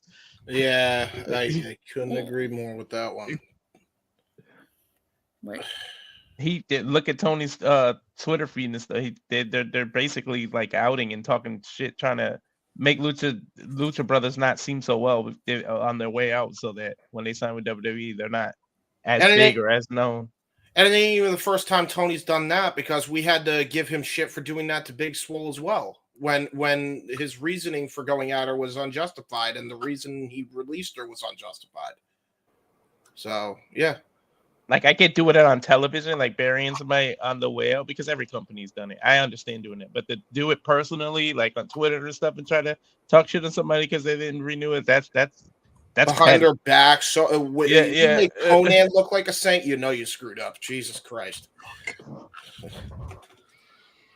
When we get the banger, go ahead, Jeff. When we get the banger match between Lucha Brothers and the Motor City Machine Guns, I'm going to come back to this conversation. Yeah, exactly. I'm here for that shit all day, twice on Sunday. I couldn't agree more with that one. Oh my God. I know. I wish the Lucha Brothers won. I hope they do succeed. I just, given WWE's history with booking Latino talent, I mean, hello, Dragon Lee, Santos Escobar, they're stuck in, in these factions. I just, I'm hoping that it all goes well for them, and I wish them well. But I just don't trust WWE when it comes to booking their Latino talent. Just keep in mind, those two gentlemen you referred to were brought in still under the Vince umbrella. Look at Rey Mysterio. Still even now. Look at Dom. Dominic Mysterio is the most over fucking dude in that company. And he's of Latino descent. And then of course, Eddie Guerrero. Yes, he is a lone rare exception. And I get that. He's Eddie Guerrero. Like, there's nobody better. But yeah, Santos and the LWO and Legado del Fantasma and all them, yes, they are still where they are on the card, but there's so much damn talent on that roster that they're going to be constantly fighting. It's the same. Look at poor Giovanni Vinci, man. There's no reason he should have been jobbed out 2 weeks in a row, except when that big win does happen, it'll put him over like Rover. Look at Andrade's second run. Especially when Apollo gets an already in the ring entrance. Right? Mm-hmm. Right? It will happen for them. But yeah, the Lucha Brothers, again, I hope, like the Tele hopes, that they are over, but I also have more faith in the current booking strategy and the creative than I did even a year ago. So. Yeah, that's what I'm saying. I'm hoping things just go well for them. It's not that they're Latino, it's probably that they're a tag team, because WWE has bad shit with tag teams. That I will agree to. Yeah. But with them signing the Machine Guns, with them signing the Lucha Brothers, like, that's a serious boost to the tag division. Mm-hmm. Yeah. It shows that Triple H is trying to build the tag division. Yep. And how over DIY was just last night, and how, the bloodline is involved in the tag team division heavily again with the Tongans, with the imminent return of Jimmy Uso. Maybe the tag team future is looking better than it has in a long time. I'm not worried about Lucha Bros. I'm not worried about the machine. I'm good. I'm not worried about the Lucha Brothers. Dragon Lee, I agree, is kind of pigeonholed into the LWO thing. At least Santos Escobar is leading his own faction. Barely. He's not a cog in a faction. You speak so highly of how Tony Khan treats the Latino talent and everything. And I don't disagree with you for the most part. He lets them wrestle their style. I mean, AAA, CMLL crossovers, all that stuff. But can anybody here explain to me how Tony Khan did not market Lucha Brothers masks? Yeah, exactly. Yep. All the money that Tony Khan lost by not marketing Lucha Brothers masks? You know WWE's going to. And I was going to say, if the rumors are true and they've already signed, the other part of the rumor is masks are already in production to go up on shop as soon as they debut. Yep. And you know, So, I don't know if any of you guys have ever been to Tijuana or Mexico in general, but every time you go, the masks they're always selling is the Rey Mysterio mask. Shit. Totila. Alvera Street, right outside of Union Alvera Station. Street. Yep. Dude, there are like 45 Rey Mysterio masks, Blue Demon Jr., Emil Mask. Like, there's all, like, seriously. There needs to be. If I ever went there with money, I would be broke. Walking down that one side of that one street. Here's the one positive about Hologram. His mask is fucking sick. How are you not merchandising that mask? how are you not merchandising any of their masks? You've got Commander. You had the Lucha Brothers. Yep. You've now got Hologram. You've got, you could be selling when you get the crossover, Mystico. Hell, we can apply this to other articles of clothing. How have you not sold Orange Cassidy jean jacket style? Seriously, how have you not signed that? Or Orange Cassidy backpacks. Yeah, yes, exactly. Orange Cassidy backpacks. Darby Allin skateboard limited edition. You guys are making my point for me, and I love you for it. So thank you in advance. Oh, you're welcome. No, yeah. This is all stuff. It's like you, and I don't want to take away from your point about the way Tony Khan treats the Latinos, but how did you not market off this in 5 years? You know, could it have been maybe a copyright issue or something? Because that's fair. If they don't outright own their own masks, then that's a valid point too. Because I know the Lucha Brothers. I was actually on their Republic of Lucha website, and they actually Rey Fenix sells his mask on there. So I don't know if maybe there was something with the Lucha Brothers themselves that when I went to their watch along of Wrestle Dream when I was over at the Myers house, whenever that was, October, all their masks are in there for sale. Mm-hmm. So well, that's what I'm saying. Then why? So then they own the right to their masks because that's their store. So they could have licensed Tony. Wouldn't it behoove them to license it to Tony for mass production? Yeah, that way they get a cut off of that. Not just that. You make an argument it could be a copyright issue. Here's the problem with that argument. Tony works with CMLL and AAA. He doesn't work with AAA anymore. And I can go on eBay and buy their masks. Yeah, exactly. I'm Latino too, but the reason Tony Khan treats them like that is because they do all the flippity hoo-ha shit that he has. Him and Dave Meltzer have wet dreams over, so that's why. Okay, but get all the bullies in the market their shit. And that's why I look forward to them in WWE. Is because they're not going to have to do that stuff so much, which means they're going to prolong their careers. Yep. Exactly. Penta is 39. He's almost 40 years old. And you keep wrestling that style, you're not going to have a lot of years left. I'm sure that was a huge factor in them deciding to go once their contract expired. There is one exception to the rule, though, about the whole flippity-doo-dah thing, Walter, and that is the Beast Mordos, who does do a mother effing bomb from the top turnbuckle. Why is there not a Beast Mordos mask for sale? Right? Exactly. Yeah. So since we're talking about masks, why 6 masks on sale for Halloween? Yeah, shit. True. That's a valid point too. Are they not? I haven't seen any. Whose mask did you say? I'm sorry. White 6. I don't know. My whole I point haven't been to shop for a minute, so that I don't know about that. You had Sting But- in the company for the better part of 5 years. You didn't sell Sting mask either. TNA sold masks. They did. Okay, They did? okay. They did. I was about to say they had to have. They did. Oh wait, no. Well, wait, hang on. WWE did. AEW did not. I'm sorry, I take that back. Yeah, that's what I'm saying. I don't remember. I was thinking of WWE. No. Yeah, well, I then I don't go by my remember. original statement. Even But that may TNA be because did that. WWE owns some kind of Sting legend. That could be if that copyright is. I don't know. No, I don't think that would have been a thing if he had signed with AEW. That would have been. No, it wouldn't have been. It couldn't have been. No.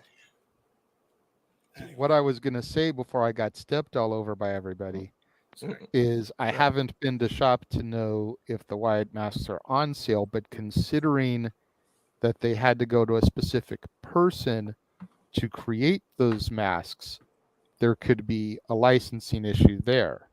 Right. There you go. The guy that created the Wyatt masks may not want them up for sale. It may not have been part of Bray's wishes to have them up for sale. Maybe that's a There you fair go. point too. That's fair because it's that movie guy. Considering they got shit on over a bracelet, probably not gonna want to do the mask either. They had to change that bracelet design because the internet tore them to pieces over that fan made. Because it was a fan thing. Yeah. Yeah. As they should have, to be honest. Yeah, they should not have done it. That was not acceptable. My point about AEW was going to be two things, and they both kind of tie into what I've always said about Tony. One of the first things he said after he and Bischoff got in their little tissy was that he would not make the same mistakes WCW did. No, he did. Marketing. WCW had no merch until Hogan and the NWO. Zero. Yep. And if it was like in a catalog that you had to call down to Atlanta to get shipped to you. And granted, it's 30 years ago, so whatever. But even when they got hot, their marketing, their merchandising was garbage.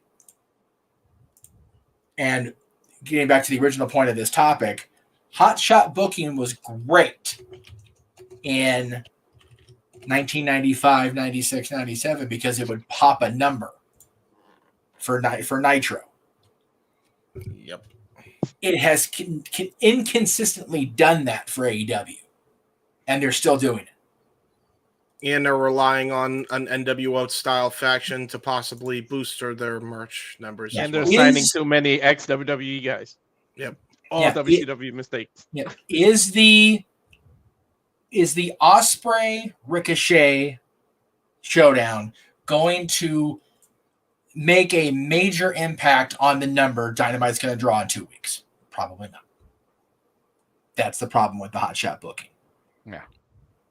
Goldberg and Hogan drew a number, and they sold more tickets between Thursday and Monday when they announced it on Thunder. It's not 1998 anymore, Tony. Yep. You're not an ECW fan as a teenager anymore, Tony. You're running a company. You're a businessman. You're in a business. And every single algorithm that you could possibly measure other than pay-per-view has been consistently stagnant or trending down. Yep. That's the bottom line of the AEW. The hotshot booking is a microcosm of the major problem.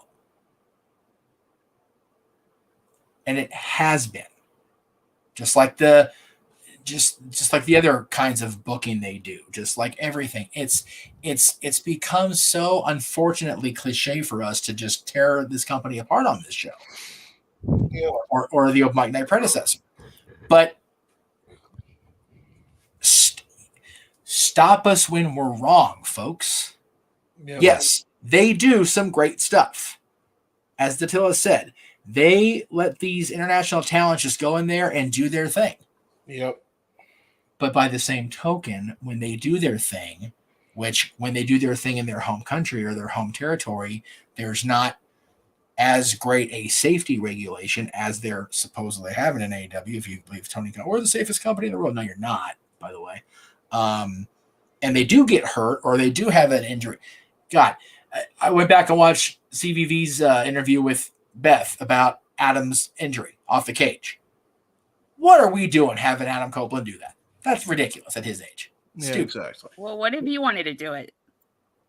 Well, then he's a bonehead too, and I'm not gonna deny that. But I think he admitted it. He said and that's fine. And if he wanted to do it, that's fine. But as a company owner, you go, no, I'm not going to risk you. Don't do that, please. That's the difference. Yep.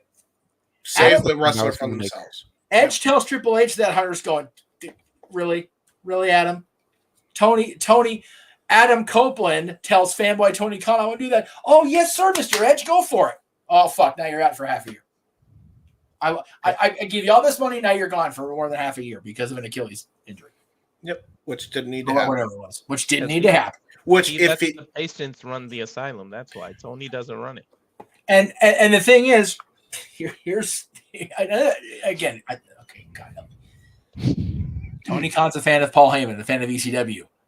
Did the inmates run the asylum in ECW too? Yeah, they did. But Paul also was the chief, and he was the chief nut.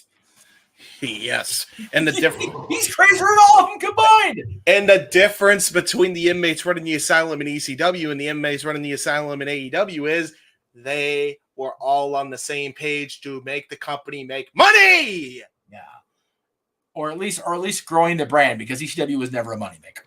No. Yeah, I was going to say that. And even then, they still freaking did way better than they had any right to. Because they were a team, and they weren't having their own agenda. James said the magic word. Team. Team, baby, team. Yes. Yeah, they are. It is so much WCW that how can they not copy them at this point? It's Hogan Savage. It's the Outsiders. It's Sting and Lex. It's the Luchadors. It's the other cruiserweights. It's man. I can't. My head's spinning. Too many people in groups.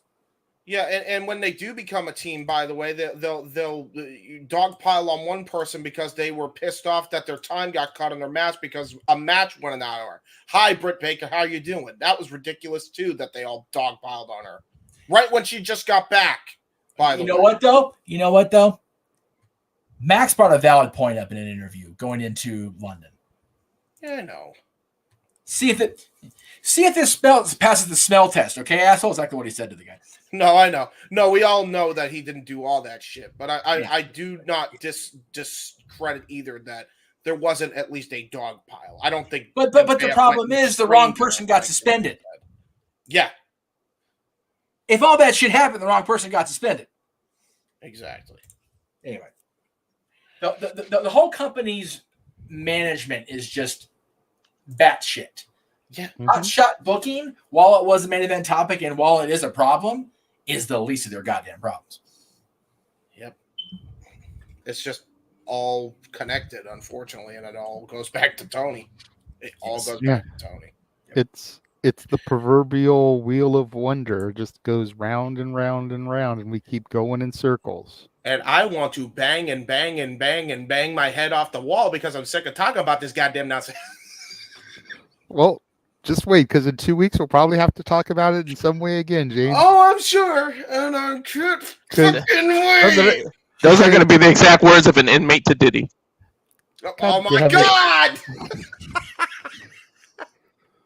Because we all know Tony Khan is waiting to point out the fact that Dynamite has lasted on the air longer than Nitro has.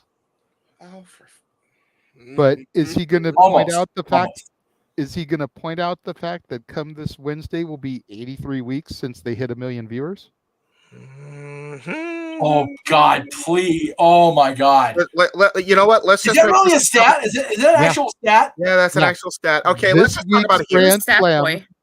This week's Grand Slam, if they don't hit 1 million, will be 83 weeks. I am tweeting Eric right now. No. You know what? Let's just talk about it here and then never bring it up even during the week. No. I want him to know because that way never comes out because him and Connor are going to be tweeting doing live streaming all week about the McMahon documentary. Jeff Bishop, you're making it worse. No. Agent of Chaos. Fuck off. So that means that the Dynamite 5th anniversary will be 84 weeks. God damn it. Their streak of shit's going to be worse than Bischoff's streak of win. I love it. I love it. Can you They're tell gonna do Jeff the is Brian pissed, Myers though? streak, the Owen whatever Brian Myers did? And by the way, if anybody's going to tell me that, like, oh, Jeff is really being toxic, yeah, you know why? Because Tony was toxic to us first, and he was toxic to a lot of other fans first. So you can't really feel sympathy. All right. Before we get into the shills, yes, Emmanuel did ask if Dattila could answer his last super chat question. Yes. So we'll go back to that real quick because it's a ha-ha. Emmanuel wants to know from you, Dattila, who would win in an I Quit match? John Cena or Juan Cena? Oh, no. Who you got? It would be Juan Cena. JJ. Wow. Be Juan Cena. Okay. No. I said it would be Juan Cena. If you're trying to say it in Spanish. Okay. John Cena. Well, He's messing himself. Well, no. But what's the Well, reason? it's two guys you can't see. Yeah. Well, no. Juan Cena never actually said you couldn't see him. It's the Invisible Man versus the Invisible What Stand did he Man. say, Walter? How do you say it in Spanish? No me puedes ver. Yeah. That's what Juan Cena said. Listen. I think we know what the Invisible Man versus the Invisible Stand match was. That's what Bryce Remsburg was refereeing. It was Juan Cena versus John Cena. I quit. I just did. I quit again. So, I told you Jeff was gonna quit first. I said we would quit first. Well, see, and my answer was Juan Cena only had one match and then he left, so he already quit. John Cena won. Yeah. Juan Cena sucks. Juan Cena sucks. Wait, how do you say Juan Cena sucks in Spanish? There you go. I'd rather not say that on. Yeah, exactly. I'd was rather gonna not say say that. Is There it are that some bad? Spanish words that we should not, that Walter and I should not be saying on there. That's why. Okay. Ooh. Because if we said sucks, it'll be too close to Diddy. Oh, it's that bad? Really? Oh, that's not you're serious. Okay. Yeah. Never mind.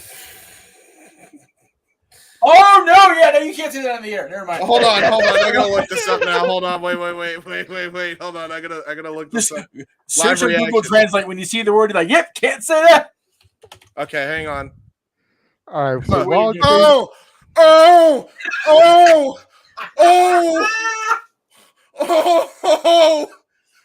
Nope. I had to mute James for a second. I'm just gonna get a drink of Pepsi now that I saw that. All right, continue, folks. All right, so that is tonight's Saturday Shenanigans.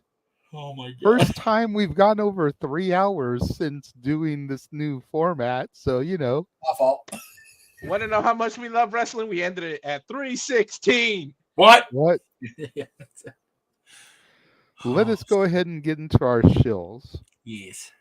Even though he is not here and he went CP by, if you want to follow Noah, you can check him out on Facebook at Noah Foster, or you can find him on Twitter, Instagram, and YouTube at nfoster1916. Make sure you check the community tab on his YouTube channel for all the league prediction updates. Like I said, I don't know a definite, but I would assume that Bad Blood predictions will either be Thursday, October 3rd or Friday, October 4th. Just need to talk with Noah to get confirmation. If we're not canceling for tonight. James. Okay, for you can find me on the YouTube, Instagram, and X at jhebertside95, and on Facebook at James He-Man Heber. I'm doing it cool and dumb things on the internet. I'm really taking these new graphics. Yeah, thank you. Take me. Thank you. You might have spoken too soon. Issy bites. I was gonna say I don't think you've been here for Walter's new graphic yet. Yeah, I've been hearing the legend of this because it made Aaron and Virtue both pop. So now I'm wanting to see it. Oh, okay, yeah. No, Dattila, there's a thing there. Now, listen, folks, ladies and gentlemen, the biggest thing I'm going to promote, and it's going to be the only thing I promote because it's finally here. Ladies and gentlemen, Look at the screen share that I show to everybody. You see that? It's my uncle's channel. Do you It's see that? alive. It's the documentary. You see that? It's an hour long. Part 1's out, folks. Oh my God! Documentary's out. It's there. It's right there. Look at all these nice things. That's Brian Boyle. There he is. Look at that. Little title graphic and all. Teaching the children of Gary Hebert's camp.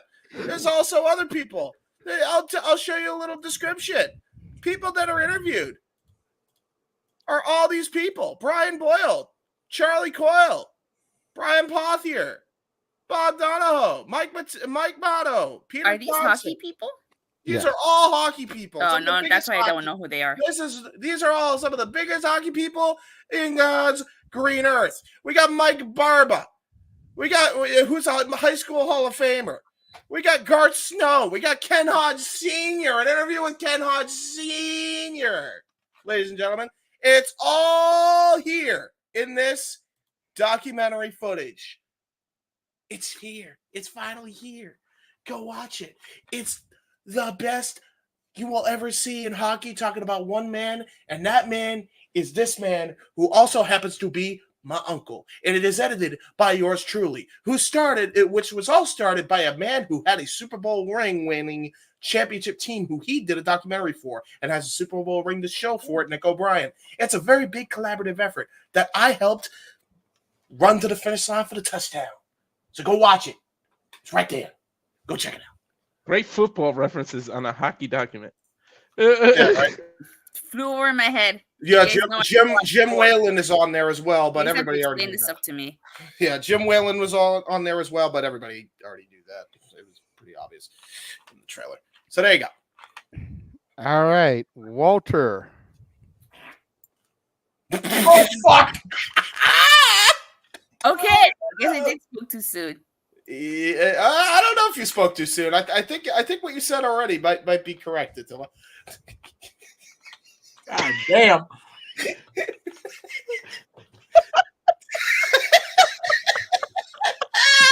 Christ. You can do this show. We're just gonna leave Lowell on the screen the rest of the show now. Fuck it. Yeah. So there you go. Don't steal what Diddy had 1,000 bottles of for this photo, guys. Oh no! Oh my God! I'm on fire tonight. I'm sorry. You are on one, man. My goodness. All right, so on the socials on X, you can follow me at Walter Alex Cruz, on the Instagram, the Cowfire Farms, and YouTube, of course, at Rage of Wrestling, which I believe the next one is Dynamite, right, JJ? Because Dynamite's gonna come before Bad Blood, so so the Dynamite Grand Slam next Wednesday will be our next watch along.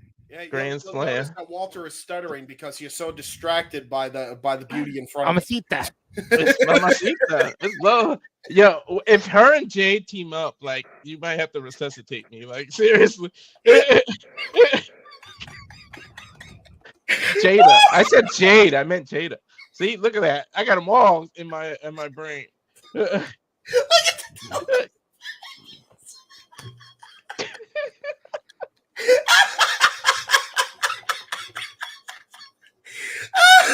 Jesus.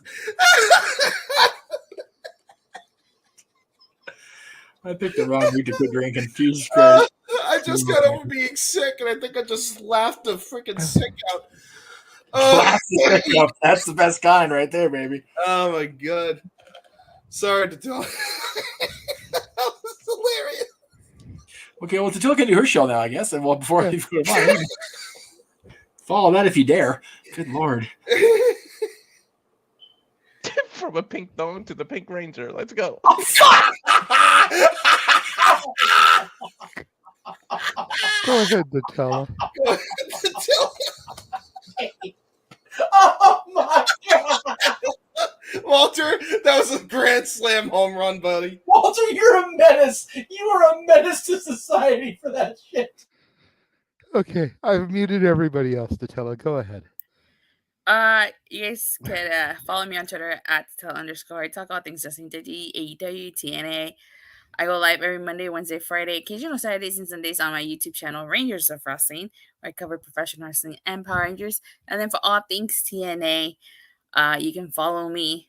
You can check me out on Body Slam every Thursday. And when is the next NXT special? Halloween Havoc? That's when you'll see me reviewing NXT. Actually, that's going to be a pay-per-view. The next special, if you want to get technical, would be the premiere on the CW. Oh, I see. Okay. All right. Since they're going to be on the road, since they're going to have the special guests. Legit question to tell. Are you actually going to do something with that or no? I don't know. I don't know yet. I wasn't planning to. You got to do NXT Chicago. Yeah, it's a special. I'll see. I'll think about it. It should be a fun show, to be fair. I would say at least do the Chicago one if you don't do the St. Louis one too. Because I think after St. Louis, they go back to the PC for their shows full time. But because most of the TV specials are 2 weeks, and this is 2 weeks, so that's why I think they're treating them as specials. Yeah. But I feel like you should at least do the Chicago one, the first episode on CW. It's Even if you October don't do St. 2nd. Louis. First. First? That was the second. No, the second is Wednesday. That's Dynamite. Oh, now I'm getting my dates mixed up. The second is the 5th anniversary Dynamite. Oh, okay. That's how you know there's too much wrestling content, by the way. I think my graphic threw her off. No, I just don't keep up with NXT. That's all. No, we know. We know you don't. We're aware. Or hockey or sports. It's okay. Yeah. It's okay. Or hockey. You've made it more than clear that you don't watch NXT on choice. Yes. Yes. Okay. She needs her Tuesdays off, to be fair to her. I do. I do need my Tuesdays off. There's other shows during the week that I feel like you could miss instead of NXT, but that's just me. Well, Collision definitely is a fucking Dynamite. Collision. To be honest. Okay. Now that my stomach is back, where I can actually speak. Yes. Fuck it.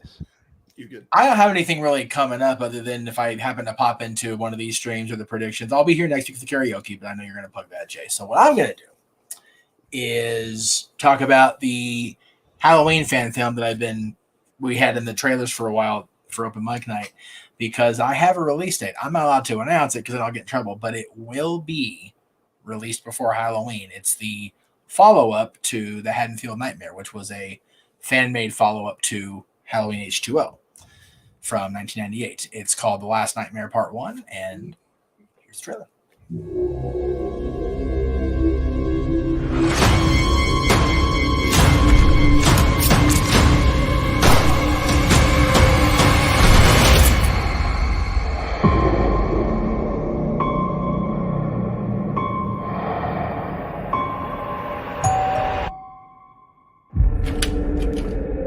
Oh, John, thank God. Williams, what the hell are you doing here? Myers. Is he dead?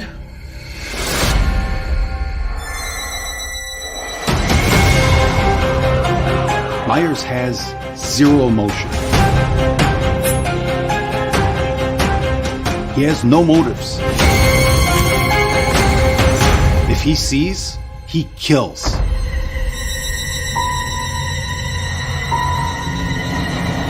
Tell the town to lock their doors. No one in, no one out.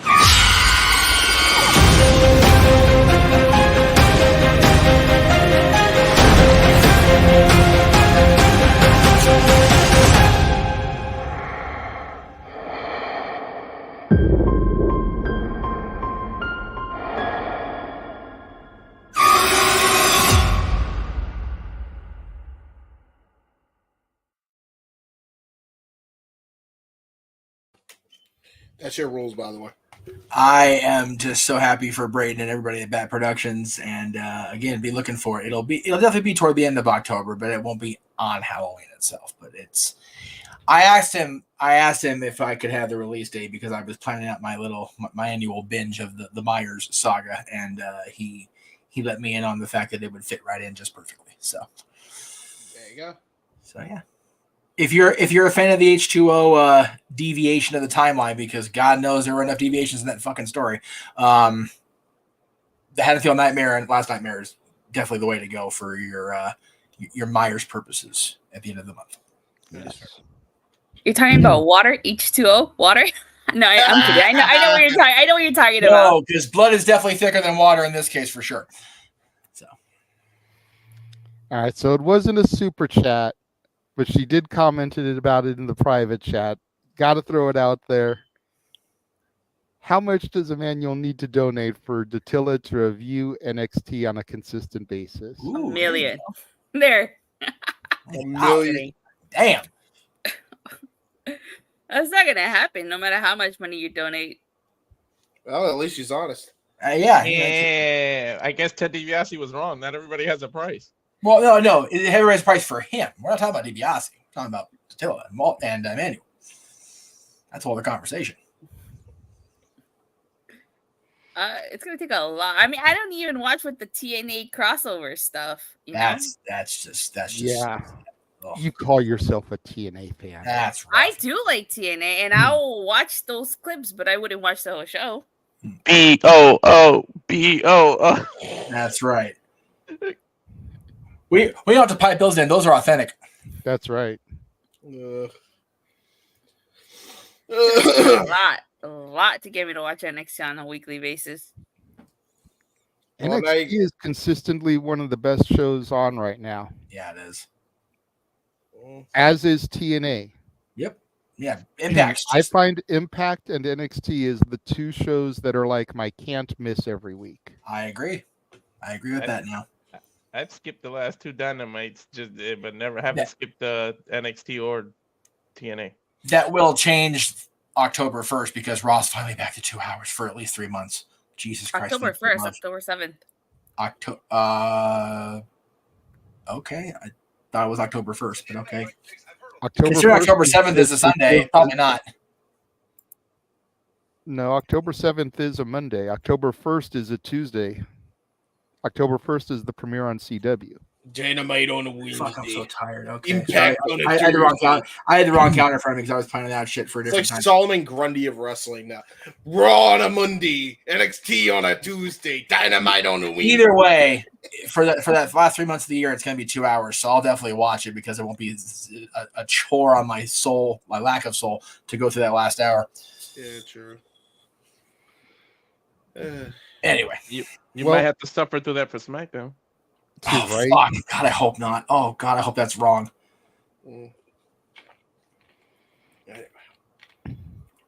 Well, you can find me on the socials. Instagram, the Renegade JJ Williams. Twitter, ROWJJ Williams. YouTube, Casa D18 Studios.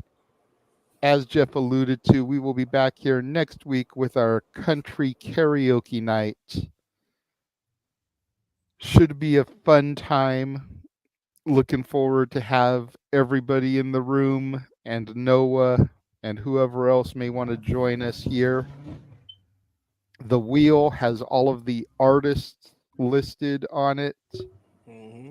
And then whatever artist comes up, you get to pick a song from the artist to sing. Slightly different from how we've done it in the past. Just because so many of the artists have so many songs that qualify, it was just easier to put the artists. And even that, like the names on the wheel are so small because there's so many freaking artists that qualify. Oh, now I'm bummed I'm missing this. See if I can find it here real quick. Here we go.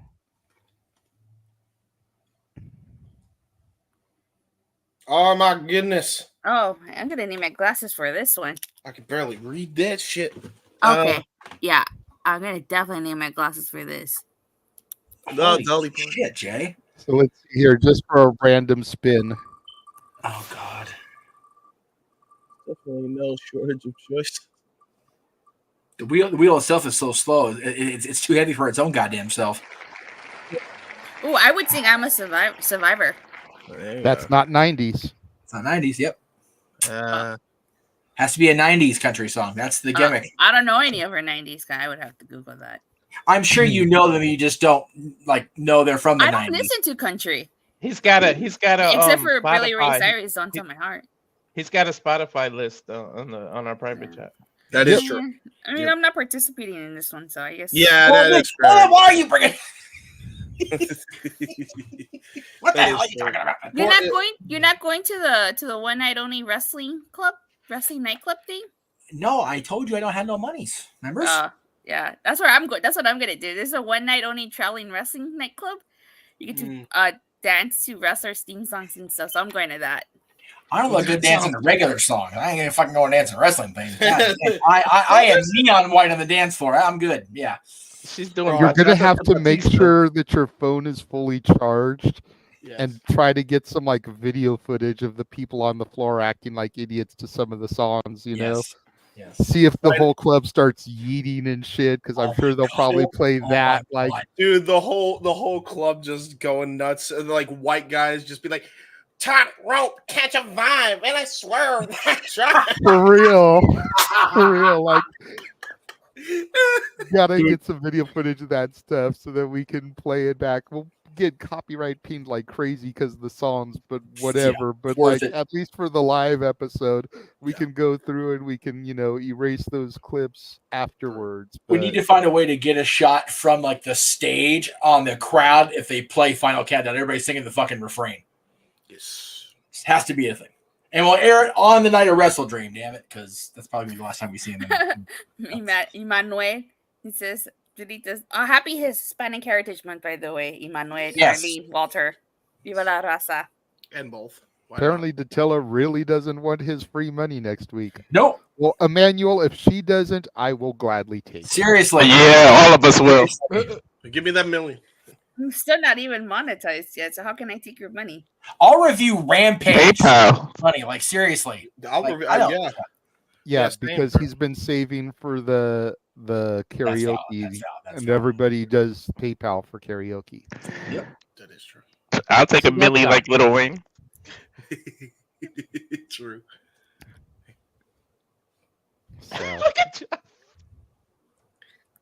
So that is pretty much it. I do want to hype up that either Monday or Tuesday next week. I don't know exactly which day because I still need to film, edit, and all that good shit. But either Monday or Tuesday next week, the members only section of my channel will get my review of The Killer's Game.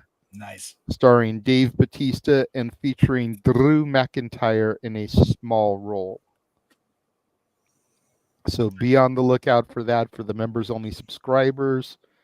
If you want to know my thoughts on this film that has really tanked at the box office. Has it? That's unfortunate. Yeah, for everybody that swears that Batista is the greatest actor to come out of the WWE and everything with the best range and shit, this movie has fucking done nothing at the box office. Yeah. Because we live in a we need it now society. It's his Put it to marketing. you this way, it's a $30 million budget, and as of right now, it's made $4.1 million.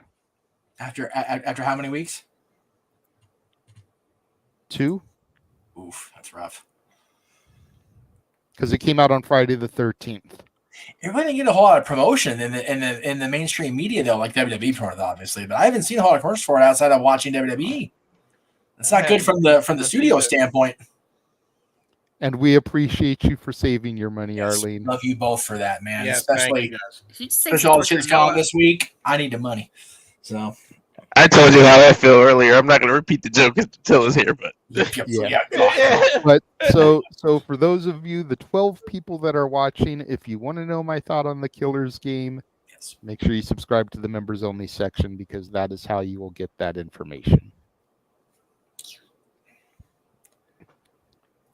Other than that, that's going to just about wrap things up. So Noah, hopefully you're feeling well, my brother, and it was just a matter of you being seepy and needing extra Z's. I understand. We don't begrudge you that. We look forward to seeing you next week. For Datilla, for Walter, for James, for Jeff motherfucking Meacham. Yeah. I am the Renegade JJ Williams saying thank you for joining us for the Saturday Shenanigans. We will see you guys next week. And Lord, we apologize.